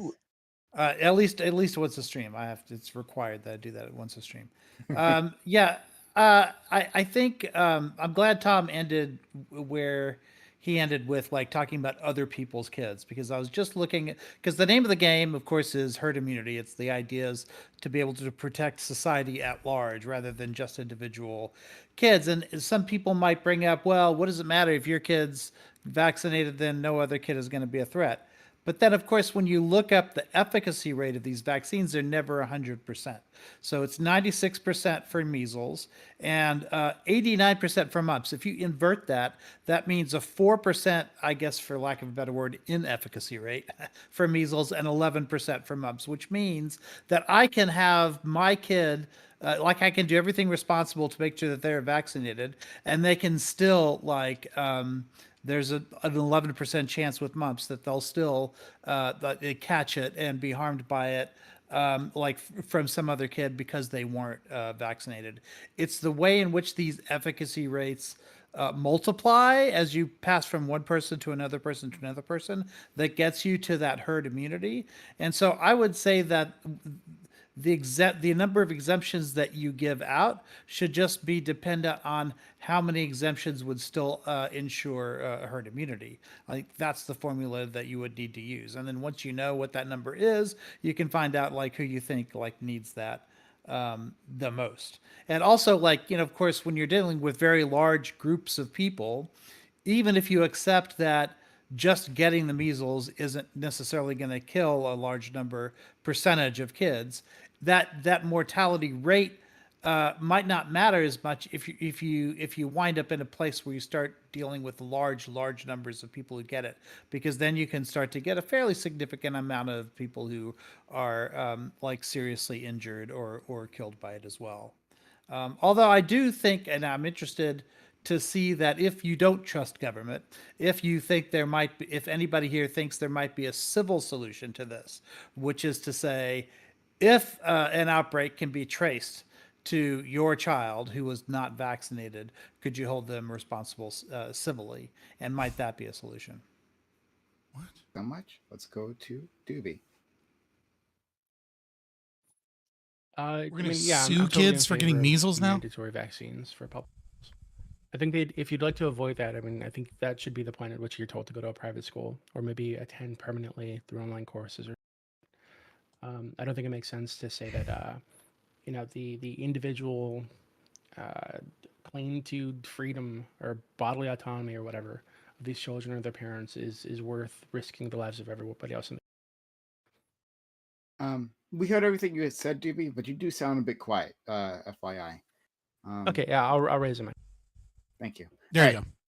Open to the public. So just a couple of things. I think Corey will appreciate this as well. Just so that we're clear when talking about vaccine efficacy, that efficacy is measured so it's defined by pharmaceutical companies, right? Like efficacy is not defined by any regulatory agency at all. What it is a pharmaceutical company says, this is what we mean by efficacy with this specific treatment, whatever the treatment may be, right? Then it is either approved for the label by the FDA as like basically, okay, this is what it means, right? So when we're talking about like 96, 97% efficacy, right? What that most often means is whether or not an infection occurs, which is what iCal Rich was talking about, right? But the thing is that like if there's a 4% infection rate against someone that is against the population that is vaccinated, right? That doesn't mean that they have zero antibodies, right? So even of that 4% that were infected, they very often have antibodies. If you draw titers on them, you will find that they have elevated antibodies for whichever protein structures the vaccine is targeting. And so the severity of the sickness is often drastically reduced, which is, of course, something we heard with the last kind of thing, with the COVID vaccines, right? Obviously not much with like the Nova, but the Pfizer and J&J and Moderna is a conversation. It's like, yeah, the infection rate is there, but there's some protection being granted here, right? And so then the question there's a couple of other things. So when we talk about targeting specific areas with certain percentages of vaccination rates, it's kind of impossible to do. Like we can guess, epidemiologists can attempt to make predictions, and they have plenty of models where they can find areas that are at risk and areas that aren't at risk. But the thing is that there's a lot of other factors that we just don't know, right? Like we can't measure how many human interactions occur. We can only just expect that they're higher in populated areas, right? We can't measure how cultural differences might change things, right? So like super spreaders, right? Like could be like, churches, for example, right? Like when Jews weren't allowed to go to synagogue in New York, even though, they were killing grandmas in nursing homes to hide the numbers, right? Like we knew that was a super spreader event for them to go to church, but not to put infected people in nursing homes for whatever fucking reason. But regardless, we can know that both of those are problematic because of the density of people, right? So if people are more densely together, then they're more likely to be infectious because more likely to touch, etc.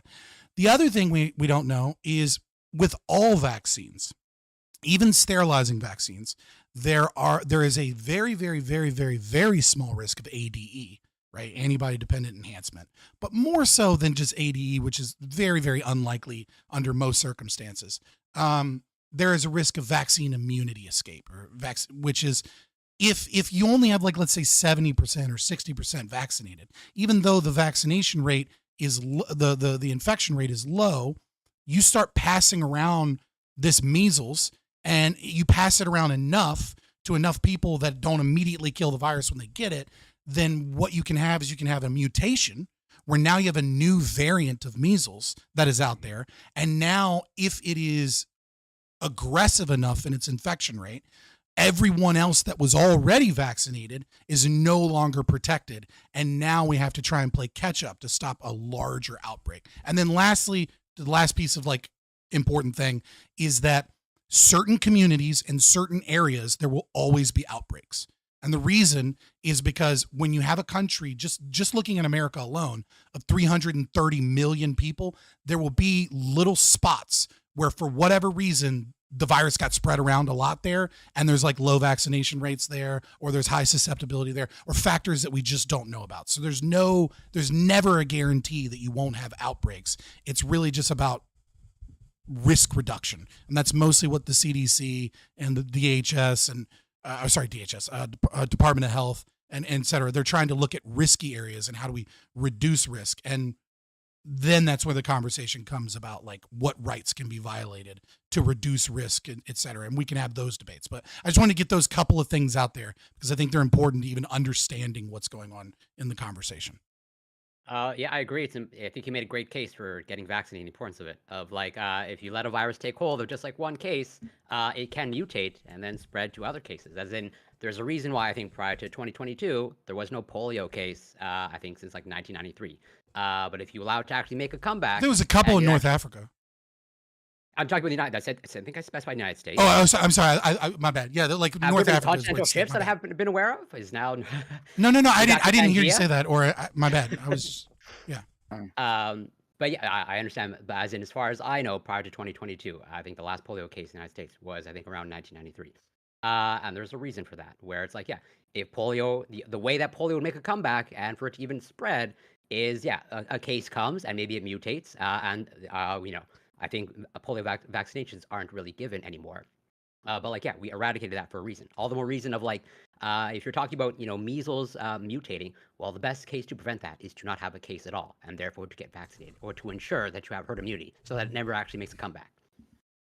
Yeah, I mean, there's no guarantee, obviously, but yeah, reduces the risk. Can I ask you a question? I'm not.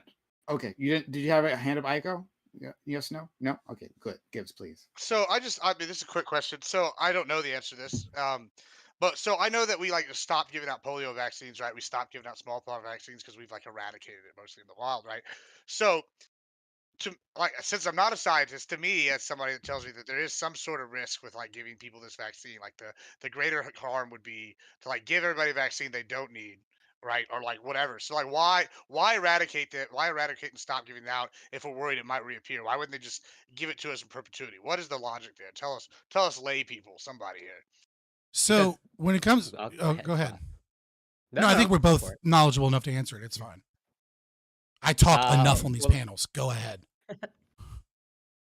Because at least residentially or whatever, locally in the United States, countrywide, as in I think the example that you gave of like I think polio or like is really only like in Pakistan or a few select countries where it's like, yeah, it's eradicated. Like the virus doesn't exist here, at least in the United States, Canada, and largely developed countries. And so there should be, assuming our science is correct, which there is an overwhelming body of evidence that it's correct, that like it just does not exist. So unless it's going to pop into existence somehow, it's like exceptionally low, or you have some brand new evolutionary event of like once in a lifetime. It's like, yeah, it's just like doesn't exist, and so there's no risk. So even these to actually answer the question, to travel as well. Usually. So just to be clear, to actually answer, right? Like you gave a good reasoning, but not the actual answer, which is it's a risk assessment, right? There are always going to be contraindications with certain people with vaccines that we don't discover until they get vaccinated. There are usually vaccination problems with like these old school ones are like injection site area. They're not that big of a deal. But like there are some people of any vaccine that you give that we find that just have serious medical complications. Now, is it one per million or 10 per million or 20 per million? Like it becomes then a risk of like, ought we mandate it? Like, obviously you guys know my answer is we ought not mandate anything because it's your body, your choice. I'm pro-choice, unlike some of you other people that aren't pro-choice. But regardless, being the pro-choice person that I am, like I understand that would be my position, but even still, there's a risk reward kind of scenario here, right? So for example, smallpox, right? Smallpox used to be really, really prevalent in America. Well, we don't give it anymore. So why don't we give it anymore? Well, one, who the fuck catches smallpox in America? It's not that big of a deal. It just, we don't have that many cases. It's very rare that we have a case, and it's usually traveled on. The other thing is like smallpox, for example, you have to use a bifurcated needle. And you have to use a live attenuated virus. right? Like much like nasal spray for the flu as opposed to injection site flu. So what that means is it's not like Novavax where you have like a kind of like a synthetic spike protein, if you will. That's not technically right, Corey. Don't jump on me. I'm just trying to like not go into long, boring science, right? Kind of like that, right? And so it's the same situation here where like with smallpox, you can actually risk an outbreak of smallpox by getting smallpox because it drains. There's ooze and there's pus, and you have to be very careful to make sure you wear like flip-flops in the shower so that you don't accidentally get smallpox on your feet if you have any open wounds in your feet. Like you have to really take care of that. And so if we just gave smallpox to a large cohort of people, we might accidentally give smallpox to a bunch of people. Same thing is true with like yellow fever. We don't have sandflies that are like spreading yellow fever and leishmaniasis. So like we don't vaccinate against that here in America. So yeah. Okay, so I wanted to know how this interacts with parental rights, right? Like I thought, like FQ, you were going someplace interesting. You were talking about how you feel people look at this as a property right. Yeah. And I do. yeah, that's a problem. Yeah, could you elaborate more? I think that it is a problem. I think that so when I hear people say, and it intuitively makes sense, it's the parent's right to make this decision, right? It's the parent's right to decide whether or not my child is vaccinated or not, right? But then you ask them, okay, well, on what basis does that right really exist? Like, why do parents have this right to decide this for their children? And I think the answer for most people that I've argued with this is really it boils down to a sense of ownership, right? So it's I have the right to make this decision over my child's life because I have ownership over my child's life because this is my child. I made this child. This child belongs to me. And so you, the guys of the state, have no business coming into my house and telling me what to do with my property, aka my child. And I think that if you really follow that logic down the line, like just as Scott has accused me and many others here as having a pro-genocide position, what you wind up with is a pro-slavery position. You wind up with a position where they're really like from that justification, I don't know why there wouldn't be a justification for you to do pretty much whatever you want to your kids, right? Why, like because if if your child truly is your property, the reason why you have this right over your child's life is because you made them. They are literally the product of your labor. You created them into being, and you had every right to create them into being. They belong to you. Well, why can't you do whatever you want with them? And I also and the response that I get with that, well, that wouldn't be reasonable. Like because when they turn 18, Who are you they arguing can't- they have against? Can you specifically, and No, not also me. lack of Not me. slaves. That's not my position. That's silly. That's nonsense. I'm just curious. You keep No, saying I know people say you don't want this. it to be, but No. You keep saying people say this, but you're arguing against a person that isn't here. So I'm just curious. Before I disabuse you of this nonsense, can you tell me who are making these claims? I typically speaking, like when we have the conversation, I've spoken to other people. I've Do you have argued. any say your names? kids are practically your property. I would definitely. Before I disabuse you of Okay, it. so What Tom a Fu- statement. right. What a sentence. Why Okay, I say your so property? So children are not your property because children have bodily autonomy. You are making the Why? argument first. I will answer that. Don't you worry. I got you. I love to explain philosophy to people that don't understand it. So first and foremost, you are making the argument that the child is state property by saying that the child and the parents that are in charge of what the child can and can't do with their body, that they do not have that right. That the child does not have bodily autonomy because the interests of the state and or the presumed interests of the people that the state are representing have the right to enforce things against their bodily autonomy and their wishes for the greater good.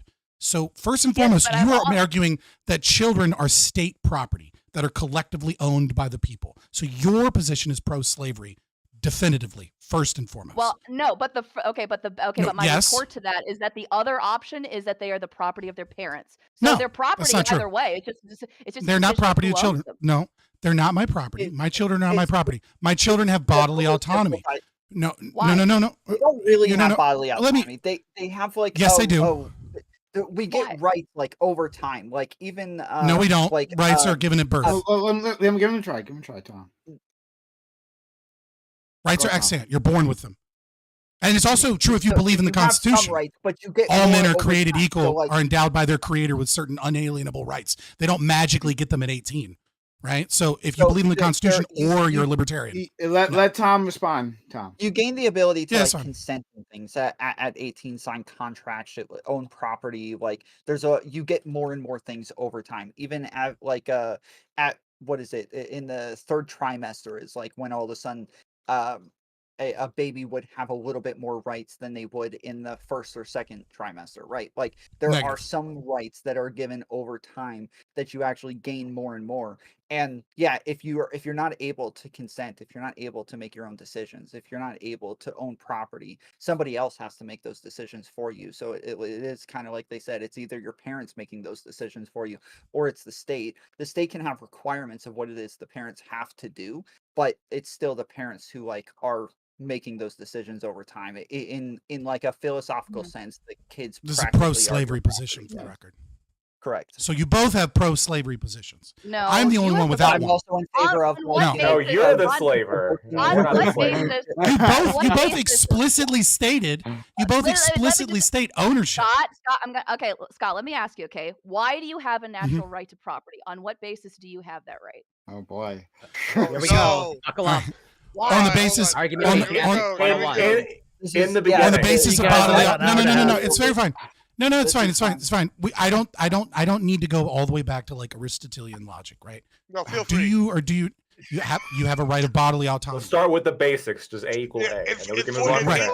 In 872, You have the a Kuskops- no. You can meme all you want. You can meme all you want, right? But Fairy Queen, you have made the argument that the state owns children. Tomfoolery, you have made the argument that parents own children, and I am the only one making the argument that people are not property and that they're not owned. And Right? I made I'm that saying point. that So you're that's- and I'm saying something else. I'm saying the foundation about why you have a right to property in the first place because you put labor into it, because you work for it, because you have an No. exchange of goods for it. I'm not a If that's- communist. well, I don't believe in labor theory of value, and I don't then believe that why labor do you- makes then property. Then why do you have an intrinsic right to property? Because there is unowned property that does not exist, right? That exists but is not owned by anyone. And there is a first user principle. When I am the first user of said property and I am border and I say this is my property and I create something that is intersubjectively communicated with whomever is around me, I'm communicating that I am the first user and I have first principle rights to this property. It's not the mixing Then of why my doesn't labor. a child fall? Then why doesn't a child fall underneath that definition? Why does you having sex with a woman and bringing a child into being not fall underneath that? Because people aren't property. I can't own other people. They have bodily autonomy. They're capable of That's the being bad moral response. agents and moral actors. And I agree with you, but I still think that, like, Scott, the problem that I have, like, okay, you said because I'm Right. on The a problem that first you have is that you user just because you I'm don't a- understand no, libertarianism. Okay, Scott. So you're Okay, straw well, manning let's me. just. Neither does I'm not Lackway, straw though. manning. He's I'm not not straw libertarian. manning you. Listen, I'm responding to what I'm a You're socialist over and if over we're again done. saying that I'm pro-slavery and that Let children me are answer property you. when I'm explicitly Listen, telling I'll you help you no, get there. and then you're going, but no, I actually you don't know it. want it to mean Why? that. I understand that doesn't taste good to feel it, but like Here, I let me think give a that's- socialist take on No, you- libertarianism. I can explain this. Okay. Yeah, So- right. so Exactly. Fairy It's Queen. fucking stupid. No, so Fairy No, it's Queen. not. Here's the idea. So I actually don't agree with Scott on some of what he said. I do think that when you mix your labor in with some kind of unowned piece of material, that creates property because now that property is inextricably tied to your life. A human being is this really weird kind of exception, and it's in its own category for a reason, right? Because yeah, you're right. Like you do create a child, right? But like since a child is a person, right, and a person they themselves are also growing themselves, right? There is a ownership, and you can't own something that's already owned by somebody else, right? Unless that ownership is transferred. So I guess you quote unquote make the child, but I'm not even sure I like to think about it that way. The child sort of makes themselves also, maybe. Yeah. Yeah. So you essentially that's the reason why you can't own a person is because a person, when formed, whenever you think that a human life or a person begins, is they form themselves, right? As the individual unit of person, they are the thing that creates themselves, and they are the thing that now Okay, so- owns their body, right? The body Okay. is the irreducible self. So can I'll answer the question. So suppose you have a piece of property of Someone land needs the and you birds and the plant bees orange conversation. trees and you plant Yeah. orange trees like in the front yard. Do you not own the orange tree because the orange tree develops and grows of its own accord, even if you go out and you plant and water it every single day? You do Orange own tree's the not a orange moral trees. actor. You're being silly. Right.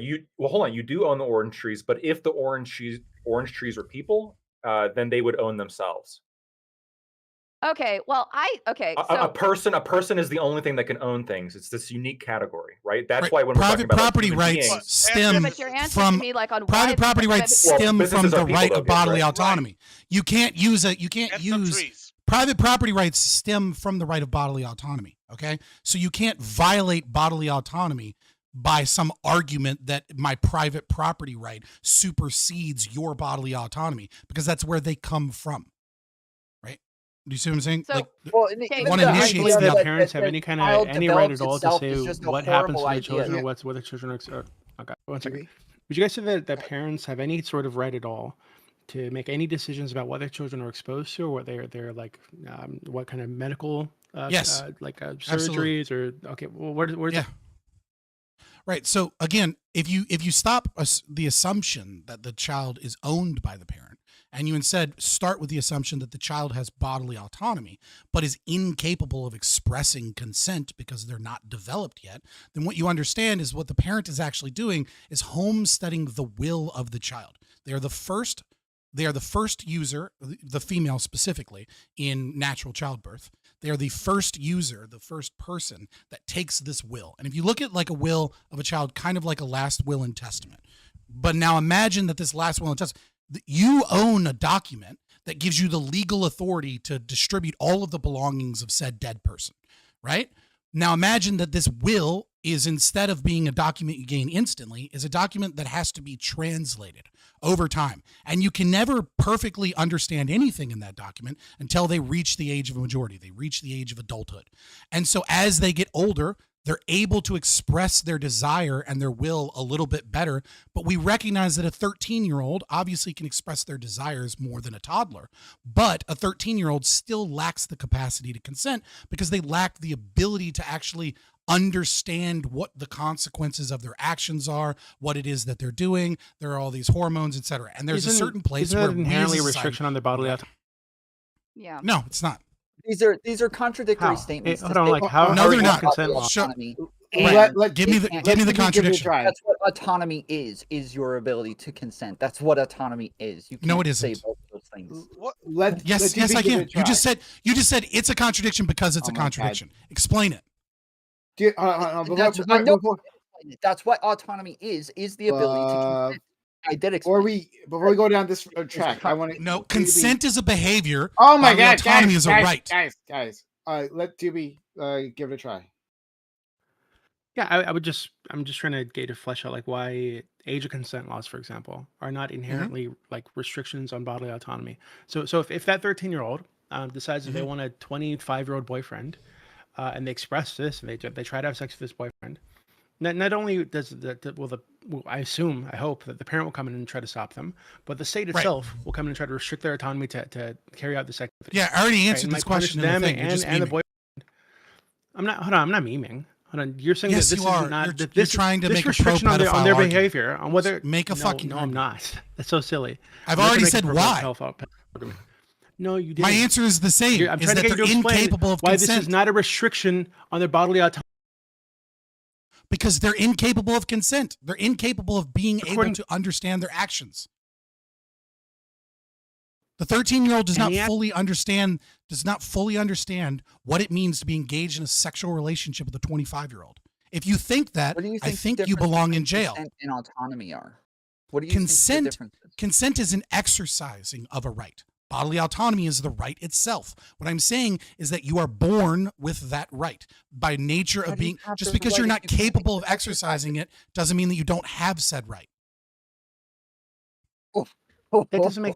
Hold on. Don't They're laugh. capable I'm of gonna use that carrying out argument. this. I'm going to use They're that against capable you in of a little making bit. this decision, right? We might say that we disagree Okay, with their ability to Doobie, make a do you have a decision. We right might to say buy that a we Wave Runner? disagree, that they're making the right decision, right, based on our like I'd get social pegged for a standards. Wave Runner. But we are still Doobie. restricting their bodily autonomy when we tell them they're not Doobie. allowed to do. Doobie can Doobie, afford a do you Wave have a Runner, I right to think. buy? Do you have a right to buy a Wave Runner? I guess I don't. Right. Okay. So you have the money to buy a Wave Runner. I'm too broke to buy a Wave Runner. Does that mean that you have a right that I don't have? Or does that mean that I have a right to buy a Wave Runner and you have a right to buy a Wave Runner, but you have the means to exercise that right and I don't have the means to exercise that right? Are you saying I lack rights because I don't have the money to buy a Wave Runner? I don't think these two things are comparable, right? Because what That's the we're talking ability. about Yes, isn't that because they they're different lack things. they The lack exercising of a okay, right one is second. not the same They thing lack as money. a right. What we're saying is That's a that great way they of have putting the it, ability actually, to have Scott. sex. They'd like to have sex. They have the will to have sex, but they're not allowed to have sex because we're restricting that part of their bodily autonomy. No, because we recognize that they don't have the capacity to make those decisions. Doobie, the end of your sentence. Yeah, is yeah. recording now. Sound gates. Your sound gates Oh, probably. sorry. A Yeah, little messed I'll. up. Your noise gate. Yeah, but we can understand most of what you're saying, though. But yeah, so you're saying, Doobie, and Gibbs, I see your hand there. Very Queen, her hand is like doing a thing I saw. So yeah, sure. And I'm gonna. I do love when this gets thrown into this because they realize I'll fucking stomp them on and vaccine knowledge and that Corey gonna- Campbell and I are the only people that know what we're talking about here. So now we're getting into meme territory about age of consent because you pathetic fucks can't handle me. Tom, I love it. I love knowing I've already won. Oh my God, FQ. I'm gonna give and Tom, but before then, Doobie, you're saying these things that Scott is uncomparable because a child has the means, the capacity, like we'll say like a teenager, just to keep things a little simple here, has a capacity to engage in sexual intercourse, but like we are specifically keeping them away from it, rather than like there is something intrinsic that they're lacking, like in this case, money, to like buy an object, right, Doobie? Right. It's an activity they can do with their own body, with what they have access to every day. There's no extra thing they need to get or produce to have the sex, or to show somebody their tits or something. Okay, they can do this. They have the ability to do this. They have, many times they have the desire to do the thing.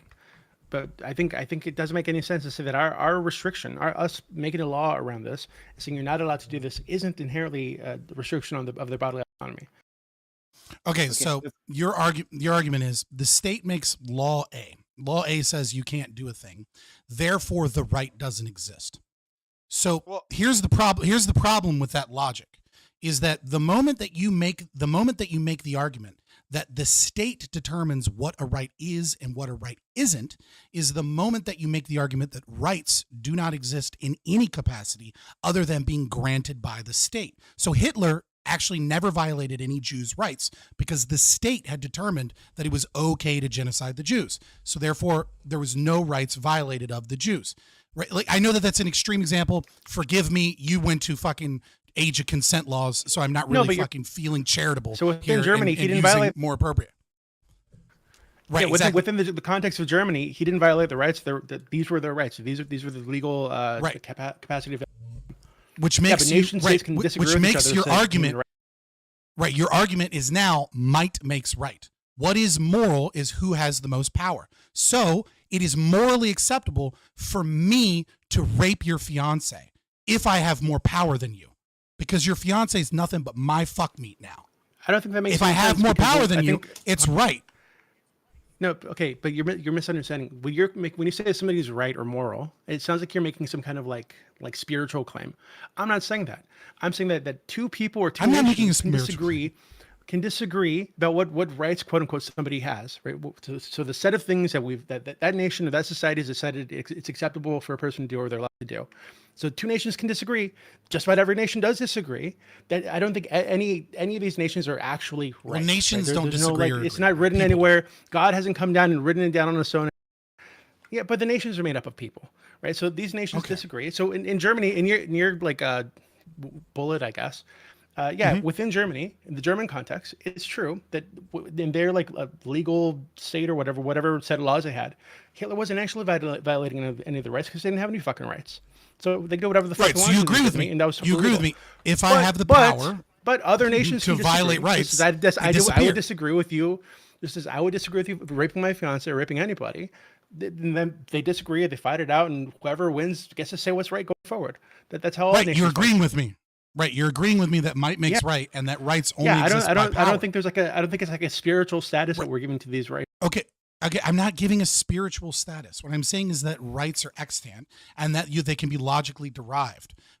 If you don't accept that, and you believe that might makes right, then you recognize that the concept of right, at least in your opinion, is a made-up thing of power dynamics. Congratulations, you're a critical theorist, and we get it. You love CRT. I know it's your favorite thing to support. I love CRT. But setting right, you love CRT in school because you have the exact same opinion as the critical race theorist. You and Ember McKinney, your philosophy is 1-to-1. Doobie, Right? can I ask you a question?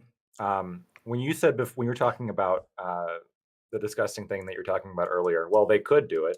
You would agree with me there's a difference between being able to engage in sex and being able to consent to engaging in sex, right? Sure, sort of. I think that when you get into the consent thing, a lot of that is going to be built up around like social understandings of what consent even means, right? There are plenty of cultures around the world where they do believe that a child can consent to sex. I'm not asking about those cultures. I'm going to expand it a bit. Okay, I'm going to take it away from I those know cultures. Papua New Guinea. Something. I know Papua New Guinea. There's some weird shit going on. I wasn't going to do it. I wasn't going to do the sound music. Okay. All right. But this is something that I actually was thinking about like pretty deeply. I was really disturbed by a show called Love on the Spectrum. My fiance loves these fucking dating shows. Yeah? And there are the people on the show who seem like perfectly kind, wholesome people, but they're very obviously like mentally like not all there, right? They have some issues. I mean, it's called Love on the Spectrum because they're on the spectrum, and some of them are very, very on the spectrum. And these shows are like that, they're trying to get them to find love because these people want to find love too. And watching some of these interactions felt very, very fucking like wrong. Right? Because I felt like we should not be encouraging these people to have sex or to kiss or to date or anything like this, because it just didn't seem like they really understood any part of it, right? So I think that, in my instinct there is to say that, yeah, these people probably shouldn't be allowed to have sex. They probably shouldn't be dating people, right? Even other autistic people or whatever, just because it just seems like they are not able to fully grasp the situation. But I say that understanding that would be a restriction of their bodily autonomy. So I don't know how we can make a law around something that I can use your example very clearly. So that law isn't restricting. Super clear. So in your example, using your example, right? Person A that is super autistic, right? You say we should restrict their capacity to engage in sex because we recognize that they lack the capacity to consent. Okay? But what you wouldn't say is that, but I can go fuck them whether they like it or not. Right? Because you recognize that they have bodily autonomy, that they have a right to their body, and that they have a right to not have someone have sex with them if they don't want to have sex with that person. But you also recognize that they lack the mental capacity to be able to appropriately consent to when to exercise that right that they have. They don't lose the right to not engage to their bodily autonomy, or lose the right to not engage in that behavior. If that was true, then we would treat severely autistic people the same way you think we should treat dogs, and I'll put peanut butter on my dick and just let them fucking go to town if they really like peanut butter. We don't do that because that's fucking wrong, because they're a person that have bodily autonomy. You do that with dogs? Okay, well, one second. No, Doobie has said multiple times he would. Yeah, of course. I love letting dogs suck my dick, of course. So, really quickly, so I think why they're in the bed with you now. I think it is just. I think maybe we are just using the word rights differently. Nice. Because I would say, so for example, if the United States banned hate speech, quote unquote, whatever the fuck they decide that means, Right. I would say, well, hey, you don't have free speech in the U.S. You don't have a right to free speech because, hey, here's a law restricting your speech, right? So clearly you don't have this thing. You would say that despite this law, you do have the right to free speech. It's just being like unfairly or illegitimately compromised. Actually, as a full blown anarcho-capitalist, I would say that you can say whatever you want, but you don't have like the free speech is something that only exists because the government exists, right? So like you don't have a right to free speech on Twitter. Right, but because the government exists and the government's involved with Twitter, well, I mean, we can use gun rights. Yeah, because that's private property rights. Yeah, you have a right to own gun ownership. Yeah. Yes, you would say you still have that right, actually, but the government is unfairly attacking it or punishing people. Yeah, I'm saying rights are extant. Okay, yeah. Yeah, it doesn't matter that the government is infringing on them. They still exist, as the founding fathers stated, right, when they wrote the Declaration of Independence, there's certain all men are endowed by their creator with certain unalienable rights. We got to move forward. We got to move forward. So we got to go to Gibbs, FQ, Tom. All right, so I'm gonna change a little bit because I'm gonna be honest. None of this pertains to my argument at all, and I don't really or the topic. about it. So like we're talking about rights, and I think one of the big things we need to factor in is that like we don't live in anarcho-capital land. We live in a real world, right? And so we have to talk about the issues at hand. And I think the issue that really comes down to the hand in this one is custodianship, right? And so this is the governmental custodianship versus parental custodianship of a child, right? We agree that kids are a sliding scale when it comes to like their rights. Like say you commit a crime, you might get charged as an adult. You know, they have Romeo and Juliet laws. I don't want to dive into the sliding scale today, but arbitrarily, we pretty much decided 18 or 21 or where you get your rights on these things, right? 18, I guess, is when you get out the house. 21 is when you get liquor, like all these things. Those seem to be the arbitrary numbers our society has decided, right? And so parents at that time have basically custodianship over the child, right? And then the government, in some sense, since we've given our power, we live in the real world, has some sorts of custodianship over us, right? This comes down to states' rights, federalism, all this bullshit, right? And I think the real issue I'm having with this is not over property rights, but I mentioned bodily autonomy in it. And it's that, yes, we've given the government some power, but why should the government have the right to like make like a decision for me and my own? I get the argument, I think it comes down to this like kind of the sliding scale I mentioned earlier with like, is it measles, is it smallpox? Is it going to affect all these other individual people? Like, yeah, that's one thing, but why, that's one bad thing, right? But what if I don't trust the government? And what if they do something? It's not like we haven't seen governments in the past take over this right and say like, we're going to use this to like round you up. Like y'all mentioned Nazi Germany, or we're going to use this or whatever to like in the Tuskegee Airmen or like any of the CIA stuff, and they just do this behind your back. So it's not like we don't have examples of our own government doing these kind of things. So for you to sit here and tell me, it's a bodily autonomy, it's individual rights, no, it's a custodianship issue, and it comes down to I don't trust the government, and why should I trust the government to do this if I want to have the ability to object? Now, if I trust the science, I can choose to opt in, and if enough people opt in, as far as I understand, that's great.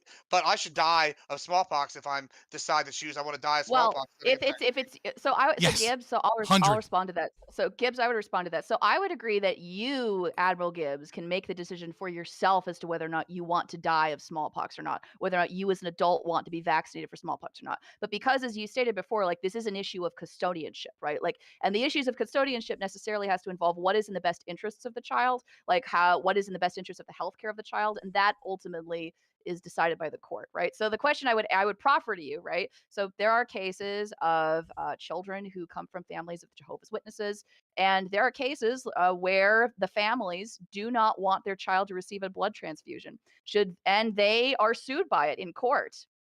Do you think that they should be allowed to refuse treatment for their child if there is no other way, and if the child will surely die? Well, that gets complicated because I know children in some cases like that do have the right, so if they're old enough, they can emancipate themselves, or they could go. But suppose they're not. Suppose they're 5. Suppose they're not. I mean, I guess I'd say tough titties is the smaller problem in the scale of things. Like I really feel bad for that kid, but if it you don't have comes to down bite that bullet. kid, No, I don't even bite that bullet. I'm gonna bite the bullet if it comes down to like That's wild. Hold on, if it comes down to little Pedro and them like doing this like one time, this one rare instance of the Jehovah's Witness, and no, but hold on, that's property. Gotta hand it to Gibbs. He does bite those bullets. Yeah, I am gonna bite the bullet because I feel like are you a patsy, dude? Do you ever fucking it's not arguments a patsy. that conservatives actually believe in? This is really I do make these arguments. You just don't let me finish them because you go on your philosophical rant for 30 minutes. I even have a timer going for your timer right now, and you have 8 times the amount of time everybody else in the panel has. Like, if we really want to get down to it. So I don't want to hear nothing out of you till I'm done. Say something of value then. I want that data, by the way, Gibbs. I got it. I'm writing it down as we go here. So we're sitting here and we're looking at it like this. All right, yeah, it sucks. One person died. And we hear this argument for the greater good all the time. That's the argument they're going to make. Oh, these people being able to opt out. No. Why should that sucks for that one kid, but the government the principle is, do you as the parent, if it violates your religious principles, if it violates what you believe, do you have the right to refuse life-saving healthcare for your child? Well, I don't know. I don't base it off religious, but I think the parents should have full custodianship up to a certain point. Yes. So they should be able to allow their child to die if it violates the religious principles to receive that healthcare. Up to a certain point is a very important qualifier. Yeah, like you're gonna have to specify what that means. I mean, exactly. And that's kind of where the this is why libertarians have the only answer to this actual question, because you're both arguing the exact same thing. FQ and Admiral Gibbs, you're making the same argument. You're making the argument that the state has more ownership of the child, and Admiral Gibbs is that the child is that the parents should have more rights, and the actual argument is custodianship. Admiral Gibbs, you already said it, custodianship, right? It is the parent's responsibility, duty, and/or right to be a custodian of the child. The moment that the parent is interacting in such a way that it makes it impossible for their injuries to be healed, that their bodily autonomy is protected, which includes the preservation of their body in its natural state, is a moment that the parent is superseding their rights as a custodian and infringing upon the bodily autonomy of the child. Here's the argument against that. If you're not religious, right? Say you are religious and you deeply believe that if by giving this child a blood fusion, you're sending them to hell and they're going to burn for eternity, would it not be your custodial job as that person then? If that was your true belief and nothing could convince you otherwise, no. Wouldn't you be doing the right thing? I don't care that you're crazy. I don't care that you're crazy. You're infringing upon their body. So I gotta move on. We gotta lose time. So FQ, it's your turn. Tom, Corey, Aiko. A very simple question for you. So if that's true, then why not the vaccine? Then why not force parents to administer the vaccine to their children? Why does the vaccine a natural state of your body? Number one, is it a natural state of your body to be vaccinated? Are you born vaccinated? No, but are you born so we're no longer preserving. You... Listen, we're no longer preserving the natural development of the child. We're now using medical interventions that may or may not be necessary in order to preserve their life. Okay, so now this becomes. Hold on, see the problem here? No, I don't. I got no. Sorry, Gibbs. We just got to move on. We got to keep pushing. We got a few more people. I think Corey had his point, but so I'll let him go and then I'll go. No. FQ, you go, and then we're gonna Tom. So because it's an unnatural state, I mean. So in that case, that could fall in, there are so many things. The natural state of man is a loincloth and a spear, right? The natural state of a person is to die before they turn 30 with their teeth falling out without getting proper dental care. An ambulance is unnatural. You can proper dental care. Listen, proper dental care, as you just examined. There are lots of things in life that are unnatural. Right. I'm just proving you wrong over and over again because you thought you were prepared to debate against libertarianism, but you don't understand what it is. So again. Friend, dentistry, right, is the preservation of your teeth. Brushing their teeth? Are you against kids brushing their teeth? I got a whole different thing. Again, you keep arguing against straw man. You're being hilarious. No, again, are teeth natural? Do you grow teeth? Do you grow teeth? Are you against kids brushing their teeth? Do you grow teeth? Answer the question. Yeah, answer the question. Do you grow teeth? I couldn't keep going. Do you grow teeth? I'm going to help you understand basic logic. Do you grow teeth? Yes, you grow teeth. Oh my God. Yes, you grow teeth. All right. So since you grow teeth, what would brushing them be? Would that be preserving the teeth that you grew? Oh, you mean vaccines? Preserving yourself from getting measles and from getting polio? That's not a preservation of a thing that you grew. That's something to interact with a potential outside threat. Really? You think that getting a vaccine is not a preservation of your health? You don't think so? You don't think it's at all similar? If you want to redefine that all preventative medicine against any potential no, they're not the same. They're not the same, right? Because saying preventative medicine is that all forms of preventative. So, let me give you an example, right? So, if a child eats a poor diet, right? Well, that has potential risks, potential issues, right? So if you by your argumentation, if you the one you're trying to create for me, the straw man you're trying to create, if I were to ever feed my child chicken nuggets and French fries, right, then I would be abusing the child. I would be engaged in child abuse, and it's not that difficult to see how CPS, in a different dimension might get to that point at some point. I'm not. So no. We're not talking about a bad thing that you're giving your child. We're talking about a good thing that you're giving your child. Brushing. Right, you're allowed to brush their teeth because it preserves their body. It preserves their bodily autonomy. Why is it?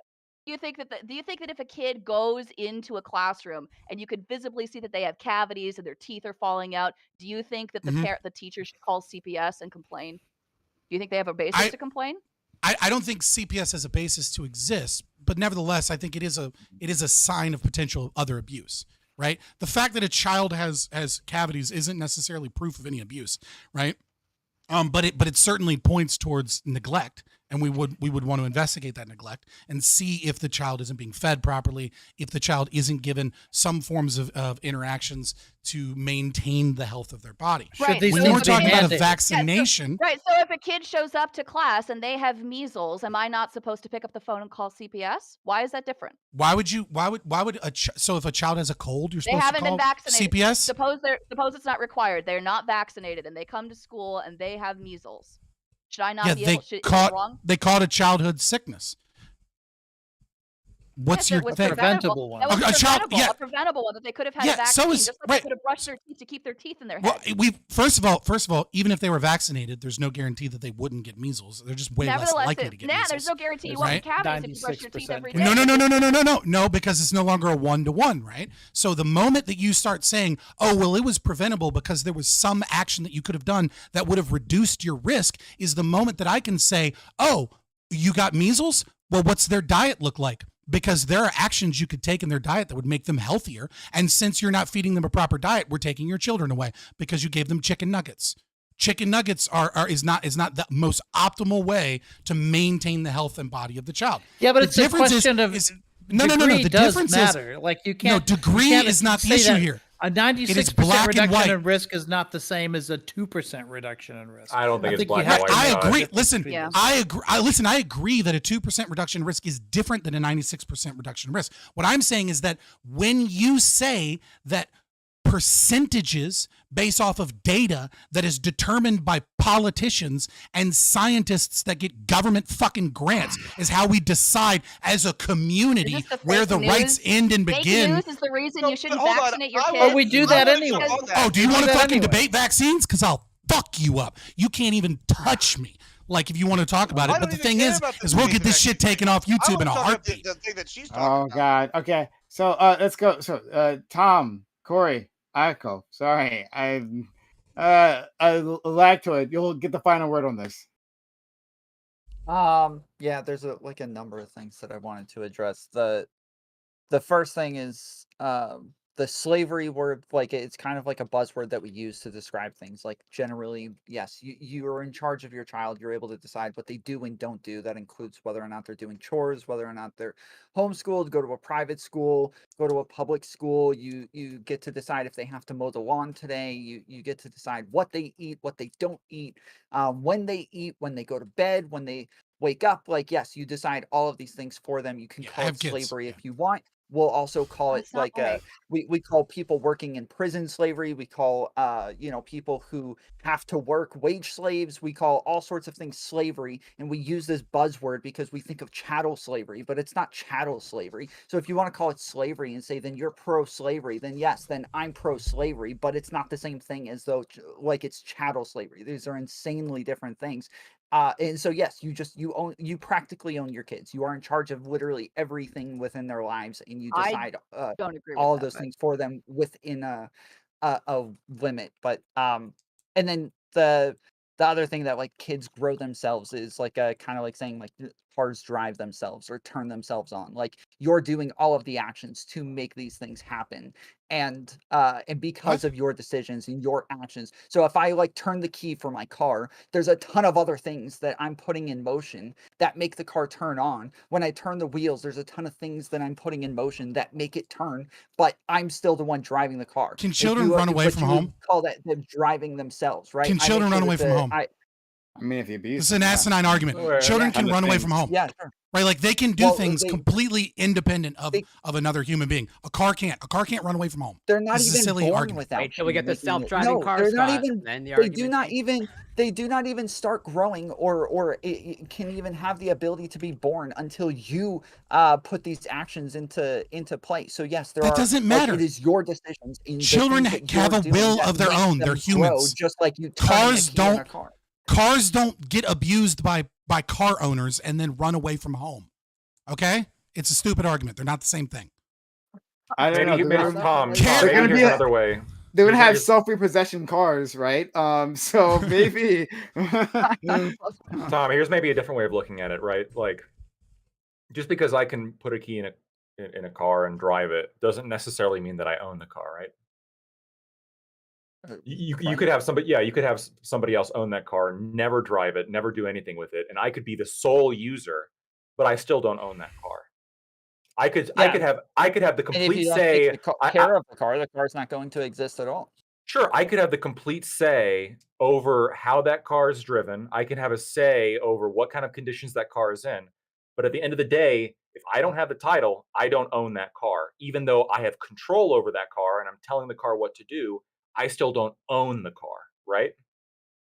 Actually, I have an Okay, answer. what is I, this I, supposed to? So, I have, so what I'm trying to draw the analogy here of like, you own your self-ownership is like the one. It's kind of like a bedrock principle of like of all facets of libertarianism, right? This concept of you own yourself, right? It's almost tautological, right? You have to kind of boil it down to some kind of base level principle of like, what's the base level of ownership? Well, you have to own yourself in order to own anything else afterwards. And so if the given of you own yourself here, like, yeah, parents can have a say over what kids do. That doesn't mean that they own their kids. That doesn't mean that the kids are their property. They are granted a level of, like Gibb said, like custodianship to look after the kids, to make sure the kids are doing their best and in their best well-being. In the same way that, like, if I am borrowing your car, perhaps I have the duty to look after your car and make sure it runs the best and make sure it does the best. Even though I don't own the car, I'm just doing that for the owner of the car. In this case, but the kid I'm owns not themselves. understanding the differential because even if we talk about like actual chattel slavery, those people still had the ability to make the decision to not do what it was they were told to do, and then they would get some sort of punishment afterwards because that's they why it's refused wrong. to do it. But that's not we're not talking about right or wrong. We're talking about like the fact that yes, even though you have the ability to make the decision, it didn't change whether or not we called them property. FQ, if you got a quick response, go ahead. Yeah. Okay, I have a response to that. So Laxoid, you mentioned just because like you use the car, just because you click your key into the ignition, it doesn't necessarily mean that you own it. It doesn't necessarily mean that you have the title, right? But suppose, for instance, I go to my backyard, I get a bunch of scrap metal, and it's 50% of the metal is mine, and 50% of the metal belongs to someone else. And we get together and we build this car together. Do I not own the car? Again, a human being is going to be like fundamentally different than any other thing that you can think of, because this is like the base level moral subject that we're talking about. I see it actually in my mind. I envision it more like colors a little bit, where you take yellow and blue and you put them together and now it's green. This green is unique. It's its own color, right? It owns itself. It is green, right? Yes, it took blue and yellow to make it, but now it is distinct. It is no longer like something that like necessarily flows from one or the other. It is a unique thing which on principle has self-ownership. That might be I still think that there's a case to be made that like it's at least 50% yours and 50%. I think that you could like follow that logic train down, right? Because like, why do I own myself? Well, why do I own myself in the first place? And it's tautological. I get that, like, Base level axiom, yeah. Yeah, I understand that, right? But if I truly own myself, then I own all parts of myself, including my genetic material, right? Meaning that if I choose to reproduce with myself, that's my genetic material You within that do. person, which means I own that person. No, Because that person is an again, extension of my genetic material. you do. They You are own a piece of me. you own your genetic material just in the same way that blue owns blue. But once half of genetics gets mixed with half of another person's, it has taken on a completely unique character. It's not just like irreducible to half. This is It has its own unique human DNA. It's a unique human DNA. It's a human being. And I agree with you that in any other context in which we don't have like a person established, then it would make sense that the ownership would just simply transfer to whoever had put in the effort. It's a moral actor. Whoever, it's really that simple. It's a moral actor. But the fact that there's like, this is a person, it is in a whole category of its own, because personhood is like the basis for property ownership, even having like we got to move past. I know. Please, personhood is the fundamental basis for property ownership, even being coherent. Because without personhood, who gets to own property? What does it mean to even own property if you don't even have people? That doesn't make any sense. Okay, so quick question. Quick question is not a quick question, like, but TLDR for me. Lactoid. Would you own your clone, your fully grown clone? If it's a person, no, you can't. But you said like it's half of the DNA. Once you mix it, that's the point where things change. No, but that's why I said moral actor. It's a His- unique Right, it's a his different argument was person. that It's he a wanted- unique Okay, person. So unique Okay, all right. subject. So you don't actually mean What if the it's an mixing of AI DNA. based It on doesn't your matter. brain? Oh my god. Yeah. Okay. I don't see ownership as necessarily like transferring along like DNA. Okay. Sorry, I know Corey, you wanted to go, but I have more questions about that. I know I'm you I do. sure we're do. going to revisit this in the next topic. I'm pretty sure there's space Okay, to fair enough. explore this in the next Yeah, topic. true. Fair enough. Fair enough. But yeah, a couple questions. Well, first, I want to point out Lactoid used, a color analogy, and I think Lactoid previously said that he doesn't see color, so a little bit suspicious. But but a couple of questions. Kobe. To to Gibbs and Scott, just to maybe clarify. So Gibbs, you mentioned previously, I think, is sort of I understood, like custodianship up to a point. So I'm curious where that point sort of, if you can flesh out where it lies to. As in, I asked a question: do you think parents have the right to corporally punish their children or spank their children? Is that permissible for you? Yeah, I think they absolutely have the right to spank their Okay. children. Interesting. And well, yeah, we would disagree there. That's another story. But yeah, I strong disagree. And Gotta give so them a as in, woman. oh, okay, yeah, great.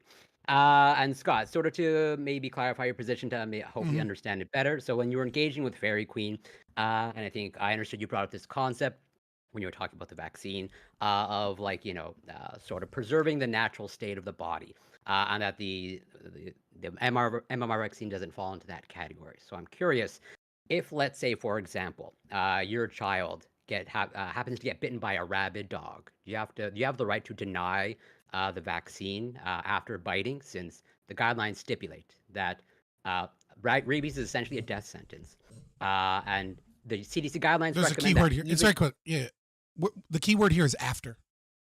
Right. So if you're bitten by a rabies infected dog, right, then the presumption here is as soon as possible get them this, even though it's not necessarily 1-to-1 that the dog is rabies infected, right? Which I think is where you're going with this. Yeah, well, I said rabid dog, like specifically. Yes, absolutely. Oh, right. So, I mean, you could even take it further, right? Which is like, we assume the dog to be rabid, but we don't actually know, right? Same thing as like you step on a rusty nail, tetanus shot. Yeah, right? tetanus, etc. So post injury, right? Now we are discussing a medical intervention to restore the body to its natural state. This is not the same thing as giving a preventative medicine that is presumed to reduce risk of potential harm. Do I think you should give your kids the MMRV vaccine? Yeah. I think you're an idiot if you don't. Okay, But like, so I don't think you get to force people to do so via state mandates when there isn't any rationale there other than the state has a right to force you to your children to take things that are medical interventions because we say it's in the greater good. Like rotavirus. I fucking hate rotavirus. Why is rotavirus on the vaccine schedule? We all know why. Because Dr. Paul Offit owns fucking rights to it. That's why it's on the fucking vaccine schedule. Your kid doesn't need fucking rotavirus vaccinations. Worst case scenario, they get rotavirus. You know what happens? You fucking squirt some saline in their mouth and they're fine. We have access to clean drinking water in the U.S. We don't need that shit. So if I'm understanding you correctly, as in if the MMR vaccine functions the same as the rabies vaccine, then you'd be okay with pretty much that's a violation of rights. As in, if it's a pretty much after the infection, it's really just the preventive aspect that you take. Yeah, as a distinction. Exactly. Like Fairy Queen gave an analogy of Jehovah's Witnesses, right? So their kid's in a car accident. Blood transfusion is designed to restore the body's state to its natural, to the body to its natural state, right? If you're denying saline, you're denying lactated ringers, for example, right? To pull interstitial fluid, which, I think Jehovah's Witnesses can use lactated ringers. But blood transfusion, right? If you are denying a blood transfusion because the evil blood, right? Like, fuck off, right? This is a medical intervention designed to restore the body to its natural state. It is not the same thing as a vaccine. Then I'm curious, just to clarify quickly, when you say natural state, how does that intersect with congenital birth defects? Yeah. So for example, I understand. So like if you have a cleft palate, right? The assumption is that the natural state of the body is to be normative, right? Without that, right? So it's perfectly reasonable to fix a cleft palate because the assumption there is that this is some form of mutation that hinders their development and growth. However, if the child was, let's say, 16 and never developed any breast tissue beyond like a super low A cup, it would not be in the child's development to just give them breast augmentation because they want it, right? You didn't need to wait until they're an adult. I mean, I agree with you there, but there's more that I want to unpack, but I'll set it aside.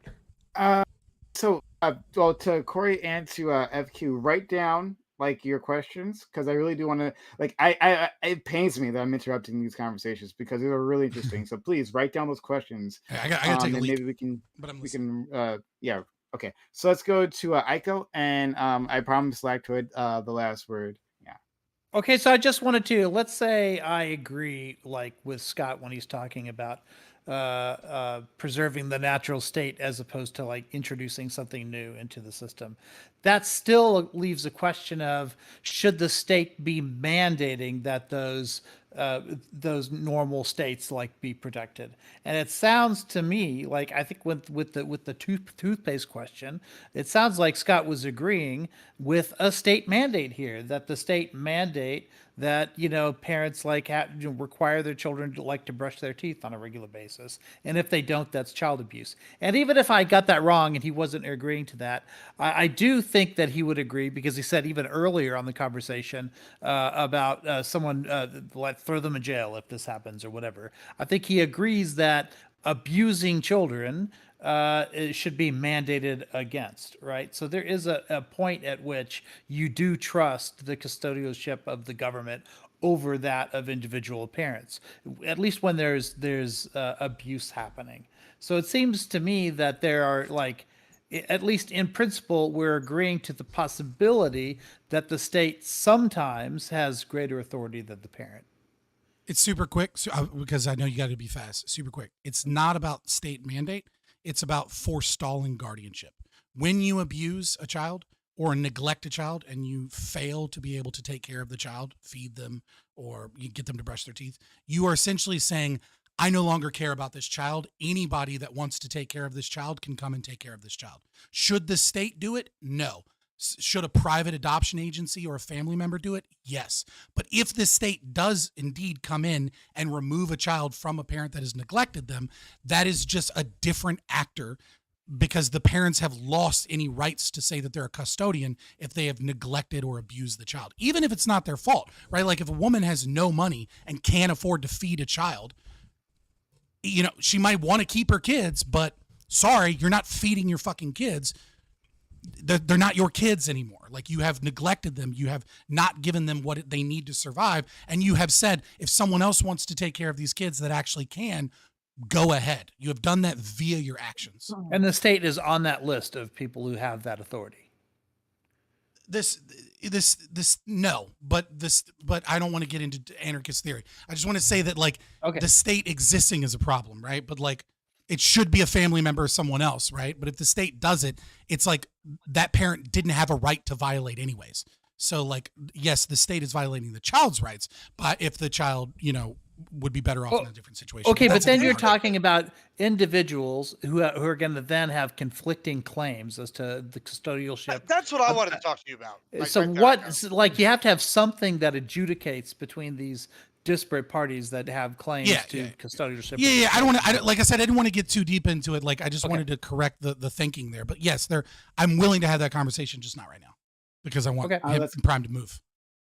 Yeah, Lactoid, final word on this, and then we'll move on to our next. Again, write down your questions, because we can maybe circle around to this, but go ahead. Sure. So final word, property rights based, self-ownership based, but I actually wanted to ask a question. You can't have the final word with the question. I'm Unless sorry. It's unanswered. It's very important. Corey and Fairy Queen, and I've heard it argued to me that circumcision is essentially like a vaccine, in that you are, like, quote unquote, violating the bodily autonomy, if we, depending on what our definitions of bodily autonomy here are. But male genital mutilation's bad, yes. Yeah, there's some, like, very small, like, reduced chance of, like, certain diseases and certain conditions in the future. Would you consider a parent that refuses to circumcise their child to be, like, more neglectful or more abusive, even to a marginal degree, than a parent who did circumcise their child? So Go ahead, Fairy Queen. my answer is not going to be very satisfying. It depends. It depends on the level of risk. It depends on the level of benefits. It depends on how much of a benefit there is as opposed to how much of it outweighs it. I know that's not very satisfying, but it's essentially a risk analysis. That's what my unsatisfying answer to you would be. Me, I would say I agree it's a therapeutic, or rather it's a risk analysis, but yeah, pretty much in virtually every case, there is no therapeutic benefit at all to circumcising your child. Even with data of HIV transmission, et cetera, it's not really good quality data. It's like, yeah, there's, and that is reflected in the overall guidelines, both in Canada Wow. and most of the developed countries. Of like, yeah, there's absolutely no therapeutic value whatsoever on circumcising your child. So there's a lot of medical institutions in America that say differently, and maybe they're spreading medical misinformation. So Yeah, they're they doing mostly that. backtrack. Shame on them. But I think, besides maybe Scott, I think we're all in agreement that there's some level of risk, which I think I even started out by saying, like, there's some level of risk where, yeah, it's unacceptable, like, you should have to do this, but like, there's just a real question where we can't just be going in and legislating every single thing all the time about how parents raise their kids. And if the risk profile is low enough, then perhaps it's not something that the government needs to be involved with. And the real question here is just, does this MMR vaccine fall within one category or the other? Rothbirdie gave 100 bits. If you're still here, Rothbirdie. Barty, excuse me. Was this like 3 hours ago? Probably. FQ. Calling me out there. You're really calling me out there. FQ taking property rights to the extreme. FQ real libertarians. Scott and Lactoid fake libertarians. I think that's a message we can all agree on. In the end, something to bring us together. All right. True. So that's what a real libertarian is. I don't want to be it. Fucking Pete Quinones in here now. I'm now a post. Okay. All right. Yeah. I do. This conversation is fascinating, and we didn't even get to the Tuvix question, right? My friend Aiko is bringing the real interesting philosophical debates there, and hopefully, maybe in the after panel we can talk about that. But that it's a really interesting discussion. Justice for Tuvix, really interesting discussion on this sci-fi character, but like it relates. It does relate. Anyway, let's go on to the second topic. And before we do that, guys, if you've been enjoying this, oh god damn it, so Mock Gaming Bot, thank you for resubbing 22 minutes ago. Shut up, guys. They say, LOL, why does Fabian get free reign on this shit, but others get cut? Why does Fabian get free reign over this? Here's the thing. Everyone, like, go back to that conversation. Everyone's responding to Scott. Everyone's like, as a question. I'm like, hey, FQ, like, what do you have to say? And she's like, she's got a question for Scott. I ran an SRP clinic and have given like thousands upon thousands of vaccines. I was more than willing to just talk about vaccine science and data and engage in internal critiques of y'all's system. Y'all wanted to fucking make it about ANCAP shit. Yeah, to be fair, it was very clean that kind it of was interesting, isn't it? It was the Do we woman. really regret going down this road? I regret it. Yeah. I regret it quite a bit. We always go in a different direction every time. It is what it is. Sorry, Yeah. guys. Yeah. No, but it's literally part of the show, the plan. Yeah, but to like address what they're trying to say directly, not just about this, is that like Scott's entertaining, and he participates with these questions like deeply, right? Like he has things to say, because this is a question people like bring up with me, right? Like yeah, he's got like a lot to say and like interesting things, things that I may disagree with, right? But interesting things like on a consistent basis, and so it kind of just like stacks up the amount of time. Like if Gibbs was telling the truth, he was actually timing Scott. I have it. I have it right here. All the notes. We've been clipping it. It's been a whole meme on my thing for the whole panel. Okay. Yeah. Well, yeah. Well, no. Okay. Well, yeah. Fair. So yeah, I'm addressing this. Is that like he like consistently is engaging, and then people want to engage with the things that he says, right? Yeah, it's our fault, right? Because even when you get off of him, we just ask him a question. Yeah. I try. I'm like, go somewhere else, and you guys go back. I'm guilty of it too. I am. Yeah. So okay.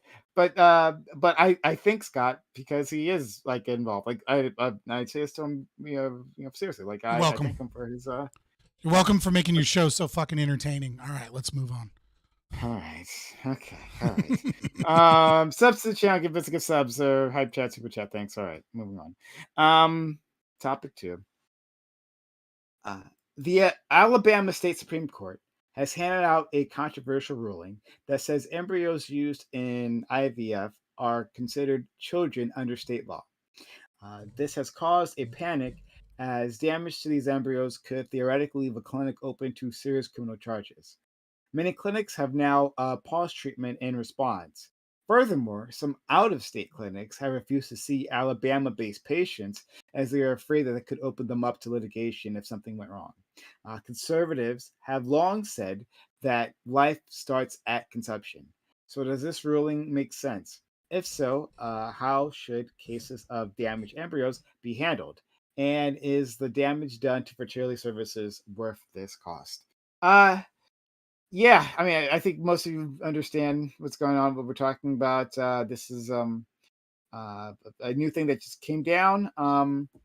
And like, I mean, I think this is an interesting exception. There's so many things I want to talk about in terms of like the politics of this. I'm not sure we'll really get to hone in on that, but the politics of this moment, watching the Republican Party navigate this in the wake of Roe v. Wade being eliminated, right? Like there's just so many interesting parts to this.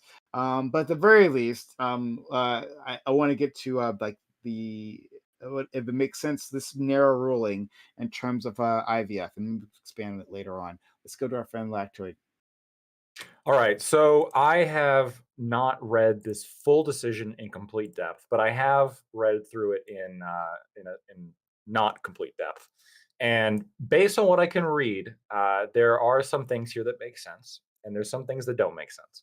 So the specific statute, wrongful death of a minor, this is important, right? So Alabama has a statute that was enacted in 1872 called the Wrongful Death of a Minor Act, allows the parents of a deceased child to bring a claim seeking punitive damages when the death of a minor child is caused by the wrongful act, omission, or negligence of any person, provided they do so within 6 months of the child's passing.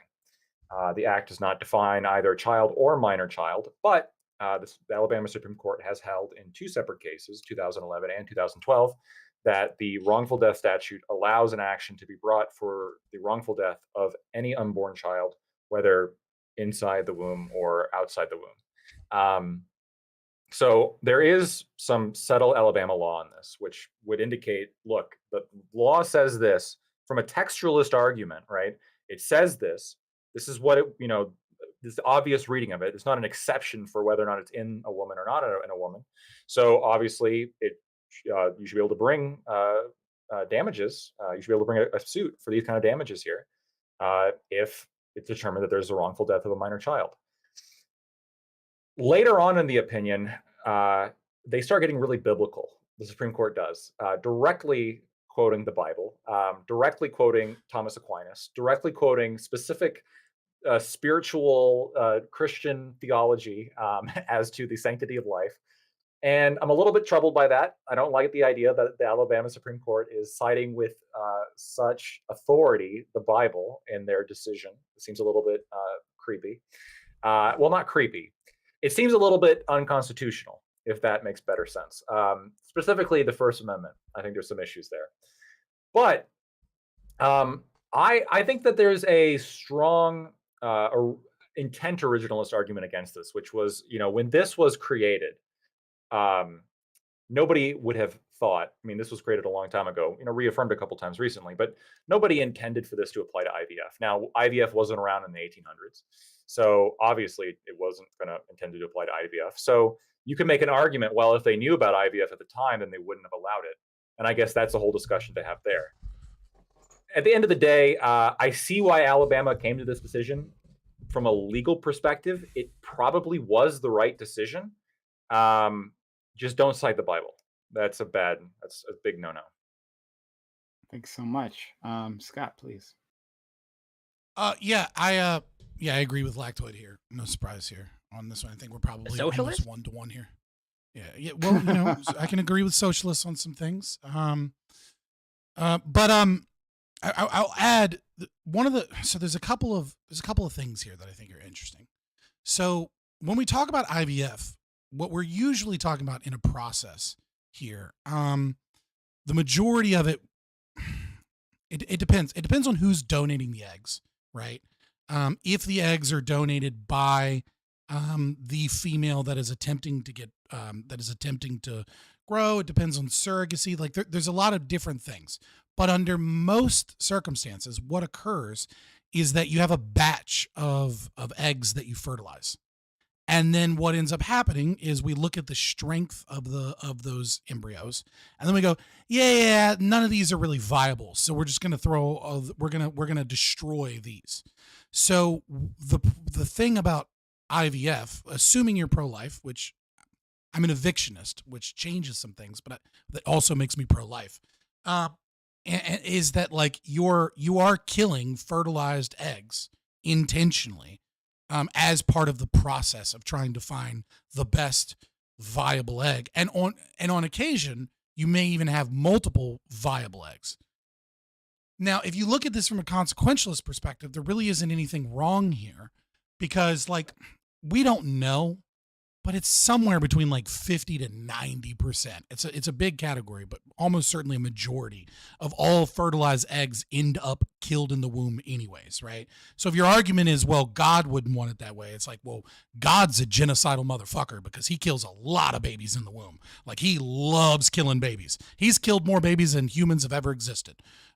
If God allows this to occur, right? And it's not some free choice, free will thing. So it's a silly argument to use the Christian argument here.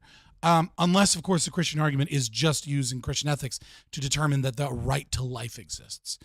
And if a right to life exists, as I think it does, then IVF in most cases is murdering a fuck ton of babies. And so what does it mean if we stop doing this? Well, what it means is that the cost of IVF skyrockets and the viability of IVF plummets, right? Because it takes a while, right? Like you have to make one. If you have to make one at a time, it's going to be a long and arduous process that for many women is going to not have a viable embryo to implant past their ability to give birth to children, unless they're using a surrogate. Past their ability to pay. Yeah. Or that too, right? But in terms of like the fact that Roe v. Wade federally changed, and so like this is a state of Alabama issue, surrogacy is retarded expensive. So we're mostly talking about super wealthy people here. And so like, if it's super important to you, like, I don't want to make the argument that you can just move because I don't believe that. But if you're a lefty and you believe that, then like, it's really not that much of a concern for you because these are upper middle class to rich, wealthy people that very easily could move. So that's kind of a thing there too. But I'd be interested to see what you guys say about it. Thanks so much, Corey. Well, I don't see fertilized eggs / embryos as whatever persons are having personhood. So pretty much I have no problem with them being destroyed, although with some caveats. It's not haphazardly destroyed, or rather, from what I understand, a lot of this was brought on by like an incident of like some person just like wandering around and like dropping a bunch of eggs. So I'm not in favor of that. But like responsible disposal of the embryos, I'm totally in favor of. And yeah, I just like Lactoid, I haven't read the entire ruling. But I read some excerpts, and like, yeah, it is particularly disturbing to me of not only how much they're like quoting a lot of biblical text, but they're also like, it seemed to be from what I observe in the media, like the people that wrote the rulings, like they're explicitly proud of like them citing the Bible, of like they want to move more like in this direction, basically theocratic, and so I think also you're seeing pretty much as usual sort of the confrontation that religious people have to confront with technology, as in like this is affecting I think religious Christian conservatives as well, because they want access to IVF treatment. And there's some stories of pretty much them being denied, or pretty much having to put their fertility treatments on hold. And so, yeah, as I think you pointed out in the opening, Prime, of like conservatives will have to grapple with this because it's affecting their own base. As much as if they want to be staunch about this, they got to bite that bullet, and then you will be denying IVF treatment to a certain amount of Christian fundamentalists. And so I'm very curious to see how it will play out. I'll leave it there for now. Donors. Republican base is wealthy. Let's go to Admiral Gibbs, and a wealthy individual right there. Yeah. So yeah, as a wealthy Republican, I don't know, wealthy is the right word, but doing all right. I would say that this is really the abortion ruling, the Roe v. Wade being overturned, has really been what I would like to call a poison pill for the Republicans, right? Like maybe it's because this wasn't an issue that I thought was forefront in my mind, when I went to go voting, because there were so many others, or the timing of it, et cetera, et cetera. It's been a massive poison pill. It's a massive issue. But I'm going to stick with my guns on this one, which comes down to I'm not a fan of government overreach. This seems like government overreach. If we're going to sit here and like talk about like what is life, what's the definition, and now we have the example of religious overuse. Like it just also seems disproportionate.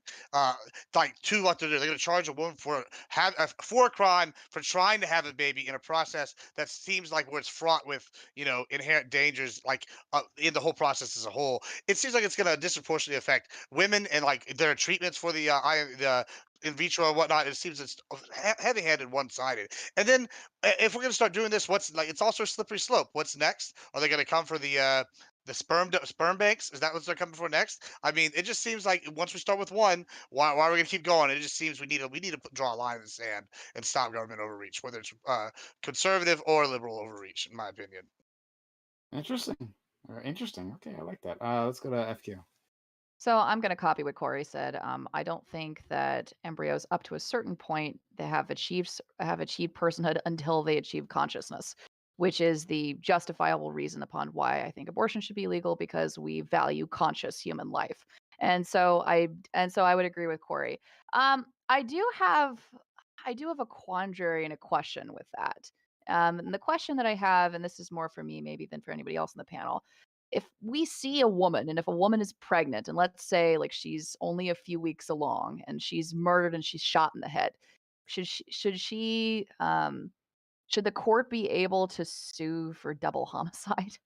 Like that's sort of the question. That's the sort of rub. And I can't justify it based off of my position, but it seems like you should be able to. It seems as though like if you're somebody and if you're pregnant and It's if the Holy somebody Spirit. shoots and kills you, The listen, Holy man, Spirit acting in you. okay. Listen, you were like early. We can talk about spirituality. Okay. I think your whole color thing that your friend over there was talking about sounds like a pretty spiritual reason to me, but we'll get to that later. It seems to be the case, like if that happens, that you should be able to like pursue double homicide. And if there is someone on here who can justify it and can agree to that, I wonder like if you can also why this wouldn't also count as murder on the same count. We can get more into that. That's sort of the question that I had. Thank you. Let's go to our friend Tom. Yeah, these are like stuff like this is a little bit more complicated for me. I grew up pro-life. I would still consider myself pro-life. I don't think the label doesn't mean much these days because there's such a broad array of people who fall under pro-life. So I would say that yes, like morally, I think that life begins at conception, but also when it comes to like legality, I think consistency would fall into like something having rights based on whether or not it has a heartbeat and brain function, just as we would consider something dead generally once it doesn't have heartbeat and brain function. So we'd consider it a life at that point and consider it to have personhood. So generally, I would like legality. I would put rights around like second trimester, beginning of second trimester, but the so I would like agree that like it would be a double homicide just after second trimester, not before.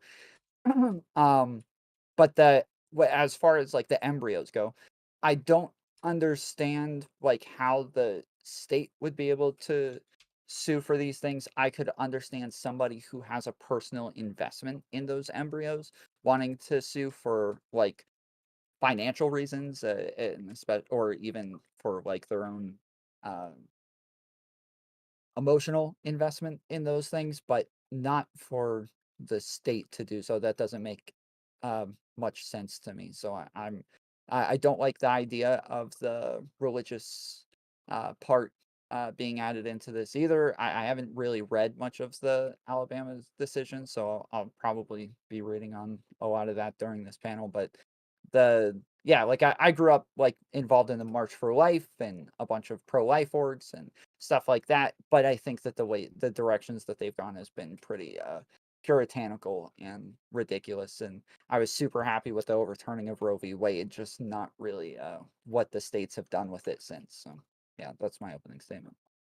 Thanks so much. And to address the very beginning of your opening statement, I mean, we're finding out that pro-choice is apparently a bigger umbrella, as we as we discovered in the first topic. But thank you so much. Let's go to friend Aiko. Yeah, Did I there's say some pro-choice? I meant pro-life. My bad. there's some No, technical. you didn't say that. I was making a joke about Scott. Oh, okay, my Yeah, bad. no worries, fine. Go ahead, Aiko. Yeah, I have some questions about this that maybe, I don't know, maybe it's a little bit later Corey can answer. Like one of them is like, because in the prompt it talked about life starting at conception, right? But my understanding is that conception is when a fertilized egg attaches to the uterine wall, right? These things are not attached to the uterine wall, so conception has not happened yet, or at least that's my understanding as to what the distinction is. How much that matters morally, I don't know, but that does seem to be a sort of a technical distinction that gets made here. But I'm also very interested in like how all of this works out in terms of the internal consistency of what the Republican Party is willing to do to placate its base. One of the people I'm surprised nobody's mentioned yet, who was affected by the politics of this very heavily, is Mike Pence. His son is the product of IVF. And he's been asked about this in the past, and it's really hard to square his statements on life at fertilization, which is often where the GOP is now starting to go with this, not just at conception, versus like his own actions. And so I know a lot of these donors, I know a lot of rich people have like gone through IVF specifically, and I just don't know where they'll go. I've had many conversations just in the broader topic of abortion. I remember back in the day where people were sort of libertarian leaning and were voting for Trump, and guaranteed to me that there's no way Roe v. Wade would ever be overturned. And if it ever did, then they wouldn't vote for Trump anymore. And so those kinds of conversations make me think that they're really like between a rock and a hard place in terms of where they're going to go with this politically. So I think there's that pragmatic sort of political question of where everything goes, and of course the question of hypocrisy, right? And then also the sort of technical question is there a distinction to be made between these embryos and something that's attached to the uterine wall? So much. And finally, our friend Doobie.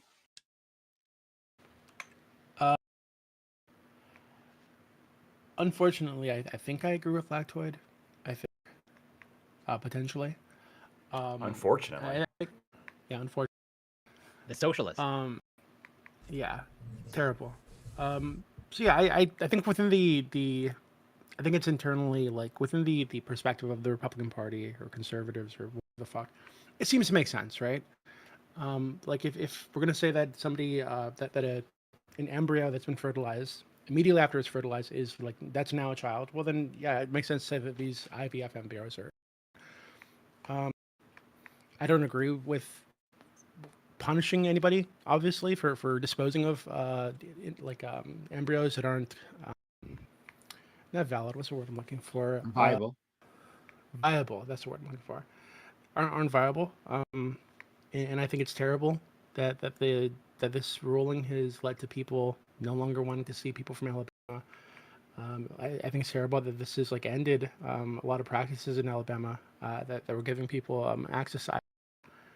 And I hope somebody stops it. I think this. Okay. And again, you're so quiet, Doopy, but we did hear what you said. All right. Open to the I want to jump out the first. I'm going. I just want to. Mine will be quick. I just want to point out the motive And this is the thing, this is a big thing I think that really about Alabama's Republican Party is missed is the motive for these people. Like the people doing IVF, they want to have children, right? They're picking like the most viable candidate of these embryos, as far as I understand it, to have children, right? They're going for it. It's a lot different than like say, like you're getting, I'm pregnant now I'm getting an abortion, now I'm going to kill something that's already, debatably alive, right? Kind of thing. This is like they're picking the best option because they're already having like issues having a baby anyway. Like they're trying to give life to the world. So I don't know why this is suddenly the crowd they're going after. I think it's kind of dumb. Like, So, Real quick I'm question, glad they- Admiral Gibbs, super quick. Did you or did you not know that the Supreme Court justices of Alabama are elected every 6 years? Hey, well, that's why maybe they can vote them out. I mean, it probably has to be like Yeah. consistent though. Like Not they this have to again. have. I'm some just sort of teasing. I'm just consistency. teasing. If they I are was just saying teasing you. fertilized eggs, if they are saying that fertilized eggs are like conception, then yeah, consistent. Like in order for them to be consistent, they probably would have to say that these are some sort of life. Lactoid? So a couple things. I wanted to correct myself. The Bible shit actually came up in the concurring decision. The primary decision for what I'm looking at actually doesn't have the same kind of biblical stuff that the concurring decision have. Now the concurring obviously is a vote in favor of the decision. So there's at least somebody there who thought it was a good idea to cite all that shit. But it's important to note that because the actual ruling that's going to be cited later on going forward doesn't have that stuff in it, which is good. The other thing is kind of in line with what Gibbs just said. I actually think this demonstrates the level of principledness and consistency that pro-lifers have. For a very long time, what I've seen is people very angrily yelling about how this was all just a ploy to control women's bodies, but how all of this was actually because, people hate women having freedom and et cetera, et cetera. And these are the real motivations behind the pro-life agenda. But here you see with IVF an almost complete opposite situation of like abortion, right? You have, instead of like somebody who's pregnant, right? I've heard people make the argument, well, they just want to turn women into brood mares of the state. That's why we got to stop, the pro-lifers. Well, in this case, you're actually stopping somebody from getting pregnant and having kids. And the question is why? Well, to be frank with you, it probably is because they're just being fucking consistent. Like they think it's murder and they think it's wrong. And here's their definition of life. And here's how they're applying it. I'm not seeing this ulterior evil motive that pro-lifers have. It probably is them just being principled. And so for that, I give them kudos because I think that's what it truly is here. Oh my Okay, God. so- go ahead. Yeah, here's your ulterior evil motive. Donald Trump, and therefore by definition the GOP, because they're one and the same at this point, are opposed to this decision. Okay, so there's your hypocrisy that you're looking for. It's true that there's some true believers on the Alabama Supreme Court. Okay, but the party itself is being just as hypocritical as you would expect, and is trying to back away from the consequence of this decision. Because maybe they do see women as brood mares. Okay, that's something. now you're talking about That's a different group of people. Wait. So this is not like principled pro-lifers, I would argue, and I would expect the reason why Trump and the Republican, if there truly is this massive outcry from the Republican establishment, I don't know if there is. I haven't seen that, but if there is, I would assume they're going to follow Trump on this. I'm assuming this probably has a lot more to do with the political ramifications that happened during Roe v. Wade. And they're concerned about that having the same effect this election season. So that's my point. It could be that they're just like those specific people are more concerned about the election. But I'm talking about the principled pro-lifers, like the fucking Alabama Supreme Court here, right? Or the people who've been arguing for the pro-life agenda for decades. Or like Mike Pence. Mike Pence is interesting because I think that if you sat Mike Pence down and explained to him IVF process, I wonder if he would still have the same position. Have to explain. He's been through it. He knows exactly how it works. No. He's conceived a child that way. Elucidating the moral qualm is what I'm trying to point out. Is like if abortion became as technology in seeing fetuses expanded, you actually began to see like more of a pro-life movement because like our morality. For most people is often dependent on just like how visual something is, because most people like have a difficult time with concepts and have a much easier time with abstracting. That's why there's so many laws for like forcing an ultrasound. Exactly right, and why those laws are they're effective for the And agenda, that for the creates pro-life a ton agenda. of misconceptions. Yeah, no, I agree. And that, in fact, that's why I wanted to point out, I wasn't going What? to bring this up before, but now, well, You're yeah, against the that? Hold on. Aren't you a against what? Christian, like a hardcore Christian? You're against He's ultrasounds a Catholic. before A hardcore abortion? Catholic. I've never have I ever described myself as hardcore, but I'm Catholic. I've described myself as a very bad Catholic. But the difference between what I think is Fair. moral and what I think should be legal are two different things. But before I will get into that if you want me to. But what I wanted to get into, somebody else had mentioned earlier, the concept of That's wild. of whether or not these things are alive. And the question isn't whether or not like these things are alive, because we know that they're alive. I mean, they have cell division, they have growth, they do all things that a scientist says are alive. They're absolutely alive. Question isn't whether or not they're human either. They're human. They're not pigs, they're not dolphins, they're not anything else. They are absolutely human. The questions really come down to personhood and citizenship. That's where the questions come, right? The citizenship will tell you what rights they have, and personhood will tell you like what their moral status is. And those are the questions that you would need to ask, right? But I don't think anybody should be debating whether or not a fertilized egg or an embryo is alive or human. Well, so we're not debating that. We're arguing the like a level of consistency here, right? Well, Because- someone had brought it up before. So I right. just What wanted to- Alabama is Thanks, pointing Maria. out, though, in their like the main thrust of their opinion, which I think makes a lot of sense, is there is this strange hypocrisy where in most places in this country and in Alabama, like if you kill a pregnant woman, regardless of how long she is, that's double homicide, right? Now, abortion was an exception to this, where like, in fact, in my state's legislature, it's quite like the statutes quite literally read like, with this specific exception, with no others, it's going to be like considered homicide. And Alabama's reads that way. And now that Roe's gone, right? I don't know. That's a pretty reasonable way of I reading the think you statute. misunderstand. I think you misunderstand. I agree with your statement that internal to the GOP logic thus far, you kind of have to go in this direction because their argument is that these not just are humans and alive, but that they are also people, and that I guess have citizenship rights as well, and that there's really just no way of getting around giving them that status as frozen embryos any different than if they were actually attached to a uterine wall. Just to clarify, not only do I think that like from the pro-life agenda position, there's obviously the glaring argument there of why IVF is morally equivalent to abortion, but then legally speaking, like these laws are on the books and judges have the duty to interpret laws like reasonably.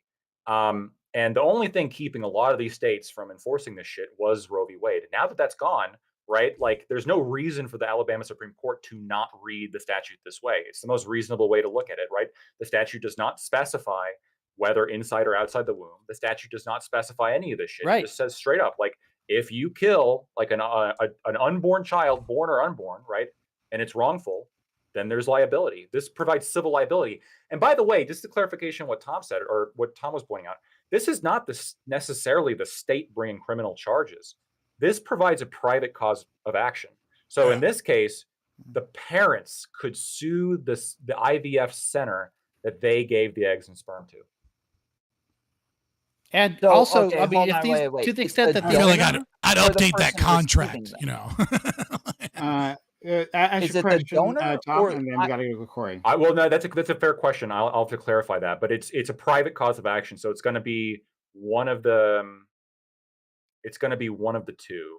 In the article that we read, the lady seemed to be worried that she would get in trouble by receiving the embryos, and so it sounded like it was the state that was, or it could be a Texas Yep, situation where that's literally hysteria. any citizen could. So it looks like what it looks like Uber is driver, both of them. yeah. What it looks like is both of them are listed in the lawsuit. James LePage and Emily LePage, and then also William Tripp Fondy and Caroline Fondy. So it looks like the one that I was looking at wasn't about, or maybe I'm okay. Maybe I'm looking at the wrong thing. It's one. It's like I'm just the reason I point that out is it creates a private cause of action. It's not necessarily the state coming after you. It's, I guess, technically the state has the enforcing power, but it would be somebody like a private citizen coming after you. Ali and Polar Knights, thanks for the individual subs you guys gave. Thanks so much. Okay. Who else wants to? Oh, Corey. Yeah. That's okay. Yeah, Fairy Queen. I think in your opening statement, I think you brought up a really good question in terms of whatever the double homicide aspect. Yeah. Where and I also have a question for Lactoid later. So the way I think about it, whether this actually provides clarity or not, I guess we'll find out. But I view it sort of as a double violation, almost, not quite, a double violation of the mother's autonomy. As in, just as, I'm not saying this is a good thing, but we generally feel different, as in like a child being killed or murdered versus an elderly person. In terms of like just like the potentiality. As in like, if let's say someone, let's say in Canada, who is pretty much like is going through the process of MAID, and they're murdered. That would, I think, our intuitive. I'm not saying this is a good thing, but our intuition would view that sort of as a lesser extent. And I think the same thing would hold true of like the scenario that I imagine, sort of very crudely, of like, yeah, if a woman is carrying, an embryo, whatever, they're walking down the street, and whatever, they're sadly horrifically murdered. It changes it would change, at least sort of intuitively, the scenario for me of like, if I found out, if this information was available, of like, I found out they're walking towards like their abortion clinic because they have an appointment for an abortion. Okay. In terms of Yeah, like, okay. And then also Lactoid, for so I would ask you the question: would you say, to be consistent, in Alabama, to be really truly consistent, not to like go in this direction too heavily, but do you think that, given that they're recognizing embryos as children, that they should lower the age of consent by about 9 months?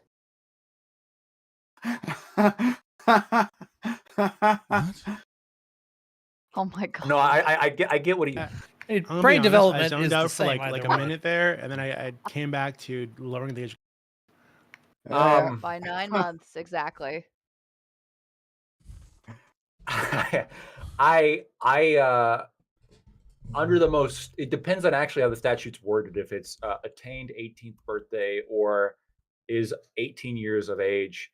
I mean, obviously, the originalist position here is that term was intended to and always has meant this specific thing. So, just imagining like a 40-year-old dude, Your Honor, she was 17 and 6 months. Yeah. Which means, I mean, technically she obtained her 18 years of age, right, 3 months before this, Your Honor. So that's what I think the position is now. For my straight, like, if the most hardcore fucking, you want them to be consistent, that's what you brought up. But you should be able to vote at 17. It's just semantics. It's so consistency is important. Like, again, judicial philosophy here is important when we're talking about consistency, where you can be consistent along like an originalist frame of thought with the Alabama ruling, without necessarily having to go to like the strict fucking, like, this word means this word means this word means this. It has to do with original intent and what a reasonable extrapolation is of those rules. Now, could you if you were enacting in bad faith, could you read it that way? Potentially you could. And I want to see somebody try that. Can I ask a quick question to Corey? There's just quickly. There are some Asian countries where, like, your wife's in Korea, I was gonna say, yeah. So you gave an example where you were framing potentiality as an argument for the double homicide, right? Which is that although the child in the womb doesn't feel anything at a conscious level, there's some level of justification for a double homicide because of the potentiality. You've murdered a human. But that this would change if that woman was, outside of a Planned Parenthood walking in to go abort the fetus. That it's like you would feel that you would intuit that there's some lesser crime committed. I don't know that I understand your rationale behind that, because that would just, if you were being consistent about the concept of a right to life and murder here, right? That would just change the murderer from the woman to the murderer, right? So the woman was intending to murder her baby, and she was stopped from murdering her baby by a murderer who murdered her and her baby. Okay, yeah, I understand. So I guess I probably understandably use confusing language. That's my, as in sort of the potentiality of like the actual woman. That's why I sort of a double violation of the mother's autonomy, where generally, as in what the mother wishes for herself, their potential, in terms of we generally see, or we generally view as in like, if I'm murdered, okay, Mhm. for whatever reason, I don't have any children. I don't have a direct family. However, it's generally seen as more tragic if, it's found out that, someone who's a father is murdered because they have a family. Okay. It's the same thing, at least for me, that holds true in terms of this person wished to start a family. And we tend to place more value on that. I'm not saying that's a good thing, just as, like I said, if I happen to, again, in Canada, if I happen to murder someone an hour before they're scheduled for maid, I think we would view that as less heavily as in if I murdered a child. Yeah, but that's not any like that. There's no logic there for law. Like I'm sure if Martin I'm not saying it, I'm Shkreli not was making an illegal murdered, argument right? per se. I'm sure like if like some Antifa kid murdered Martin Shkreli, right? The guy that like jacked up the HIV medication because he got the patent and was like, this drug is way too cheap. And his argument is like, I thought it was this will insulin. fund more research. It was HIV. I know because he made the joke when Shane Gillis was trying to mess with him about it. And Louis Gomez said, well, it turns out, isn't laughter the best medicine? And then after they got done laughing, Martin Shkreli interrupted and said, yeah, but it turns out laughter doesn't cure your T cells. It's like, Yeah, but he's wouldn't wild, you right? argue that, So I'm like, sure the way that we if he was feel about murdered, these right? things is human nature. Like Yeah, to go sure. back to his Yeah, other point is that like if we value these things, don't we value them because of some sort of human nature? Okay, sure. Humans value things that they like and they don't value things that they don't like. And some actions are going to be not valued highly or valued negatively by a majority of the population. But it doesn't change whether or not someone has a right to murder Martin Shkreli. Like, you might not like him, but if they're not one of his presumed victims, even though the only people that got charged a lot of money were Medicaid and insurance because they were working with groups to give out to poor people the medication at the Or same to price. change how heinous we consider it on some sort of Right. That's what I'm saying. It's like you feeling like, ooh, I don't really give a fuck that guy was murdered doesn't and shouldn't change whether or not we charge people with murder or whether or not victims have a right to restitution and justice for their crimes. And the same would be said for the parents of a daughter that was going into maid. If someone murdered their daughter, that those parents have a right to seek retribution. I and take restitution. issue with your characterization of Martin Shkreli. He was talking about like an interpersonal value, not some random person, like how I value some random person in Africa or some shit. Yeah. It's more about like how I value my family. But even then, Right, but you were talking about the concept of murder here and the legality of it.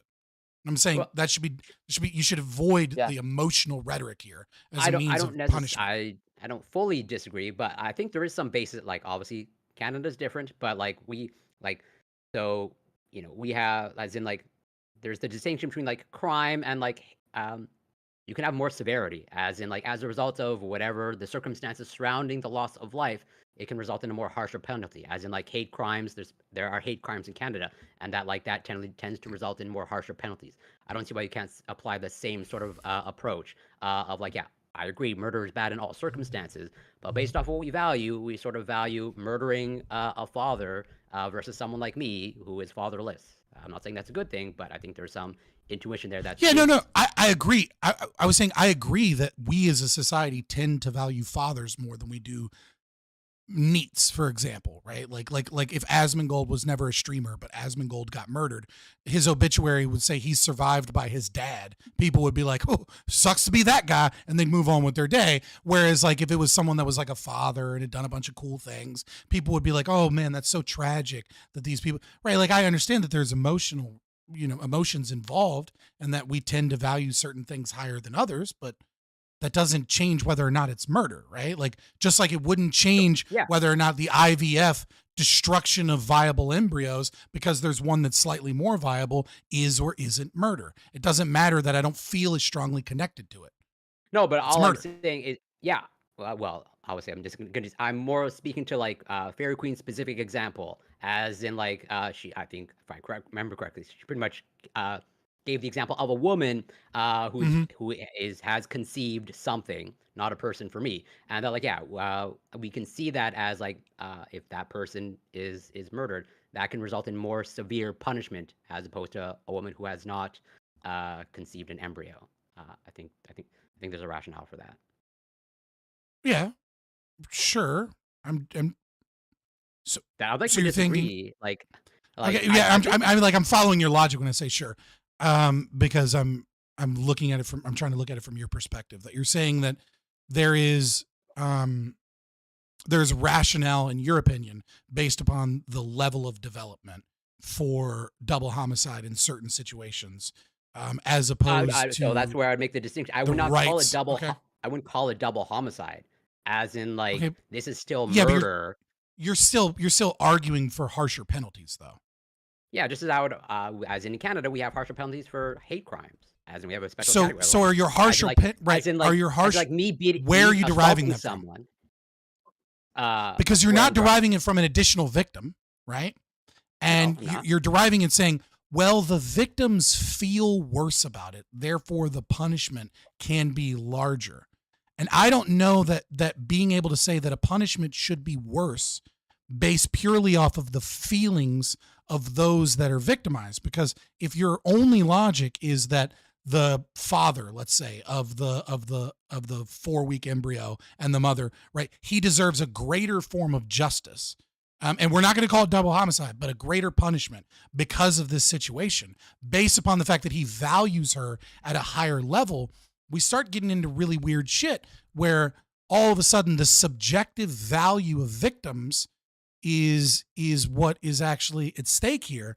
And if you start doing that, my friend, you're going to get into my territory of how restitution ought to be handled and how, and things of that nature. I don't necessarily disagree, and like I'm not saying there's the I should make the distinction as like in terms of like how I think society should operate, and like given sort of somewhat analogous to you of like you understand that the state exists, and so you try to sort of like work within that framework on sort of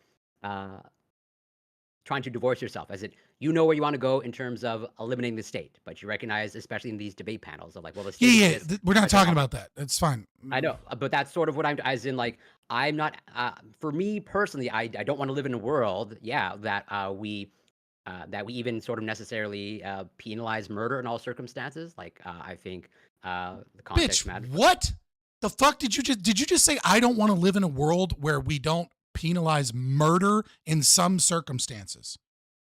Yeah. What circumstances should murder not be punished? But that's a larger philosophical conversation. Yeah, well, I want to know because that's an insane fucking thing to say. If we say murder, we're already you're. It sounds like you're saying killing, not murder. Yeah, sure. That's fair. Killing. Yeah. Okay. You mean like self-defense? Okay. All right. Cool. Well, no, but even that, like we talk about exceptions for no. What exceptions beyond self-defense? As in for those that we deem mentally incompetent, et cetera, et cetera. Like we're gonna get into like what is penalizing someone.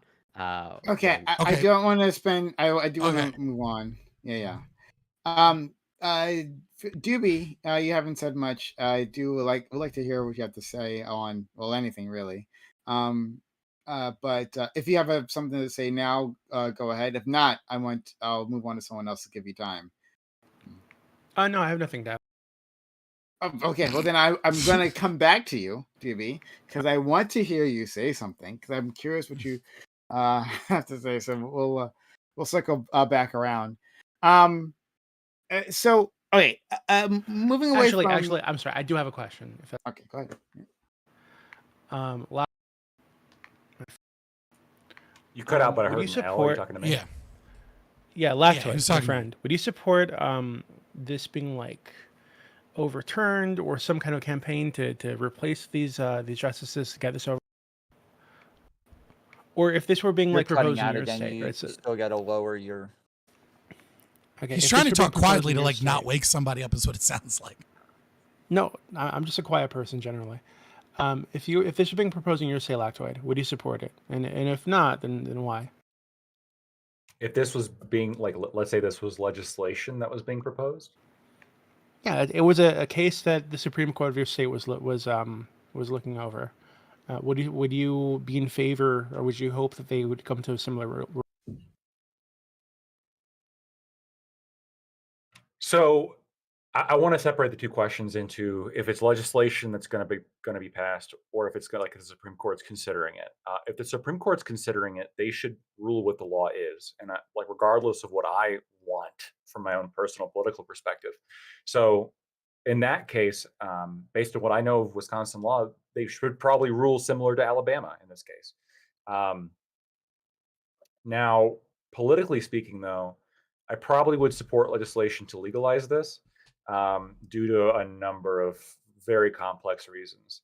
I think the pro-life, pro-choice debate is super complicated. It's like one of the most difficult moral questions for me, and I sort of there's reasons why I'm in favor of abortion, which like utilitarian end goal reasons that I think would probably also apply to IVF, right? Where, I mean, the kind of people who are getting IVF are generally wealthy, well-educated people, right? Like the kind of people that we want to have Right. more kids. Yeah. Typically, it is very expensive. So yeah, typically. Right. So like it's the kind of people that we want to have more kids and to like continue propagating. Okay. No, just want more follow-up, OTP? No, I was just curious. I think, I mean, I disagree with this whole like, I don't really care whether or not these are children or not, or the embryos or the unborn babies or children. I'm totally in support of abortion in just about any context, right? For any reason, up to like the day of the birth. Jesus Christ.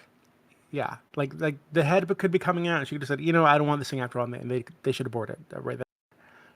So, crowning. This seems like crowning. Well, can she stand over like a grind, like a maybe she just doesn't want to deal with wood the stretching chipper or something? Are she you wants okay to with cut this thing apart before it comes out. Okay. Any reason. At what We point? deliver the baby and we exit- make the baby comfortable. Okay, we're gonna make the baby comfortable until they have a decision. Doobie, at what Fucking get point the of fuck outta exit? here.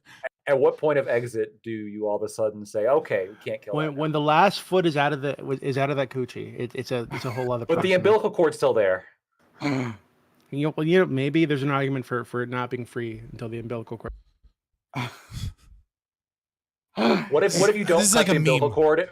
What if you don't cut the umbilical cord until like I don't know? Let's say it's possible 2 years of age. Then what? Just in case you're not committed yet. I'm just saying. Like, let's say it doesn't rot, it doesn't fall off. Like the umbilical cord actually stays attached for 2 years afterwards. Then can I kill the toddler?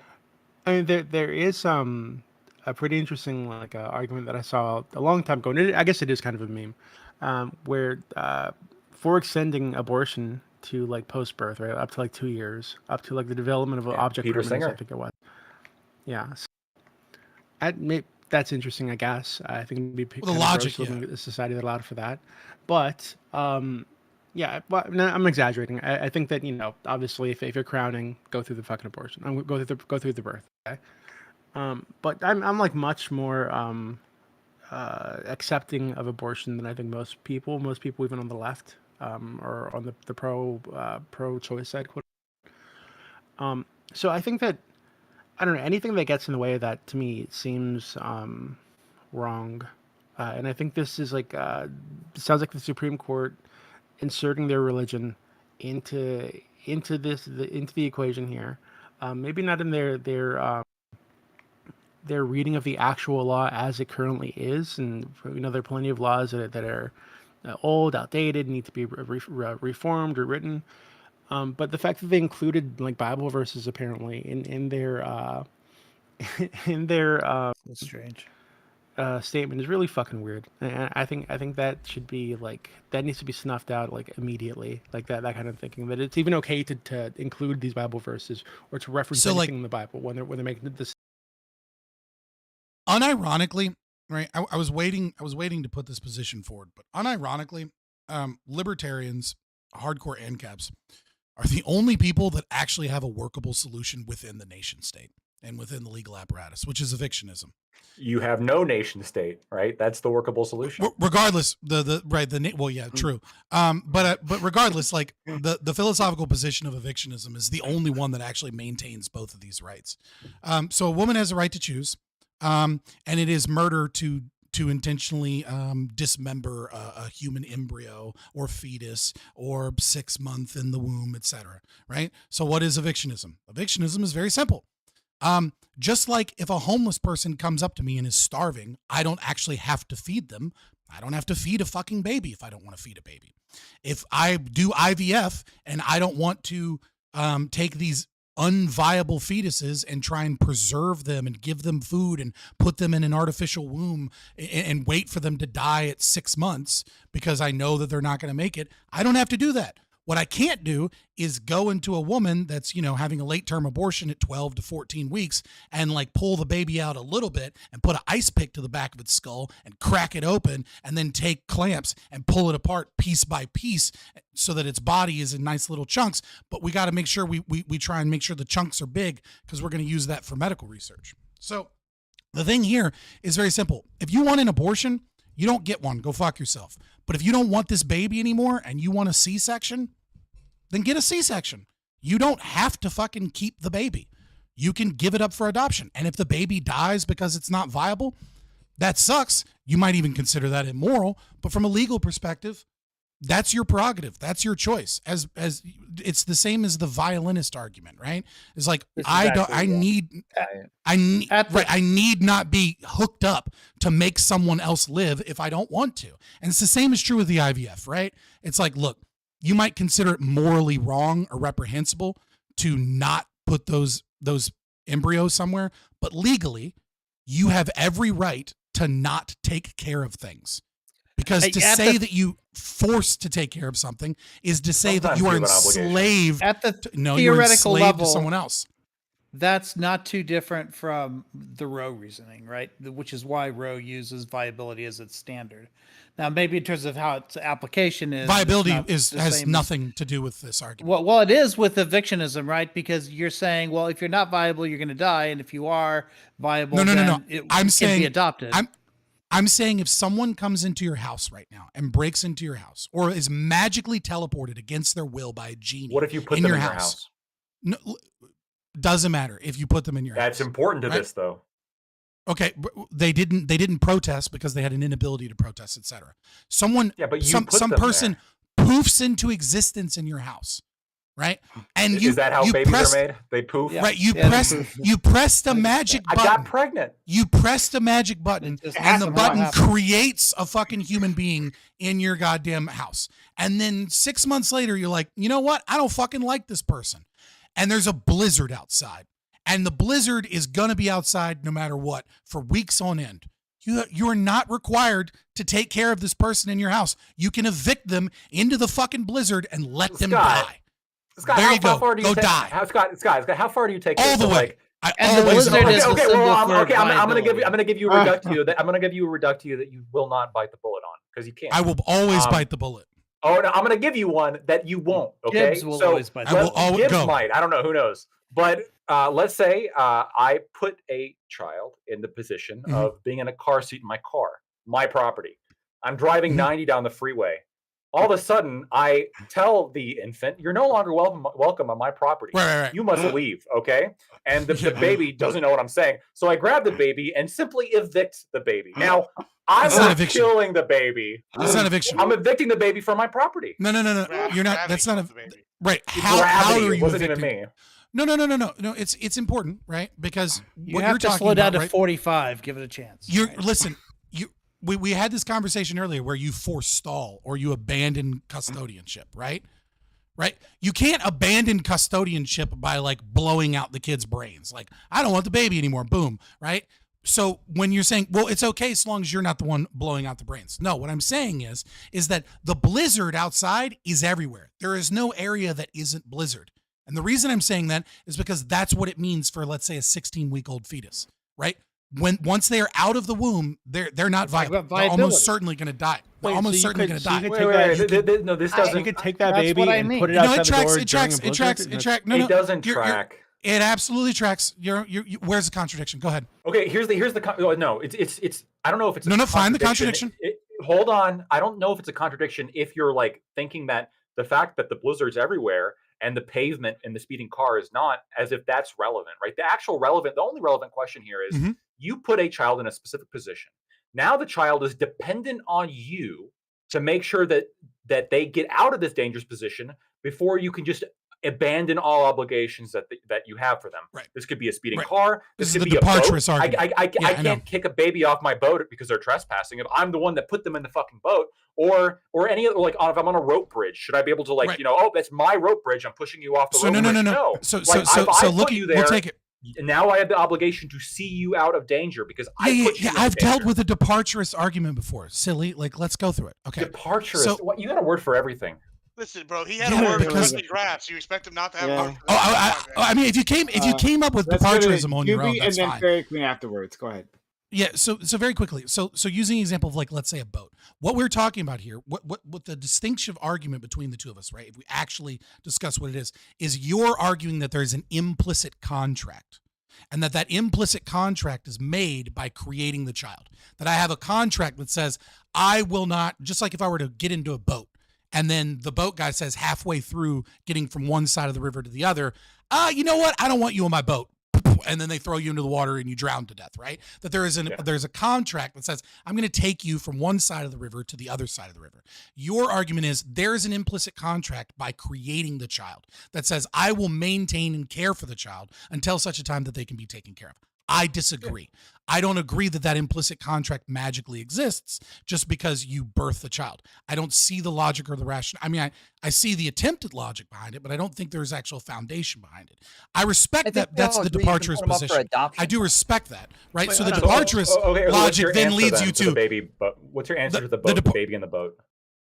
Well, the baby in the boat is a little bit different. So the departurist argument that would be then you'd have to wait until viability. Right? You'd have to wait to evict until like 23, 26 weeks into a womb to someone else, right? And I can somewhat respect that to a certain degree. I disagree, but I can respect that opinion if that is your opinion.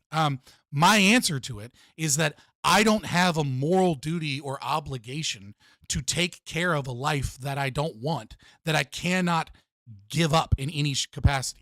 I don't believe that there's an implicit contract that the mother makes when she gets pregnant that says, I will now take care of this child until such a time that someone else is capable of taking care of this child. I don't believe in that implicit contract. Just like I don't think if a homeless person, comes in and says, hey, can I get a bite to eat? And I go, yeah, come in, man. It's cold outside. There's a blizzard outside. And then the blizzard stays there for 6 months that they go, oh, actually you have an implicit contract to let this homeless guy sleep in your living room for the next 6 months because you invited him in for supper. I can rescind his invitation at any point in time because there was no contract. Scott, specifically the boat example. If I put a baby on a boat and I sail out in the Pacific, can I trespass the baby and then promptly evict the baby into the Pacific? Hold on. You put a baby on the boat. Yes, and then I put the baby on the boat. What do you mean? I trespass, I consider the baby a trespasser, and then I evict them from my property. My property is the boat. Right? I own the boat. Oh, okay. Oh, you're the boat owner. I was thinking like you were. Yeah, I'm the boat owner, and the baby that I grabbed and put on the boat is now with me in the Pacific, and I decide to evict the baby into the Pacific. Is this acceptable? No, I would say that does imply an implicit contract. Okay, so if that implies an implicit contract, why does creating a child not? Well, so the creation of a child is substantively different than putting someone in a process and then immediately stopping said process to evict them into an intentional homicide, right? Like you're throwing them in a place they can't live when you easily could just turn the boat around and put them in a place like outside of a womb. Yeah. Yes, the difference here being in scope, probably time, right? So you could make the argument, for example, let's say there was hospital A and hospital B, right? And hospital B was way, way better than hospital A.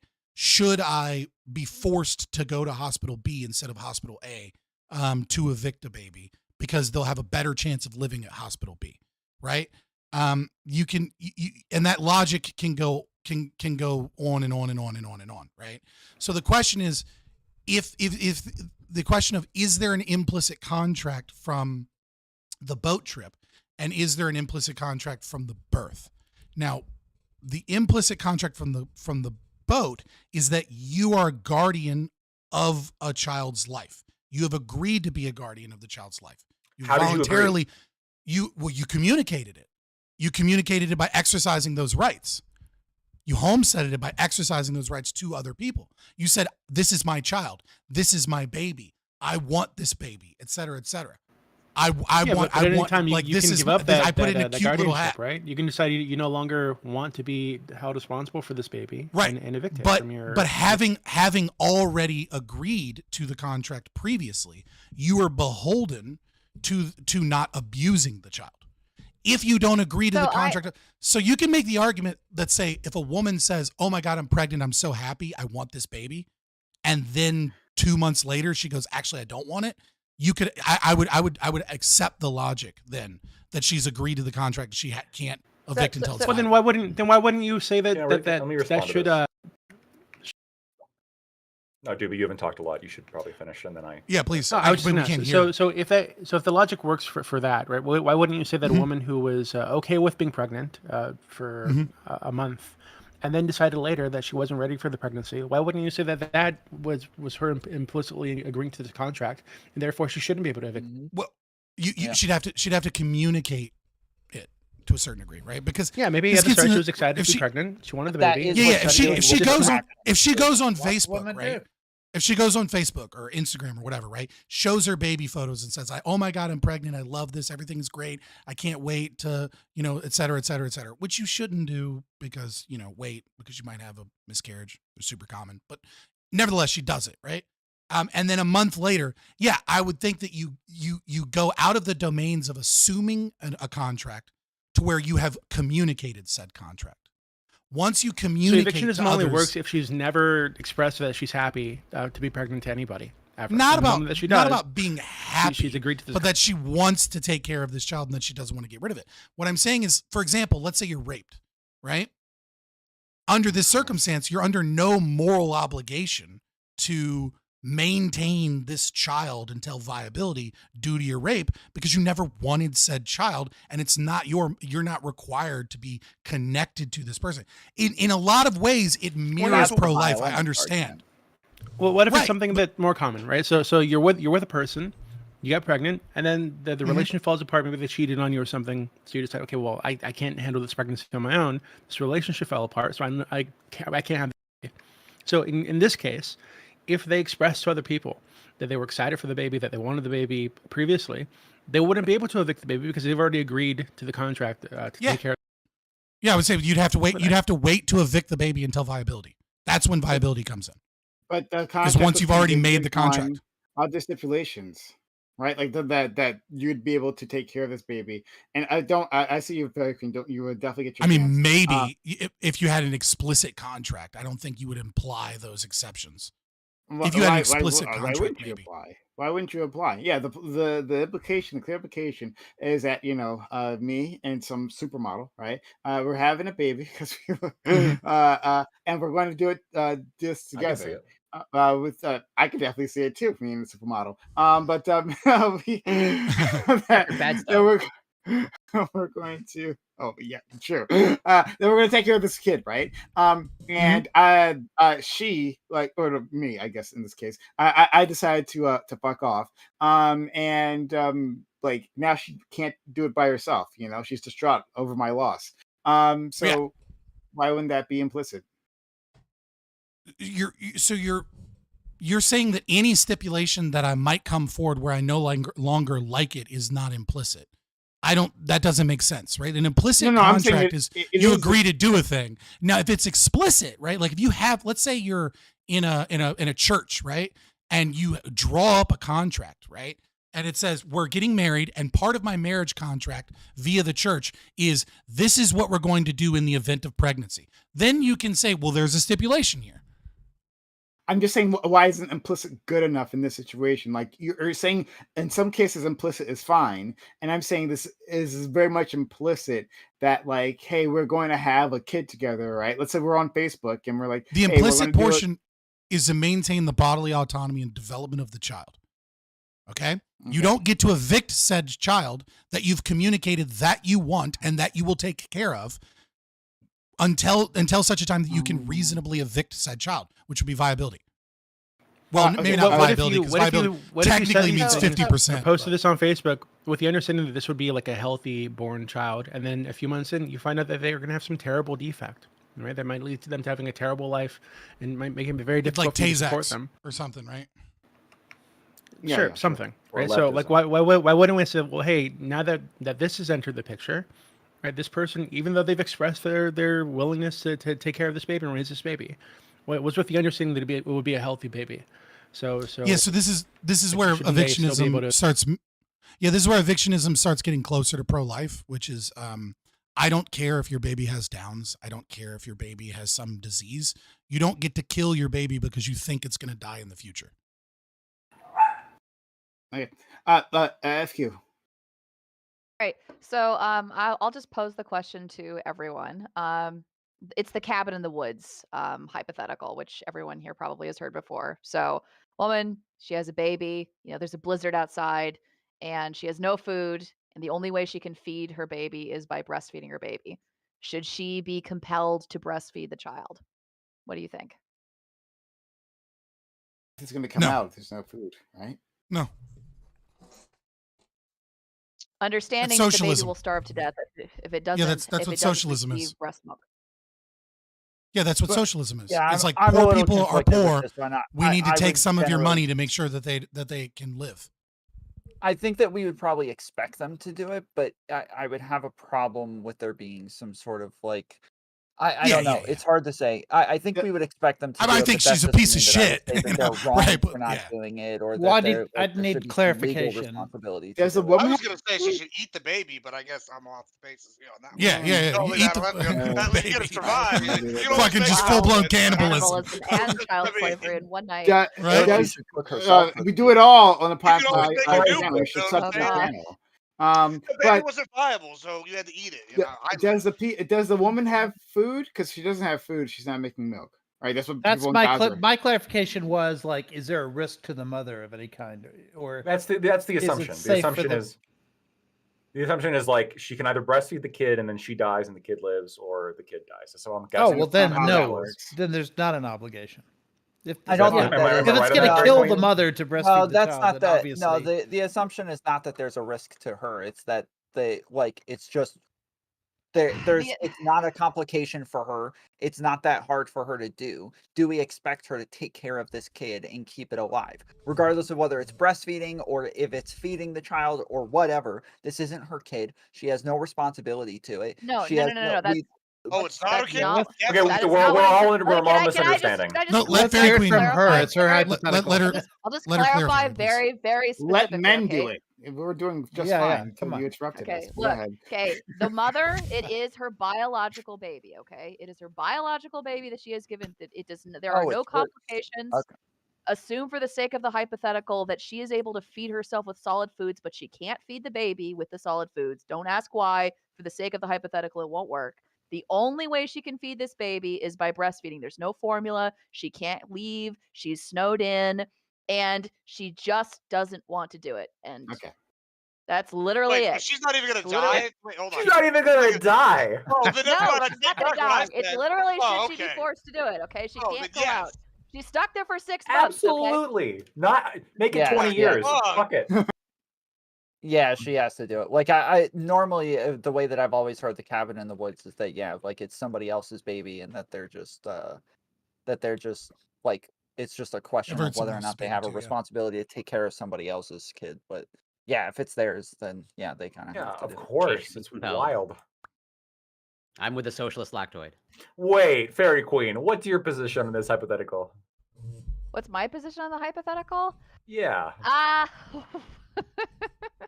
My position is I've given the other answer. I have said no, she shouldn't be forced to give the breast milk. I would say that if you've chosen to have the baby and if you've chosen to give birth, you've accepted the implied contract, which means that if you don't breastfeed your baby, then that means that you are choosing to kill your baby. So therefore you should be charged. But I have given the opposite answer before when debating some Why? very hardline pro-lifers. Why? What? Hold Just, on. just a Why? wee bit of trolling. Wait, just a are wee you bit of are you trolling. saying are you saying that you intentionally lie in debates so that you can hopefully try to win and that you don't actually care if you're consistent? No. Or are you saying I you changed try your out opinion different- since then? I think she's saying her opinion has changed. I mean, my short answer to you is that like when I'm in private, like talking to friends, like I try out a ton of different positions. Okay, I So argue a lot of you crazy intentionally things, lie to okay, your of that sort. friends? No, she could be also like fleshing yeah, out an Also, argument. there's actually- Devil's You never advocate. thought Sure. exercise Yeah. with somebody? Also, There's actually a word for this in academic debate. It's called hypotesting. It just means that you try out different answers to see what the logical conclusion is and to see what you're comfortable with. Doing until doing that in like writing it down to see where the logic runs is one thing. Intentionally talking to your friends and saying, I've tried different arguments that I don't believe in, hoping that it will change their opinion, is manipulative and lying. Or that you're not and sure. and it is a your own shitty opinion. thing to do to humans. Like No, those aren't your hold on, friends. hold on. I want to push Your back own against that. opinion? I want to push back that. What if you're in a group like this? Hey, we're all sitting here. We try a thought exercise. You don't ever flesh out your thoughts with your own. That's bullshit. And you know it. Trying a That's the- thought hold experiment on. is not the same Back thing as to the other thing. intentionally It is. trying It's- different it's- arguments it's over to here trying, convince like, people of murder things the you don't whole baby. believe. Like, nah, You nah. can't start out every Yeah. position with absolute certainty that Yeah. you already know your conclusion. I asked You if have she's to, like, changed think her it through. opinion. She's But saying no, she anyway, hasn't back changed to her that- opinion. back to the She's baby in just the tried out different arguments, hoping that they'll be more effective, even though she doesn't believe in them. Oh, that's cool. Listen, anyway, back That's to not the what I baby heard in her the- say. Back in the baby in the woods. She's What if trying it's it out your- to convince herself. Yeah, right. What about the okay? What Yeah, if it's your sure. baby, but you've already given it up for adoption? That's fucked Somehow up. you're trapped in there with the baby again. Well, does y'all's position change? Sorry, what? So, repeat it. I want to say, so say you have say it is your baby, but you previously given this baby up for adoption, not your baby no more, and suddenly you're stuck in the room with the baby again in the thing. Oh, Does okay. that change the situation? It does change my position. Yeah. Doesn't No, change it You mine. just Not at happen all, upon a man. cabin in the woods and like somebody else's baby that Yeah, used to not be at your all for baby, me. but somebody else's baby. I can say you're an immoral asshole, right? I can say like I don't think you're a good person, but How would legally, you put it, Gibbs? are you a criminal? Tough So that's- titties? Is that how it? Well, so Tough that's the titties, like tough if you guys titties, have yeah, ever that's- heard the hypothetical where like a kid is drowning as you're walking by the lake, like whether or The not you have a puddle. moral responsibility to jump in and Yeah. save it. That's what the cabin in the woods is generally supposed to be. It's the same thing. There's a baby in there. It's not your baby. Do you have a responsibility to take care of it, feed it, like make sure that it's safe by the end of the blizzard? Like that's the idea, and that's generally like it's a hard question because yeah, I think that like you would expect that person to do it, but it's hard to say that they have a moral responsibility, and then saying that you expect them to do it kind of is a moral responsibility. So it's like a pragmatic expectation of like, oh, I would think somebody would do this, but that doesn't mean that they have to do it. That doesn't mean that I like think that they're like yeah, it doesn't mean Yeah, that but I think they the have an drowning obligation analogy- to do it. The drowning analogy is different though, because there's a certain risk you take, right? Whereas the one Fairy Queen has proposed, her Normally, specific when version of it anytime I've heard doesn't the have a drowning risk. normally analogy, there's that there there's isn't normally much of a there's risk no and that risk other you than can- like you might wet your shoes or something. That's typically the yeah, risk. the Ah, drowning okay. analogy always says that there is. Well, no when you risk say and they're that you can drowning, grab them and pull 'em. I in my head, I Think just of a know deep that river. people that are Yeah, drowning. there's something. We have most Yeah. people that are drowning. It's actually really dangerous to try and rescue drowning victims, and they often try. Yeah, to but if drown it's like a It's toddler actually- in like it's a actually puddle Bruce or Willis very in small not body using of water, Unbreakable, like a, and like a puddle of water. Yeah, there's no risk. Yeah, okay, yeah, it's fine. Yeah, or Naruto, you can just like stand on the water and just like pull them out of it. Yeah, you're standing on a dock. They're drowning there, and you can just reach from the dock and pull Yeah, them yeah. up. Like it's a yeah. Yeah, Lactoid. Yeah, I just wanted to put a little bit of a pin on the prior discussion with the baby in the boat, which is the baby in the boat is kind of a modification of the famous violinist argument. But I always thought the violinist argument really misses the mark because it just assumes, right, kind of like the poofing into existence that Scott was talking about. It just assumes that all of a sudden there's this violinist that just appears and now suddenly needs to like hook himself up to you. When in reality, it's an analogy for rape. It is an analogy for rape, like It's a because stronger analogy for being rape. connected to them. Yeah. Right. It's a stronger analogy to being raped, but even then it's not perfect, because if it's a rape analogy, the death would be caused to the person who did the moral action, the rapist, as opposed to this third party who did not commit a rape, which would be a more accurate representation. So there's a couple uncomfortable. No. It's a rape analogy 1-to-1. Because the concept is a violinist. No, I understand. Violinist Like didn't the violinist. To my understanding, the violinist argument is the violinist is the one that will die if the violinist doesn't you get would have to connect the rapist to the person. So he's saying the person who put the violinist in that scenario, that you would connect them. So it's like saying if you hit somebody with your car, I you understand have a moral it. responsibility to keep them alive. No, I understand it. I'm saying it's a 1-to-1 with rape because the baby is the violinist. Scott, you're not hearing me. Okay, let's before say you do that, hey guys, I think he is. I think he is hearing you. Yeah, hold on. I'm hearing you. lecture. Don't worry. I'm gonna give you the moment to do this.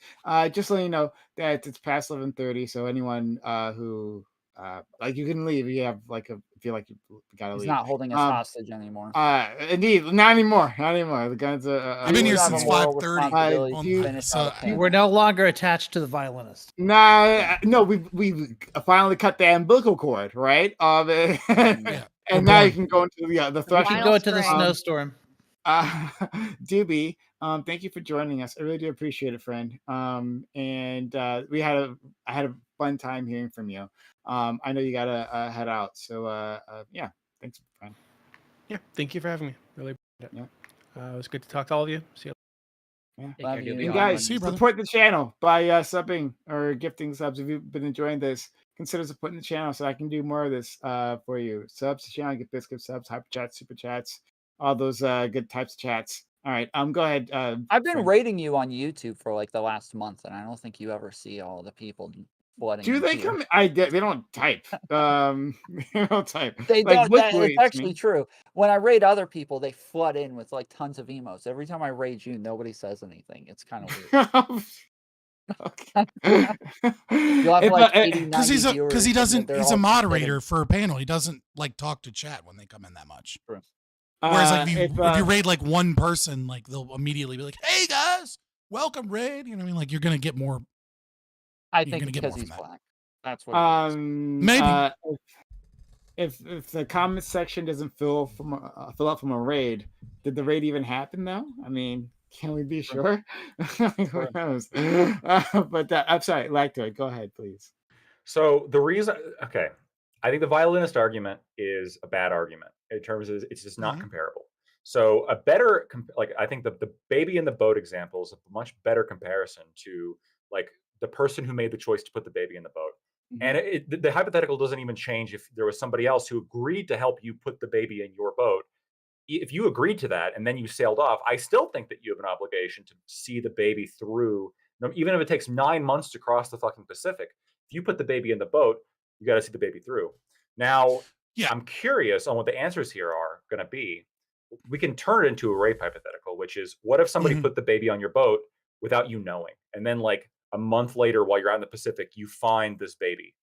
Does anybody here think it's okay for you just to toss the baby overboard? I mean, that's what amazing baby that survived a month without any care. Yeah, I was about to say, Okay, fine. 48 hours, but it's too late to turn back. Okay, can you just throw the baby out into the water and let the baby If die? you put the baby on the boat, you to be do put have there. an implicit obligation. Like you made the choice to put the baby on the boat. You have a responsibility to the baby now. Yeah. I agree with that if you put the baby on the boat. But then the tough question is, what if somebody else put the baby on the boat and you didn't agree to that? That's and now not a tough question. You still have a responsibility. You shouldn't have left the dock. Legally, you don't. Still have the same. Legally, you don't have any agreeing to it responsibility. by leaving with the baby there. Legally, you don't have any responsibility. Morally, obviously, I would say that that's a bad person, right? Like it's a very anti-life position. Well, this is do you know the baby's there when you leave the dock? Do you know it's there, or do you find it like a? No. You don't find the baby a day or two later, right? No, it doesn't matter. It doesn't matter whether or not you know. To me, that makes all the difference. Is that yes, if you're leaving the dock with the baby there, then you are agreeing to take care of that baby. Yes. No. The reason why it doesn't matter is like for one reason or another. Adding new shit to it. For one reason or another, you did not agree to the baby being on the boat. This is a rape hypothetical, right? So like. Should a woman who's a victim of rape be allowed to get an abortion? That's the question. Oh, well, if it's a rape hypothetical, then yeah, I would say that they should be able to get an abortion, which means that they didn't know that the baby was on the boat. They didn't agree to the leaving the dock with the So baby on the boat. So I They can toss ended the a day baby or two overboard later. if I find the baby. it's not a Well, one-to-one because tossing the yeah, baby I don't overboard think is you an can act kill them. of killing, right? It's not Yes, evicting. but that doesn't you mean know, I it's have to evicting them feed from them my and take boat to care of them. certain death. It's the same thing. No, Maybe no, there's a I'll bite that difference bullet. because I'll bite hold that on, bullet. wait. No, I'll Hold bite on, that wait, bullet. hold on, no. You're not a fucking evictionist. Killing them is one You thing. literally just Having heard about to it take today. care of them is another thing. These are two completely different things. So to say that that you have to feed Right. them and take care of them The and make boat sure is to the stay womb. alive is totally The different. boat is the But womb. if Do you? but No, you're throwing not. You're them not understanding. overboard, I am Tom, understanding, but it's a you're not. it's a It's baby okay. that's already born. The It's sharks are bait waiting the outside the boat. boat. The boat is of the womb. The question is, I can you get it understand. With off of lasers your in their property? heads. They're like, I get it. Yes, I understand. Boat is womb as Right. ocean is to It's outside. hard, right? Okay, So that's so like so I'm in the pro-life. situation I of understand. evictionism, I'm saying no, right? you can't In the throw situation, the listen. In the so situation then of why do you think a evictionism, rape victim should be given hold on, abortion? god damn it, shut the fuck up. You don't understand the fuck. God damn it, dude. Let him You speak keep for once. trying to. Oh my I'm god, trying all listen. night. Scott In the the nephew. Go ahead. Jesus, in the evictionism analogy, right? And this is why I spoke earlier about going to hospital A versus going to hospital B. Like, are you required to go to hospital B as opposed to hospital A? And the answer is no, but you are required to go to a hospital. You are required to communicate to those around you that you are evicting a baby and that if someone would like to take care of said baby, please come and take care of it. You don't get to, for example, do an at-home C-section and then leave the, like, let's say 28-month-old baby in development on the floor and be like, well, that's not murder because I finally got it out. Like, you have a responsibility in some regards, right? To one, you are forestalling guardianship, just like if you had a child, right? Let's assume it's the child's already been born and they're 4 and you're done with the child. You're like, I hate this fucking kid. I don't want to take care of this kid. The kid, all it does is cry. I don't like it, right? You want to give the baby up for adoption. You don't get to give the baby up for adoption by just putting it in the middle of the freeway, right? Like, you have to drive to the adoption clinic and say, hey, or to the fire department and be like, hey, I don't fucking want this. Like, you take it. And then you're good. You have that right. So your responsibility is the transportation of the child to the next caretaker. The question is whether or not that contract requires that even if a caretaker wants to take care of a child, some level of viability. I do not think that implicitly requires some level of viability because that's just a game of percentages. Viability currently, medically, I think in America is like roughly 24 point something weeks. That just means that there's a 50% survival rate. Okay. Right. So, like, well, we could say, well, that's not high enough. You've got to wait till 8 months, or you have to wait till full term, or, well, some children die of COVID, so therefore you can't give up your kid for adoption because kids die of COVID. No, what it is you have to transport it towards someone that is willing to take care of it as a means of getting it out of your body. And so the same is true if you're in the boat. You don't throw the baby into the water. You go, fuck, there's this baby here. Well, next time I'm at the next dock, I got to go, I don't know whose baby this is. Who fucking wants it? Because I don't want this baby. Yes, this is what I'm trying to explain, is that it's like this analogous in that way, because when we're talking about a body, we're talking about bodily autonomy and the reason that you can evict from your body. But in the boat analogy, I wouldn't say that this is analogous because, yes, this is an already born baby that is not. Yeah, you're not transporting it to the next person. Autonomy thing. And so, yes, so I would say that in this case, you can't just throw it in the water because now you're murdering it. So you have to transport it to somebody else. Whereas, like, in an abortion, when you're raped, I would say Rachel, yes, you can get an abortion. This is like the second time I've gone live. We're starting to do some Monday live streams. All right, so on these I have a debates. question. I want to modify the boat it's analogy been, just a little bit because some of this is, I haven't think, done it affected since because April. we're talking about a baby, and it makes sense because if you're pro-life, you think it literally is a baby. But let's modify it a little bit. So let's say instead of you just go to your boat and you notice that there's this baby and you didn't know the baby was there until you found it out a month later, right? That's the original one. But now instead of that, let's say that before you get on the boat, a man comes to you with a 2x4 and he beats you senseless. He beats and thrashes you in front of the boat. and then you go on to and he leaves you on the boat. You are unconscious on the boat, and then you wake up on the boat, and you are doing your business. You are fine on the boat, and then a month later, you find out that this man's brother is downstairs in the boat. This is Do you getting think so you have the right to complicated. take your gun? Okay. Well, let her finish Do you it. think? Do you think you have the right to take your gun and to shoot the man on the boat? Yeah. The brother? The guy that didn't beat you? Absolutely do. Do you have the right to Yeah, is shoot that- the brother of the man that beat you senseless? Is it your So boat that though? it's your boat. It's Oh your yeah, boat. bang bang bang. They absolutely do. They absolutely Wait. do. Hold on, like you don't get to shoot random family members of people that No, fucking Scott. He's on my committed boat. crime. He's on my boat. They I don't stole even your care. boat. I'll answer. I'll What answer are the we? question. This is going to be Well, I'm really saying- hard to say, but I do think that you should be able to shoot the brother. And to be frank with you, unless you put the baby on the boat, you should probably also be allowed to toss the baby overboard. But if you put the brother on the boat, then you should not be able to shoot the brother because you invited the brother and put them there. So consensual sex, no right to abortion once it's a baby, rape, abortion rights up until birth. Well, hold Well, on. With so the boat analogy you just gave. What did the brother do? Yeah, hold on. Well, it doesn't matter what he did. Stole He's the He was boat. on my boat without my permission. That's Stole the trespassing. boat. Trespass, whoopings time. Is he there They're on on the purpose? Is he boat. tied up? But Did he get it's beat up more by than his that, brother? But Like, what happened? it's more than that. It's more than that. The point is that this person who is on your boat, right, is related to the person that beat you senseless, so that he could put his Oh. brother on your boat. That's the point. The That's the relatedness doesn't reason. matter. The relatedness doesn't matter Right, to me. it doesn't Like, matter. It could be a It friend. matters- It could be a brother. It could be. Doesn't matter. I mean, she's Matters trying to why tie he's it on the boat. to childbirth, obviously. I understand, but the critical element here is, again, if you put some, this is a general legal concept too, right? If you put somebody in a position where now they need you, otherwise they die, you have an obligation to see them through. If I invited someone onto my boat and I kicked them off my boat, I'm getting charged, right? And not only am I getting charged, but I personally think this is horribly morally wrong because they need you now because you put them on your boat, right? And so if you put somebody in a position now where if you take them out of your womb, they die, seems kind of like a one-to-one comparison to me.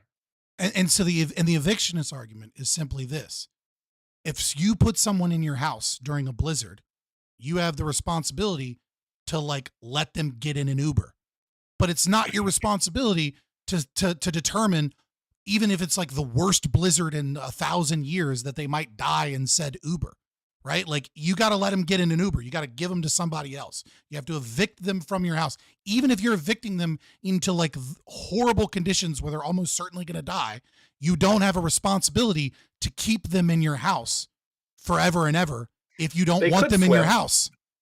They could swim Like- all over the Pacific, I suppose, right?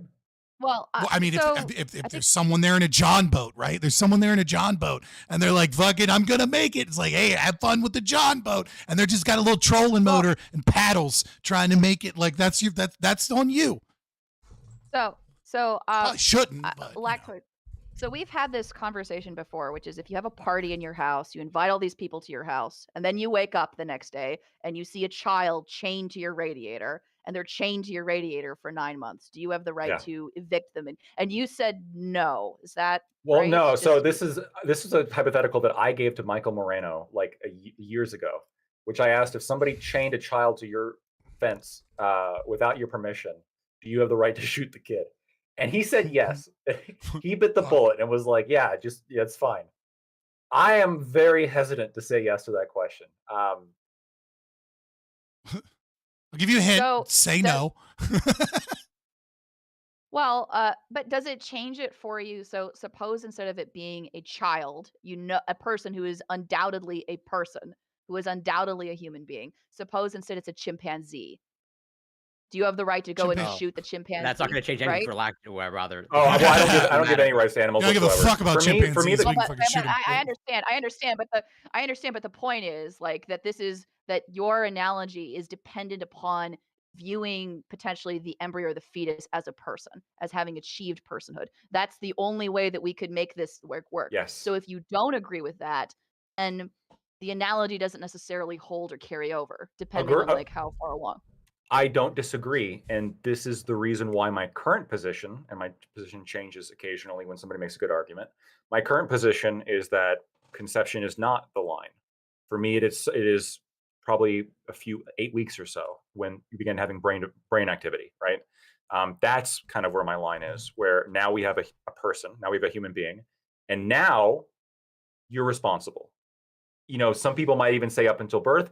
I think that you have a responsibility up until 18 years, unless you can transfer that responsibility to somebody else who will take care of the child. Why is consciousness? I don't understand. I never understand these Yeah, I never understand these arguments. Like, if consciousness is your argument, then like you I didn't say can't consciousness. harm any mammal. And brain. You said prefrontal Yeah. cortex. I or said brain activity, Yeah. some kind of electrical brain activity. Right. Because So if that's I'm the very case, consistent on that, right? Like if there's no you have electrical to be a brain activity vegan. That's well, why I say no, I heartbeat don't. and brain function. So for me, that's I'm actually very combination. consistent on this, right? So like if someone's brain dead, I consider them to no Necessary longer be a but not person. sufficient condition. Like consciousness is one part of what has to be there, but obviously there needs to be more than that. Right. But what is? I don't even you value just drew this magic arbitrary line. Like, what are you talking about? Your Like, line is if arbitrary. conscious. If consciousness is a arbitrary. thing, Hold you're not being consistent. I will answer your question. The reason that they say consciousness is because they believe that that is the thing that we value. It's human consciousness. It's the fact that we are human and our type of consciousness is the thing that separates us from all other animals. Yeah, So that's but the like thing that an makes us 8-week-old valuable. doesn't have quote unquote human consciousness. Right, It has then achieved it's a some level of potentiality. consciousness with It human has- DNA. It has human consciousness. It doesn't have fully. It has a developed human primal streak. consciousness. It's like It an has 8-week-old human fetus consciousness. doesn't even have an its autonomic nervous consciousness system. is different from a lizard's in one way or the other. It is Okay, it's if not that's on the a case- spectrum where it's like it just born now right, it's lizard consciousness. It's still human But consciousness. it's arbitrary. That's arbitrary. You're just saying I value human consciousness. Human consciousness is arbitrary. The Listen. things that we value are Stop arbitrary it. to some Stop it. extent, You're saying that it's explained when it's not explained. It's not a reasonable explanation. To say we value human yeah. I consciousness. don't use consciousness. I'm telling you Right. this is why they Oh, use it. oh my is God. Because they believe Right. that this Okay. is the thing Well, then that they value. why are Or you saying it's piping up to arbitrary, and I'm defend saying, someone yes, of with an course, all argument of that our- you don't No, believe because that you're also not willing to let me argue? This is Because dumb. you're not actually engaging with what I'm saying. I'm saying that is the thing that we value, and then you say it's arbitrary. And of course, our values are arbitrary. No, to some but I'm not saying that. I'm not saying that. What I'm saying is that if you value human consciousness, when that type of human consciousness doesn't exist in an 8-week-old human embryo. What you have is the beginnings of some level of consciousness that is extremely limited, and then distinct human DNA. You don't have human consciousness. Sure, I think that they can make a potentiality argument at that point, but it's still human consciousness. If it's a not potentiality potential argument, then it starts at but birth, it's at still- conception. Okay. But it's not on a That's where spectrum viability where it comes is like in. a different Move on. type of consciousness. It's still Gibbs, human I feel like I Oh, skipped dude, you you're after arguing this with a thing, straw but man. then It's get you. hilarious. So Gibbs and Corey. So while we're on the conscious subject, I think that's kind of interesting because I feel like conscious is kind of a really bad metric personally, because if we start doing this, what is consciousness, right? Like it's an octopus, sentient. That's is why I conscious. don't use it. It's like Exactly. is that like an AI? What it like maybe not now? Is it sentient? Is it conscious? Do they have rights? Kind of thing. And like Good what question. point? And like what point do these things? What if like I don't know if y'all played Halo or seen Halo, but like Cortana, right? She's based on a human AI. She's more like a fucking human- conscious than we yeah. are. Right. Yeah, she's based on a human brain, right? And so like that might be conscious. Do they get rights? Are they the same as like a clone, right? Like probably like we're just cloning parts. No, but it's a clone, with a brain that's active. Like, is that conscious? Or what if we just like Exactly. make them a clone, but they're brain dead? Like, is that like a person? Like, I don't know. I feel like conscious is kind of a real arbitrary thing. Where's the line on that? And like I know we keep throwing around arbitrary. Everything's arbitrary. I mean, that's why we're having the discussion, right? So like, what is the line here? What's the difference between like, Yeah, hey, the lines are I mean, simple. well, so it comes back to the virus thing from the first one, right? So say we say an AI is conscious, right? All right. Do we have the right to like install computer antivirus software on there? So, You know, so like- it's really simple. I would say the It has problem is two things to have arbitrary. rights. Like the problem isn't that it's arbitrary. The problem is that we don't even know what it is. We can't even describe what consciousness is or like okay, what separates it from. it's other really things. simple. That's a real problem. Does it have a body? Does it belong to a category that is Define a that body. includes moral actors? Material. Does it exist in the material world? Okay, does Yeah, the this is fertilization how material. Peter Singer concludes that you don't have the right to live until about age 3 or 4 because No, you're that's not not- a moral actor at that point. He argues. That's not what I said. You don't fucking try and put words in my mouth to make me fucking Singer.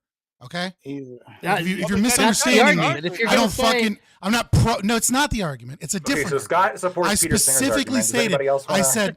I specifically said, does it have a body in that it exists in the material world, and does it belong to a category of species via speciation? I didn't add via speciation. Does it belong to a category of species that includes moral actors? Because mentally ill, toddlers, elderly, people in You're comas, talking they about all belong essence. to a species, right? versus accident. Okay. Yeah. Oh yeah, so I want to engage with that. Orcas. I want to. So Right. then, Yeah, I'm slowly leaning towards the position that certain whales and dolphins might actually be considered moral actors, and it would actually be a violation of the non-aggression principle. Do they have their own language? They have fucking blubber languages that they sucks. use. They have They have languages cultures. that they have languages that they use specifically when they engage with other species. They have an intermediate language that they use that they change when they find other species of dolphin and whale. I'm starting to get to the point where it actually might be that the Faroe Islands might actually be genocide. I know it's crazy and I sound like a crazy vegan, but like I don't know if I'm I no hear longer you. I confident hear you that on they're that. not, No, there's some that truth they're to not that. people. so to understand your position, Scott, like so a fertilized egg meets those two criteria for you. Yep. Is that like okay? It So, has a physical body and it belongs to a species that is obtained that has moral actors.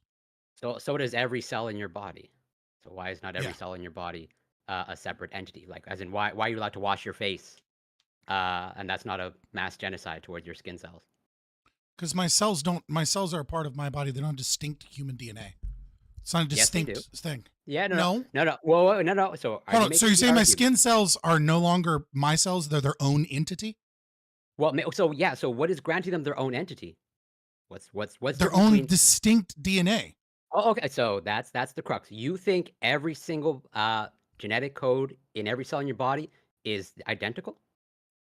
No, I obviously understand that there are like errors in RNA transmission and that you will have individual cells, right, that will change the DNA because it mutated. And then does this then become a life in and of itself?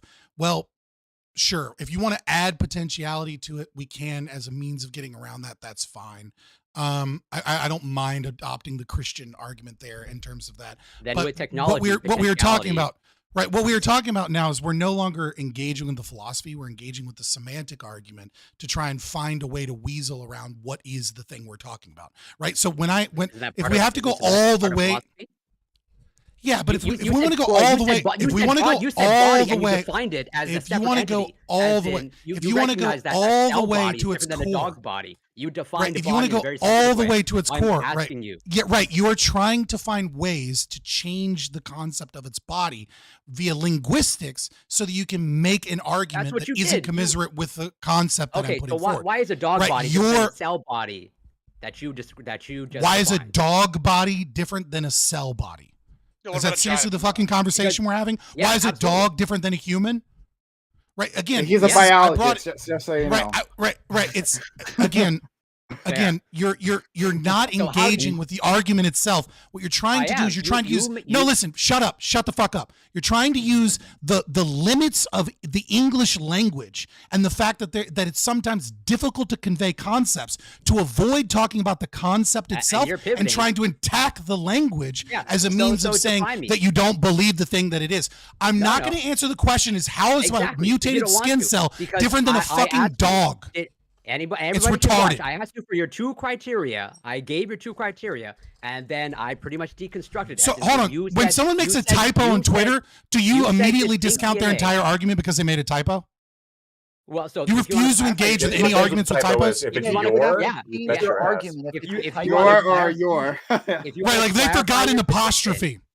If right? you want to clarify your position now, okay, if you want to, that's totally Yeah, fine. if I need to clarify asked you that to the outline- law of I- identity exists and we can recognize that this pen and this pen, right, are made of similar material components and designed to be the same thing, but I also understand that this is a unique pen and this is a unique pen and that they might have the platonic essence of pinness, right? But that they share fucking pinness, but that these are unique individual fucking pins. If you want to get that fucking nitty gritty because you want to try and justify abortion, then sure, we'll fucking go there. Okay, yes, the mutated skin cell is not the same thing as the individual identity that is named and created that is separate and will add potentiality to it.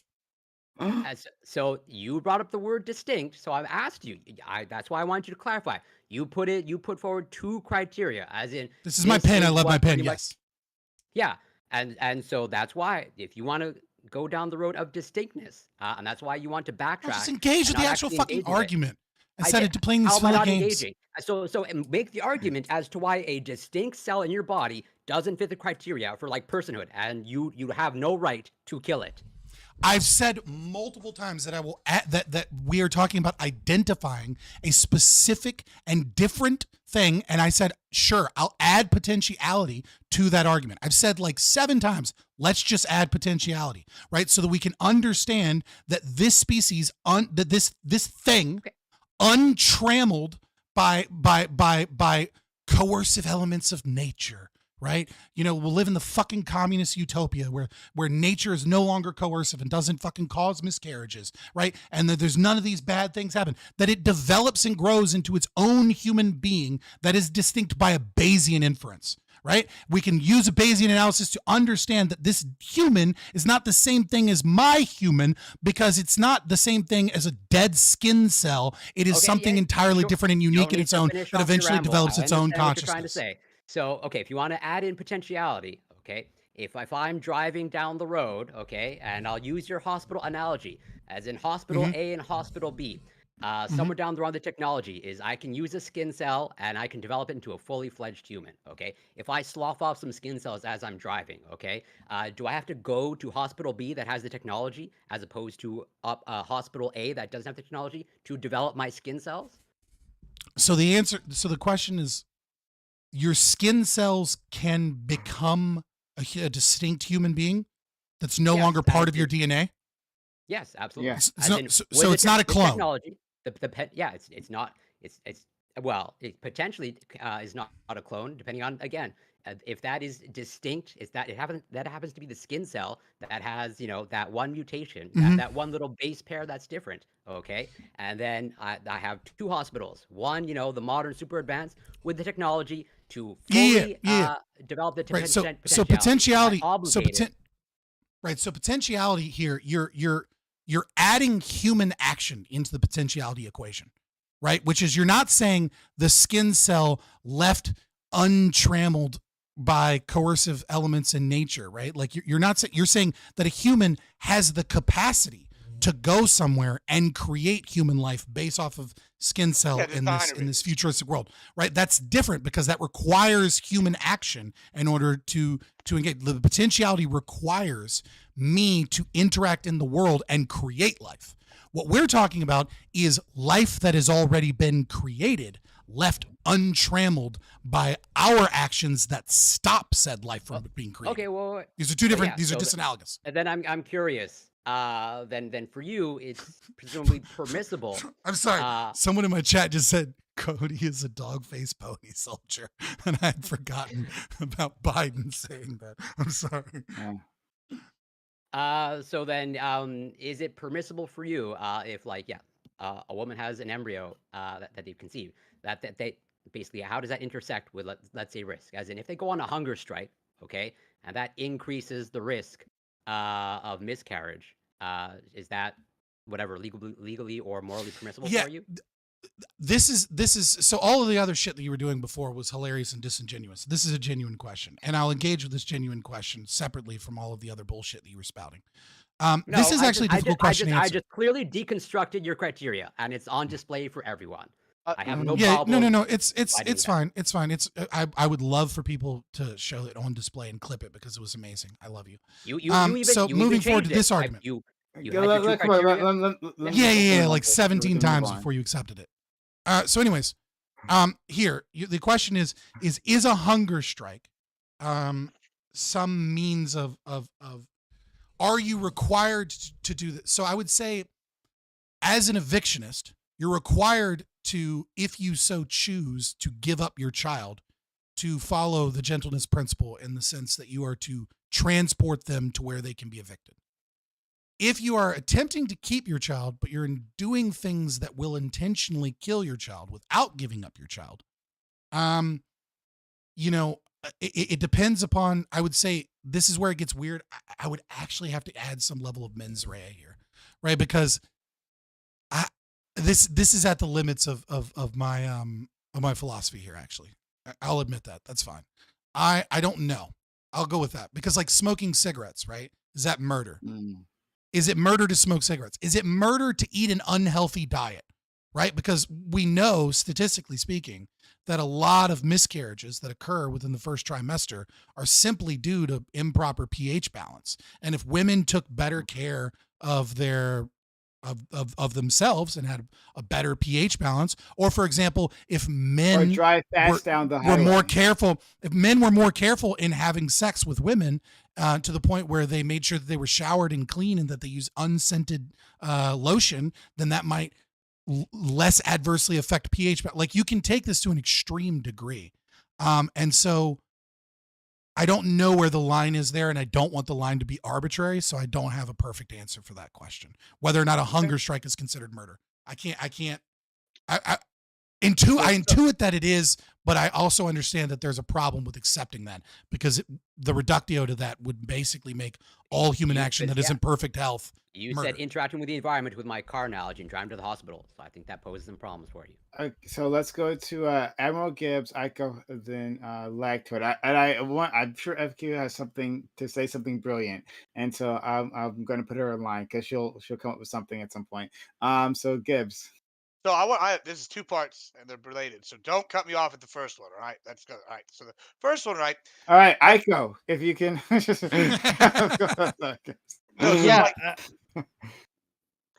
Sure. I'll just say quickly, like, I think the reason Corey went with the direction that he did with the skin cells and all that stuff. What do you guys? I'm dumbass. It's okay. I'm sorry. No, please. Started off like, okay, I got one thing. Don't cut me off. And you're like, all right, man. So here's my thing. Admiral Gibbs, please go ahead. Oh, okay. All right. So basically, right, it's not even a long thing. It's just I know there's going to be so we're kind of arguing over the moral actors in the body thing, right? And so this really kind of has two things I keep coming back to.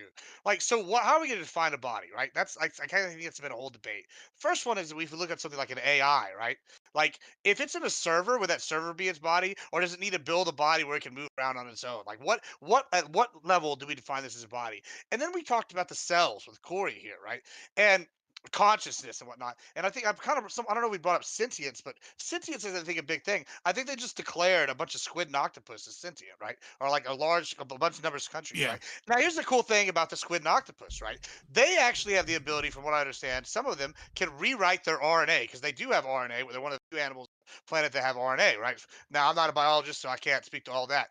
But what's interesting to me is if there's an animal that has the ability to rewrite its genetic code, it's going to perceive consciousness and body autonomy quite a bit different than how a human would, right? So you talked about the non-aggression principle earlier with the dolphins, and I think that was something we discussed, right? How would we even apply something like that when we describe morality to something like an AI or, say, a squid or an octopus, who's going to have a very different sense of what morality is? Well, I think Scott's line of like a law of identity is definitely going to pretty much. Just real quick to the server. As a separate identity, just as we'll look at each AI as a separate identity as well.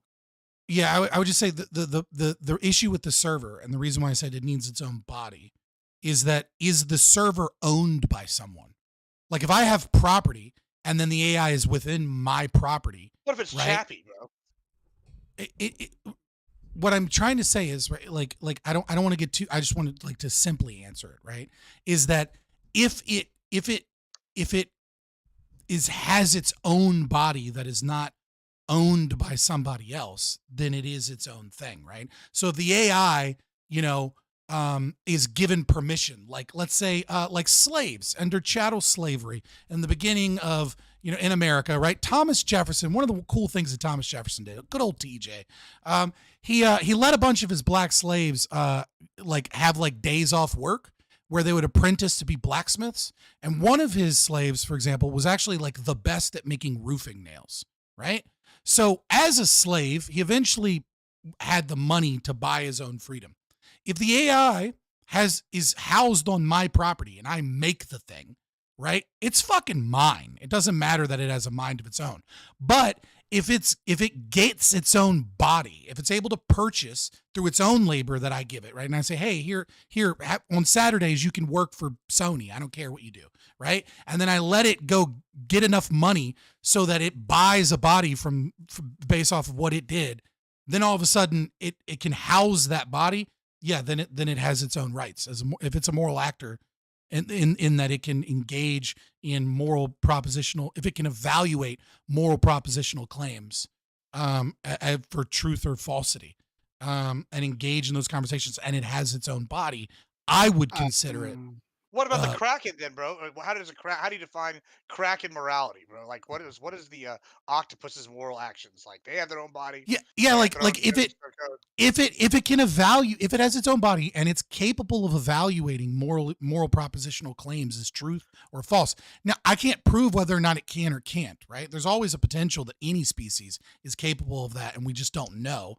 But there's not a lot of evidence that they're smart enough. But like, if we want to go like space troopers, right? Yeah, there's plenty of evidence. Let them know. If Starship Troopers, if Starship Troopers is real, right? And like the bugs are able to communicate, we might not like the bugs. We may think the bugs are evil. And as soon as they try and drop the meteor on us, fuck the bugs, right? But if the bugs are able to like make those valid propositional claims and they have their own body, then it's a violation of the non-aggression principle to start fucking killing them for no reason. That's it. So like you would say that all the calamari is bad now. It's all murder. If squid was capable of the things that I just said, which I don't think they are. They're out there punching fish maliciously and shit. Have you not seen any of the studies? That's not relevant. Like I said, I think dolphins might belong to a category where it would be a violation of the net and I gave some supporting evidence. The other evidence, for example, of dolphins is we've done studies now where we've trained dolphins. We've trained dolphins to say, with sign language, do something new and unique, and we've trained them separately. And then as a group, we've said, hey, do something new and unique, and then they communicated, and then they together did a new trick to try and earn food that they collectively, none of them had done before.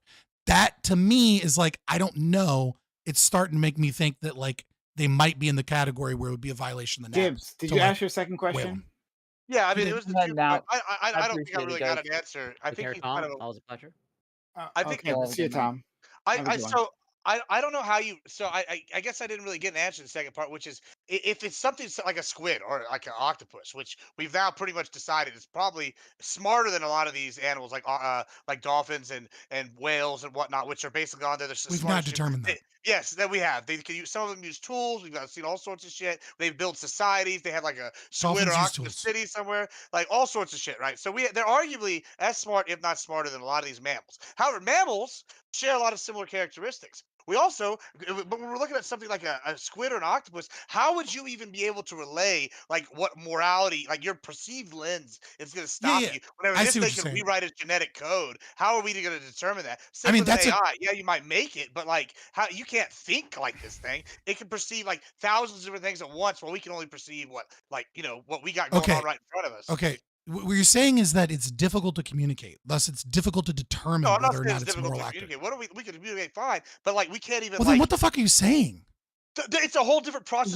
You're saying you can't wrap your mind around their perspective, right? Right. Yeah. It's difficult to communicate and understand whether or not they meet the criteria of being a moral actor or moral agent. I concede that already. I said that every animal has some level of potential. Like I think, for example, it's possible, though extremely unlikely, that some breeds of dogs are moral actors. All of the evidence that we have so far kind of shows that they're not, right? Like they do some cool things that we associate with that behavior, but it doesn't seem that they are capable of even dolphins, which I said there's a lot of evidence for, like they rape people all the fucking time, and they don't seem to have like any concern for the morality of that whatsoever, right? So there's active evidence against my claim that they might be moral actors or moral agents, right? They don't understand the concept, right? So like what I'm saying is like, just because it might be difficult to understand that mind, it doesn't change the objective fact of whether or not they are or aren't moral actors. It just changes whether or not we know that. No, I'm arguing that your morality wouldn't be the same. Like, so you're saying you have this idea. Say, like, this is gonna sound bad, but dolphin rape, right? That you're right. That's bad, right? But they're mammals. That's crazy. We're arguing all bestiology, all this stuff. But like an octopus, it would be immoral not to rape. Yeah, they might. They might be like, well, we're doing this. We're doing it with solid. We're trying to spread the clan of octopus. You know what I'm saying? The highest compliment, right? The highest thing you can do for your fellow creature is to put your DNA inside of them, right? If you're not doing that, then what are you doing? Like, how are you going to compare, like, put your morality on like a whole nother like species? Not even like another species we share stuff with, but another species that has a totally different. You're being silly. Like RNA. No, I'm not being silly. This is a real problem. Like, what if we meet a silicone life form in the future? No, are we going to just go Starship? No, you're being silly. Exterminate them. Woo, they're not real life. Why do we? A silicone life form. No, you're being silly. Listen. Real thought exercise, and you're just calling a real thing silly because you're like looking like a jackass. It's not a thought exercise. I'm not being a jackass. It's just really silly. So like listen, moral relativism aside, right? Like if whether or not you believe morality is objective, whether or not you believe morality is subjective, and that there could be relative differences, it's a completely different thing from, is someone a moral actor or a moral agent? Okay, these are different things. You're not comparing like variables. So I can say, for example, that the semen warrior. No, stop. No. Let me help you. I can say that the semen warriors of Papua New Guinea that rape children and murder the children who refuse to suck cock are deeply immoral people. That they're evil. That there is a hard pressed to find a more evil society in the world and throughout human history. And at the same time, I can also say that they are moral actors in the sense that they are capable of understanding and evaluating moral things. They're able to say, man ought do this, man ought not do this because of these reasons. Right? So it doesn't matter if their morality is different or if they have a difference. That's cope. That's not cope. All right. You're literally too stupid to talk to. No, it's not. Because look, what I'm saying is they're little animals. Hold on. Oh, no. We're finishing this one. There are little animals. You have been finished, sir. Yeah, there are little animals in nature, right? If these animals gain cities, they physically, like, their process of their breeding would be what we would call rape, right? So for you to sit here and go, hey, that shit right there, that's immoral, when their physical like nature depends on. Are you fucking retarded? Are you genuinely retarded? You're sitting here arguing you can put. Are you were you in special education as a child? Like the face huggers from and you've right? Like that would be like words like for everything here. Like, I hear you. The face huggers from Aliens, like they inject the DNA into you. That's the way. They're moral actors.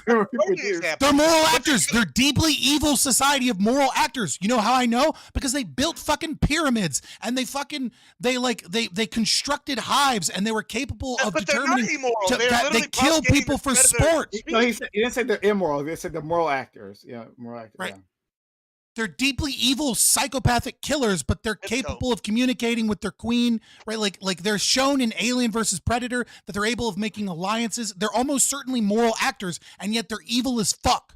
No, it's just cope. It's not evil. You can't just say cope because you're too stupid to understand what someone is saying. Okay, we're gonna move on. We gotta move on, guys. We gotta move on. All right.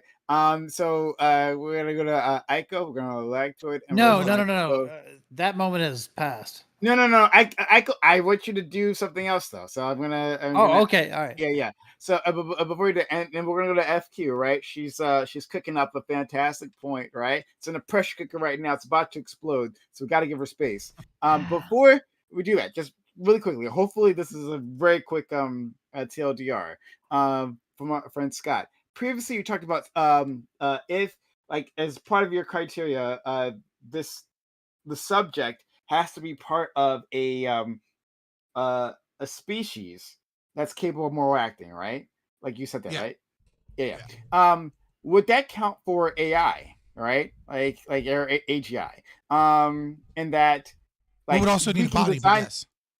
Yeah, sure. I hear you, right? But we can have an AGI that is what we can say that they're capable of moral actions. But then there's another one like the model of the year before, right? Yeah, Maybe hold on, not, pause. but like yeah.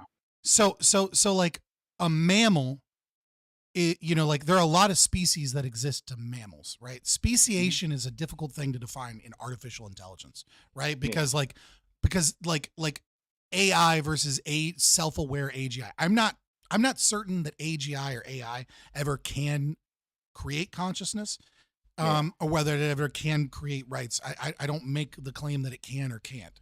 I lean ever so slightly towards the fact that it can at some point. But when I say lean, I mean like 51-49, right? Like I don't really know, and I don't know enough about it to make that assumption. So what I'm saying is, right? So I don't know about that. But let's assume that they can. We have to kind of reevaluate what we mean by speciation, because we're no longer talking about organic life. Even with silicone-based life on like other planets or something, like we're talking about something different. Silicone. And so we're talking about right. Silicone. Well, yeah. Okay, you fucking. It's too late at night for this shit. Silicon. Yeah, go ahead. No problem. Right. Silica. Right. Like.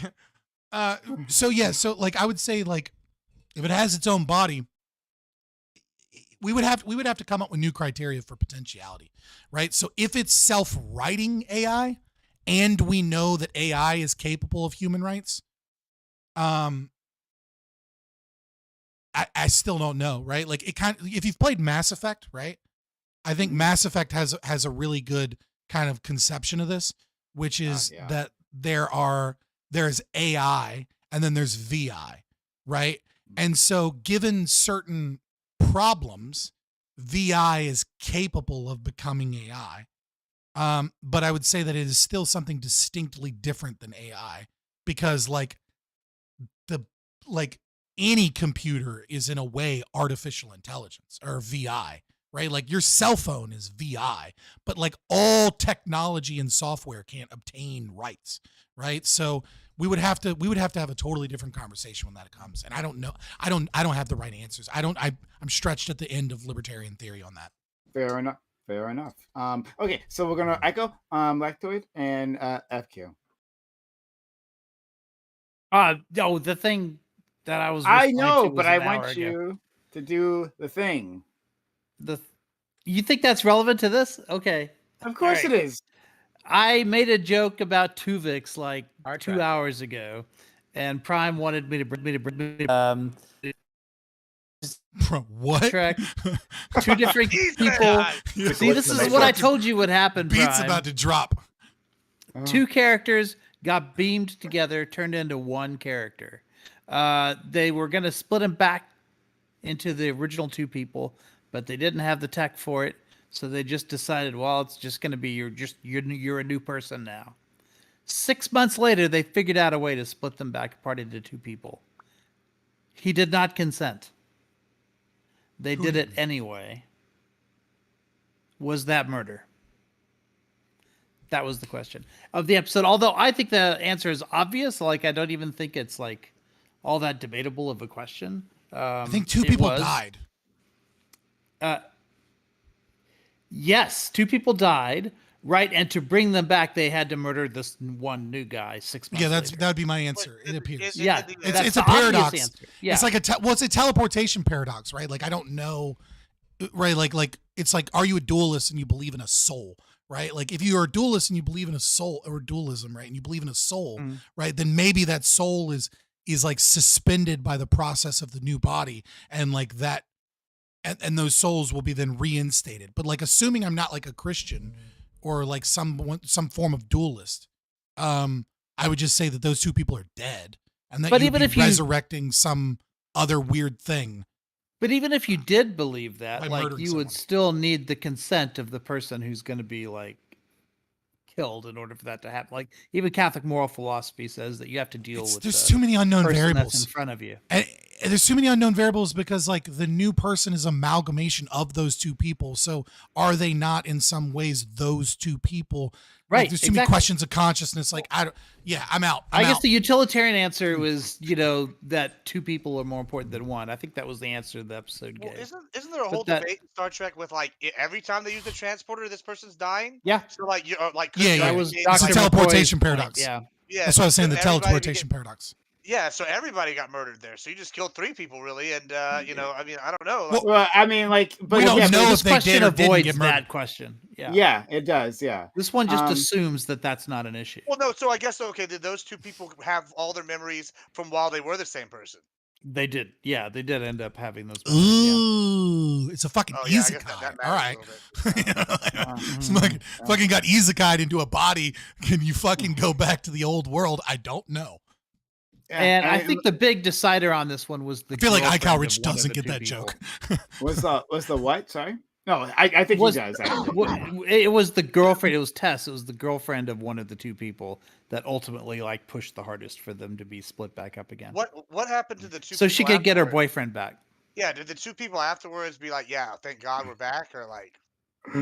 Yeah, they didn't really go into it. Like they just kind of went back to doing their jobs again, and I think just everyone tried not to think about it too hard. Truck gun. But it is one of the episodes, probably the episode of Voyager that is most talked about. 2 decades later. Yeah, it's fascinating, and I would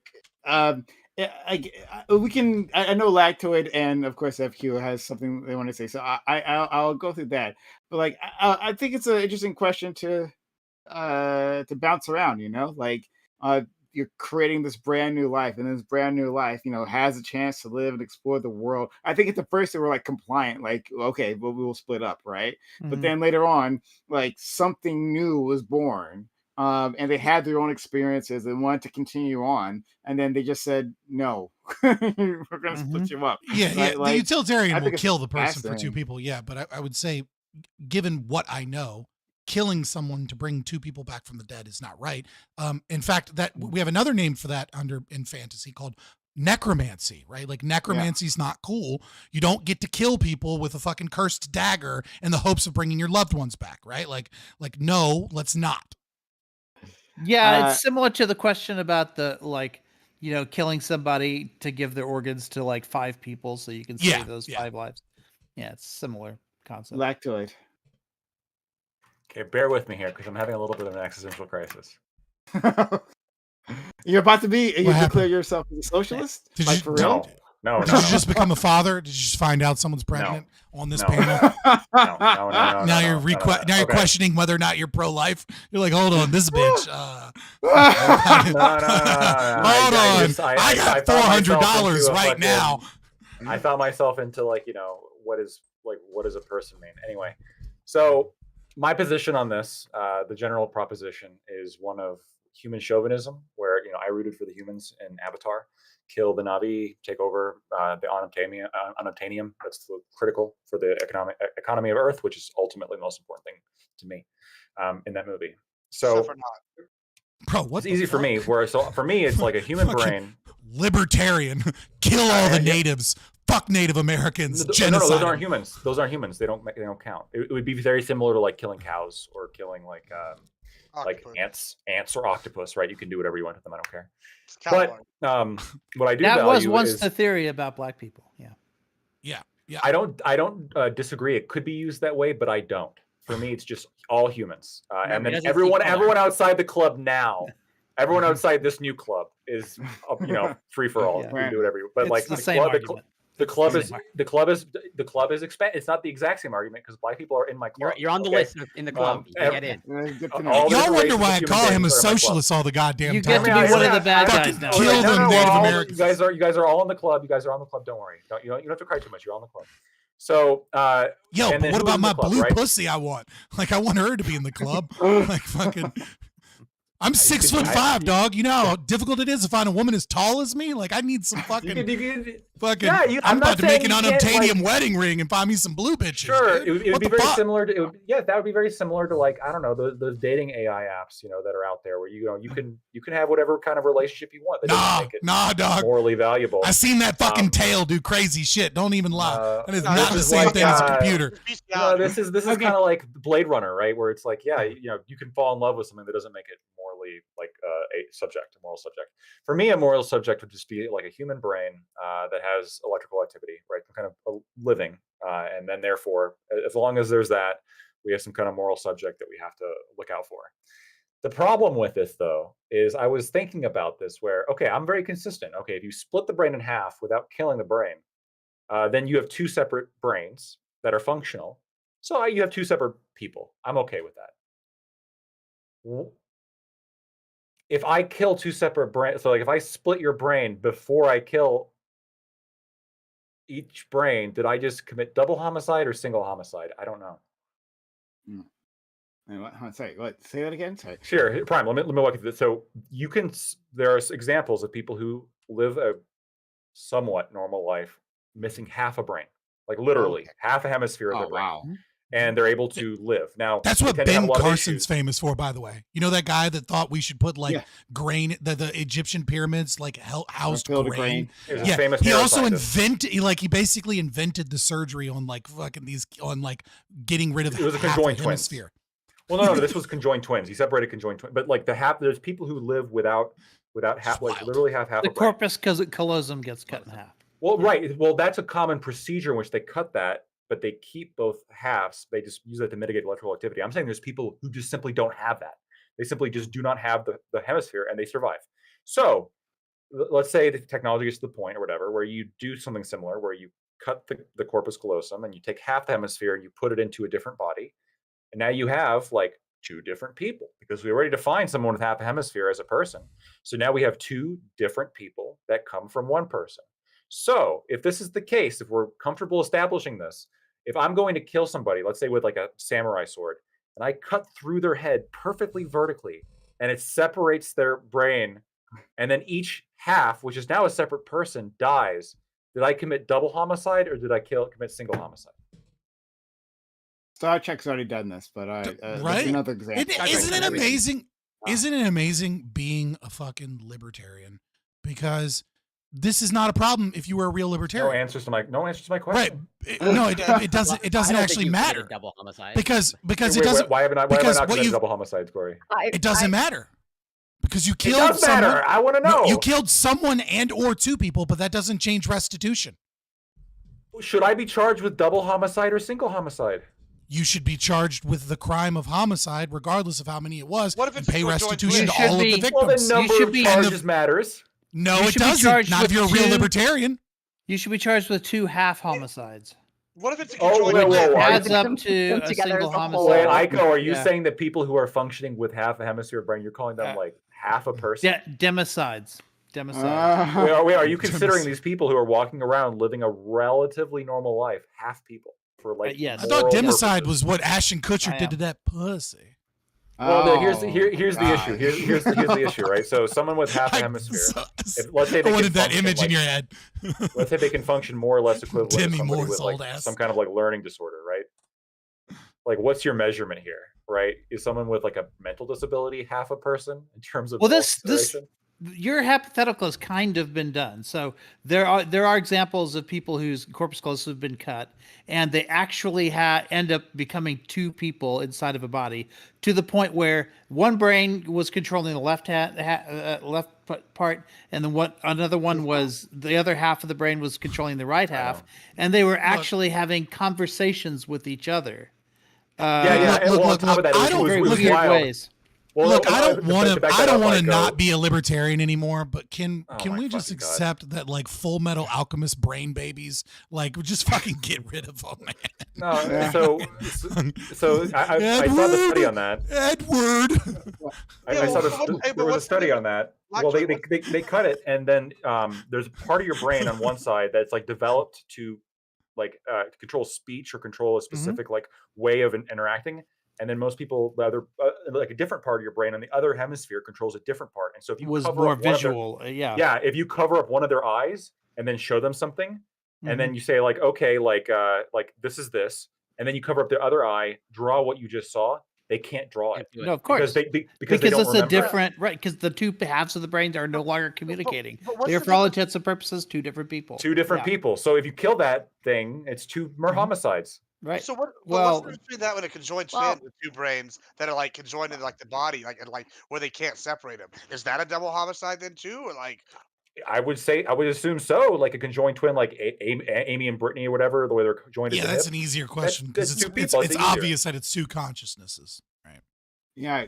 FQ, Well, with a split, it's two brains too. It's two consciousness. Yeah, that's kind of FQ's got something brilliant that I've been predicting this entire time. Go ahead, FQ. It's not Outro. that brilliant. I just wanted to respond to that. Is the fact that, okay, so it's the same brain, it's split in the half, it's in two different bodies, okay? And if you kill both like bodies, like are you killing two people or are you killing one person? I think too. And if it's the case that the second brain has a different consciousness, it still technically has the same DNA, the same essence that makes the other brain. So do you, twins doesn't though, it? but we all accept twins as like being a different person. So it's got the same DNA, same essence or whatever, but it's different, right? And so in the same way, if you cut the thingy, Corpus like callosum. the corpus callosum, I think it's two different people. And in fact, I think when you cut it, you're murdering. Actually, this is my new hot take. I think if you cut that to like alleviate seizures, you're murdering that person and generating two new people. That's my opinion. So we're all Tuviks, right? But if you cut the corpus callosum, we become Tuvok and Neelix. I become Lack and Toyd. And that's just like my new person. Two people you got to argue with now. Good luck. So I love you guys. What I've been here happens if the left since. side kills somebody? I had to go in, Scott. Yeah, I gotta hop. care, I got. Scott. It's like I've been live Pleasure. for like 7 hours. Catch Be you later, well. Scott. Everyone, friend. All right, Thank you so Could you- much. Could you put Um, one half in trial though? Like say like the left side shot somebody and Oh. was like, oh, I'm gonna put him on death penalty, and the right side's like, I told him not to do it. I damn tried to smack his arm away. This is a Like- typical issue with the conjoined. Yeah, it's like, what if Twins. one twin kills somebody? all right, boys. All right, look, I'm not gonna do an outro. Oh my god, I'm not gonna do an outro. I love you guys. I've been doing this for 7.5 hours. I've been streaming a long time. I'm happy to have you all here. I appreciate you guys. And we'll see what we do. I think I'm gonna set up more stuff here in the future to get some of the integrated stuff, figure out the API and like what access I can get so that I can get like some on-screen stuff and set up some of these some of the stuff I had set up on Twitch, etc. But again, I'll see you guys live again Monday. I think I'm at least for now, I'm gonna test out Monday streams, doing PrimeCayes or not doing PrimeCayes, one or the other. And then continuing to do some other stuff. Like I have the Jim Bob video I need to put out. I'm working on a video about the Sith from Star Wars and what they can teach us about individualism, which should be a fun video. And there's a couple other projects I'm working on. So stay tuned. Please give a like. Please subscribe. And I appreciate it. And, in the description, I think, should be the Discord link. Give that a click and come join the Discord. I appreciate you guys, everybody new and old. We'll see about doing these more often. You guys have a good night. It's been a long one. I appreciate you. And we'll see you soon. Toodles.